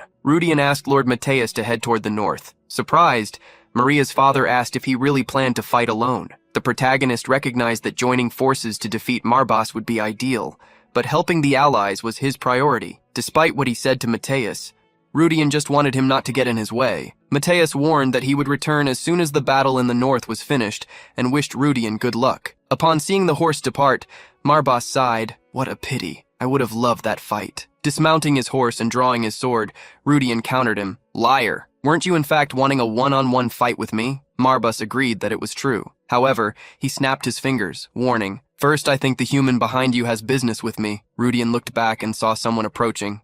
A knight with golden armor raised his sword, apologizing to Rudian. I have heard a lot about you through my master. I was suppressing a nearby village when I felt an overwhelming aura that surpassed even my master's, so I came here. With a smile, Crox von Lichthofen, a knight of the Mauryan Empire and disciple of the swordmaster Oscar, emerged before them. Crox made a request. Would it be rude of me to ask if I can cross swords with him first? Raising an eyebrow, the protagonist asked why Crox was there. Crox was a combatant type. Rudian did not want to refuse his offer immediately. Otherwise, Crox might end up turning against him. Rudian then warned that he could not be held responsible for whatever happened. Understanding that as permission, Crox smiled, thanking him. Around Crox's sword, a white aura like the wind began to emerge. Walking toward Marbas, he commented, I was thinking that I would like to train after the ceremony ended anyway. I never imagined that the Empire's war hero, Marba Ainsworth, would end up being a hidden demon around here. Marba shrugged, asking why that mattered, and instructed him, since we are here, prove your strength. Crox advanced with confidence, raising his sword above his head to attack. On his sword, he carried a surging energy. Rudian watched the preparation of the strike with joyful eyes. That is Crox's trademark swan sword. I never thought I would see a technique that I only read about in the original. As the sword slashed toward Marbas, Crox taunted, Aren't you even going to draw your sword? Marbas recognized that the technique used by Crox was, at the very least, decent. To confront it, he made his arm grow. Muscles bulked up, tearing his shirt, while sharp nails extended like daggers. Marbas did not even take a step back, blocking the attack just by raising his arm. Crox was shocked, as his sword was shattered in the simple clash. Proud of his power, Marbas answered the question Crox had asked. I do not think I need to draw my sword. Crox saw a powerful fist emerge carrying a devastating dark energy. The Dark Lord, however, frowned when his attack did not hit the target. Crox had dropped his sword to the ground and leaped toward the moon. Confident, he joked, Do you think this is my first time facing a big fish like you? He drew a new sword, advancing once more. The protagonist understood why Crox would one day be called the Sword Saint. Crox had planned to break his sword from the very beginning. That way, he would manage to make the enemy lower his guard. His true goal was to strike Marbas's eye. Crox's sword strike did not work. He trembled, trying to force the attack to move forward, but what stood before him was a monster in raw strength. With his teeth, Marbas stopped the sword, breaking it once again. Spitting out metal shards, he praised, Not bad. That last strike was quite sharp, but you have nothing left to show, right? A gigantic fist emerged above Crox in an attack that would wipe him out of existence. Crox vanished. The fist struck the ground, causing a collapse. Marbas directed his voice to Rudian. You are truly despicable. You only saved him after he was on the brink of death. Rudian had pulled Crox to his side, saving him. Rudian revealed that he had not planned to save the guy, but at least he wanted to see him keep his word. On Rudian, a red cloak with a massive eye appeared. He warned Crox, Know your place, and be careful not to be dragged into the battle from now on. I will no longer be able to protect you. From a distance, Rudian looked at the completely destroyed ground and praised Marbas's power. Who would think a punch of yours has so much power? The stronger your true body, the stronger the restrictions upon you in the intermediate realm should be. So the only explanation is that you use some kind of cheat. Marbas returned the praise for Rudian knowing more than it seemed. He explained, since he had the opportunity. Our Demon Gate plan crumbled, so we changed course to summon the highest demon lords. However, then Rudian and the other humans appeared, ruining everything. Rudian realized that Marbas already knew this could happen. Because of that, he asked why he had stood by just watching. Marbas mocked the question. Just watching? This would all become mine anyway. Who is stupid enough to destroy something that is about to become theirs? As Marbas spoke, dark ghosts began to emerge, something expected by him. Rudian immediately asked Abby what the power being invoked was, remembering that he had said El Dorado could not be activated. Abby sweated coldly, stating to Rudian that El Dorado was still inactive. Chains appeared on Marbas, being broken by the ghosts. With an eloquent voice, he excitedly revealed his actions. If you want to break the restrictions on your power, you only need to pay an equivalent price. Sacrificing every single one of the servants and monsters we gathered, nearly 1 million living beings, is more than enough to break such restrictions. A crimson magic circle appeared beneath Marbas. The sky, once dark because of the night, became reddish. The moon turned grim, losing its brilliance. Marbas transformed, revealing his true appearance. Gray skin, horns and wings, powerful muscles and darkened eyes. He confidently recalled the words spoken by Rudian. You said it yourself, didn't you? That I would never fight a losing battle. And that is correct. At this point, no matter what you try, there is no scenario in which I lose. Even if the one who dragged Asmodeus into subspace appears. Maria suddenly emerged, running up to Rudian. She apologized for not being able to defeat Asmodeus. The protagonist clicked his tongue, irritated that they had let the Dark Lord escape. Maria revealed that, as soon as the artifact's time limit ran out, Asmodeus would manage to flee, even if in a deplorable state. The young woman stated that she thought about pursuing the enemy, but, upon feeling the massive dark aura, she decided to help him. Looking at Rudian, Maria noticed that he also looked different. Rudian tried to find out the information about Marbas, but his level was insufficient to check his stats. Marbas was excited to fight. Rudian gritted his teeth, feeling the danger he would have to face. In moments like that, having Yev by his side would be the best option, but she had said she did not want to get involved in the fate of that world. Rudian reminded Maria of how they fought in the catacombs. Let's fight with everything this time too. Rudian asked Diablo to lend him his power. Diablo laughed out loud, asking if he could handle it. As soon as Diablo's aura was revealed, it was felt by Marbas. He advanced immediately, roaring in fury. So you were hiding your body in the intermediate realm. To think you were Diablo's contractor all along. Maria looked at Rudian in confusion upon hearing the unfamiliar name. The protagonist explained only that there was a guy sealed inside the sword. Maria used her magic to protect Rudian, who was advancing against Marbas, the latter excited to face someone from the Seven Thrones. With an excited smile, Marbas clenched his fist, charging toward Rudian. The clash between fist and sword took place in midair. The collision between the powers threw Rudian back. Marbas laughed out loud, praising him for blocking the strike, but soon reached Rudian once again. When Marbas was about to strike the protagonist, a gigantic mountain appeared above them, being controlled by Maria. Marbas did not care. At no point did he stop laughing. How many more mountains can you compress? Maria did not care to answer him. 5. With the answer, she moved her fingers downward and the mountains fell upon Marbas. The being of darkness managed to escape among the debris, flying toward Maria. The gigantic hand with sharp nails extended in her direction.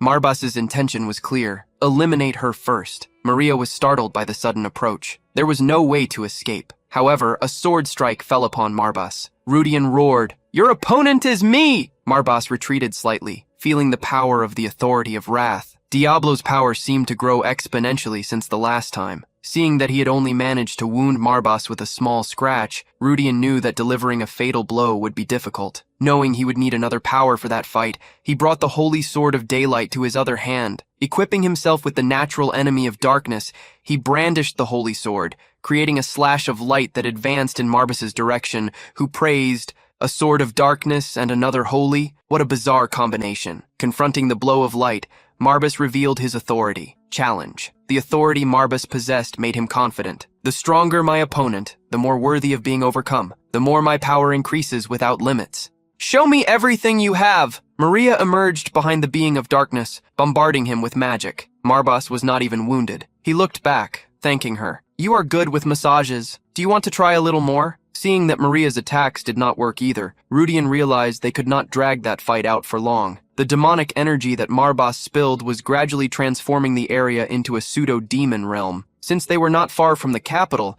if that energy reached there, there would be no way to make it recede. Rudian decided to use another technique, the multicolored red power of chaos that he used to finish off Eligos. Unable to use that power in large amounts like he did in the tower, he still intended to force it as much as possible. Seeing that Rudian would use his greatest power, Marbas challenged him. "Come, I will accept your attack." Amidst the laughs of the being of darkness, Rudian advanced, using the three powers, holy, dark, and chaos. A large scar was formed on Marbas's chest, but insufficient to bring him down. Like a judge, Marbas delivered his evaluation. A power from beyond. An external strength, isn't it? I will give you credit. That was a bit fun. I do not know how you obtained this power, Kukuk. Feeling that the battle was increasingly fun, Marbas counterattacked, and his blow threw Rudian against the ground. Maria tried to help Rudian somehow, creating a magic that altered reality and trying to consume Marbas's body in a black hole of light. However, by releasing his energy, Marbas broke free from the magic. This is not even enough to go against me. The dark energy that spread from Marbas hit Maria, who felt like she would go crazy. Rudian looked at her in shock. Marbas's counterattack had caused a break in Maria's magic, creating a rebound effect. While Rudian worried about Maria, Marbas emerged behind him.